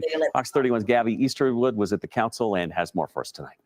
Well, dozens of migrants came to council tonight to voice their concerns about the sweep that's going to happen in this area at Zuni and Spear. Most of them, though, telling council that they're ready to work in this area and give back to the Denver community. These migrants will be moved in the morning, but tonight they were at council, voicing their gratitude alongside worry for what's to come. We are in dire need of Outside the chambers, though, is where the real conversation happened. Asked to meet with the governor because he is the one who has said that this is not a statewide matter, statewide concern. I disagree with that. Yes. With council members Chantel Lewis and Serena Gonzalez Gutierrez meeting with migrants. We don't want y'all in the streets. Let's just say that. And we want to continue to fight for you. Joanna Gonzalez is a nurse back home. A skill she's ready to bring to Denver, but for her and so many others, we are urgent need of those work permits.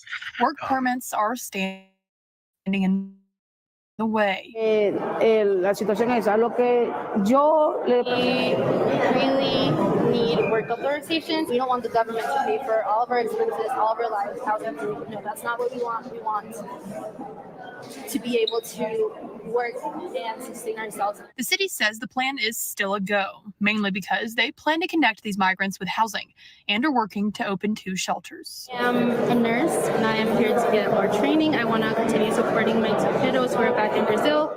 Now, this sweep is set for tomorrow at 7 a.m. And the city says that they've already had 300 rental applications from these migrants, and 100 of them have already been placed into housing from this encampment. In Denver, Gabby Easterwood, Fox 31. First of all, they would never let us be 300 deep somewhere. Like, never.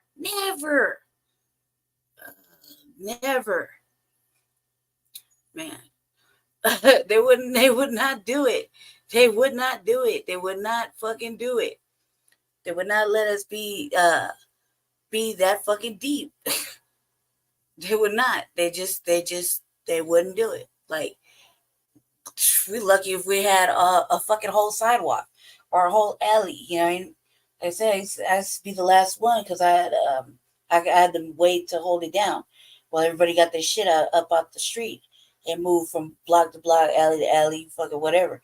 Yeah, so I'm saying they would never let us do that. So this is fucking it's not just not fair. It's just like, oh my god, like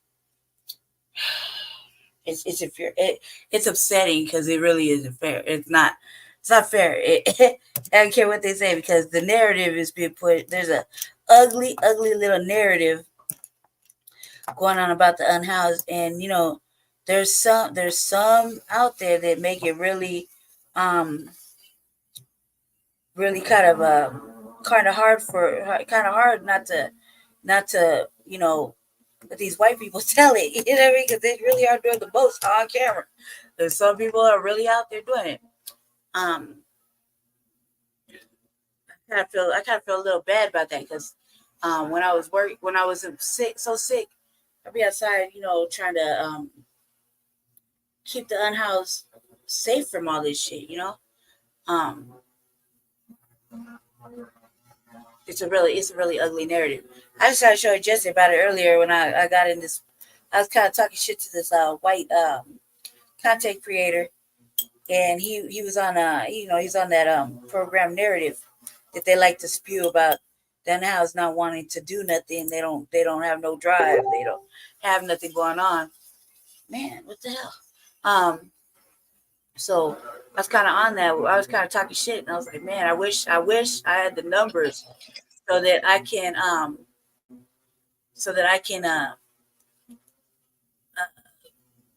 argue this point. You know, I want to argue this point, and it's been difficult. Anyway, family, I want to shut this down right here because I actually want to see if I can plug this thing in, and see if I can make it work. Anyway, family, I want to thank y'all for joining us for another great episode of Shabaka'S Blacc Experience Enhanced, in conjunction with Front Line Blacc News, the Revolutionary Agenda, simulcasting or simul streaming on like 9 different platforms. I'm just kidding. Like a few, and we definitely shout out the Arena Uncensored for allowing us to do so, and all the platforms that go with them. It's been an experience. So I'm gonna go ahead and let you guys go, and you may see me later on. Thank you all for watching. Thanks for liking and kicking it with us this whole time, or with me anyway.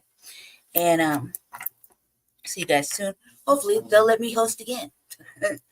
And also thanks to the Outlaws for coming through. Jay Militant, Shabaka, obviously, and the other brother that showed up, and everybody in the chat. So we'll see you soon. With what we got next coming up? Oh, you got me coming up, the RBA. So you're looking forward to that. Here within the next either a couple hours and maybe the next day or so. We'll see what happens. We'll see what happens here shortly. Thank you, y'all. Stay safe, stay black, stay dangerous, stay favored, and be safe.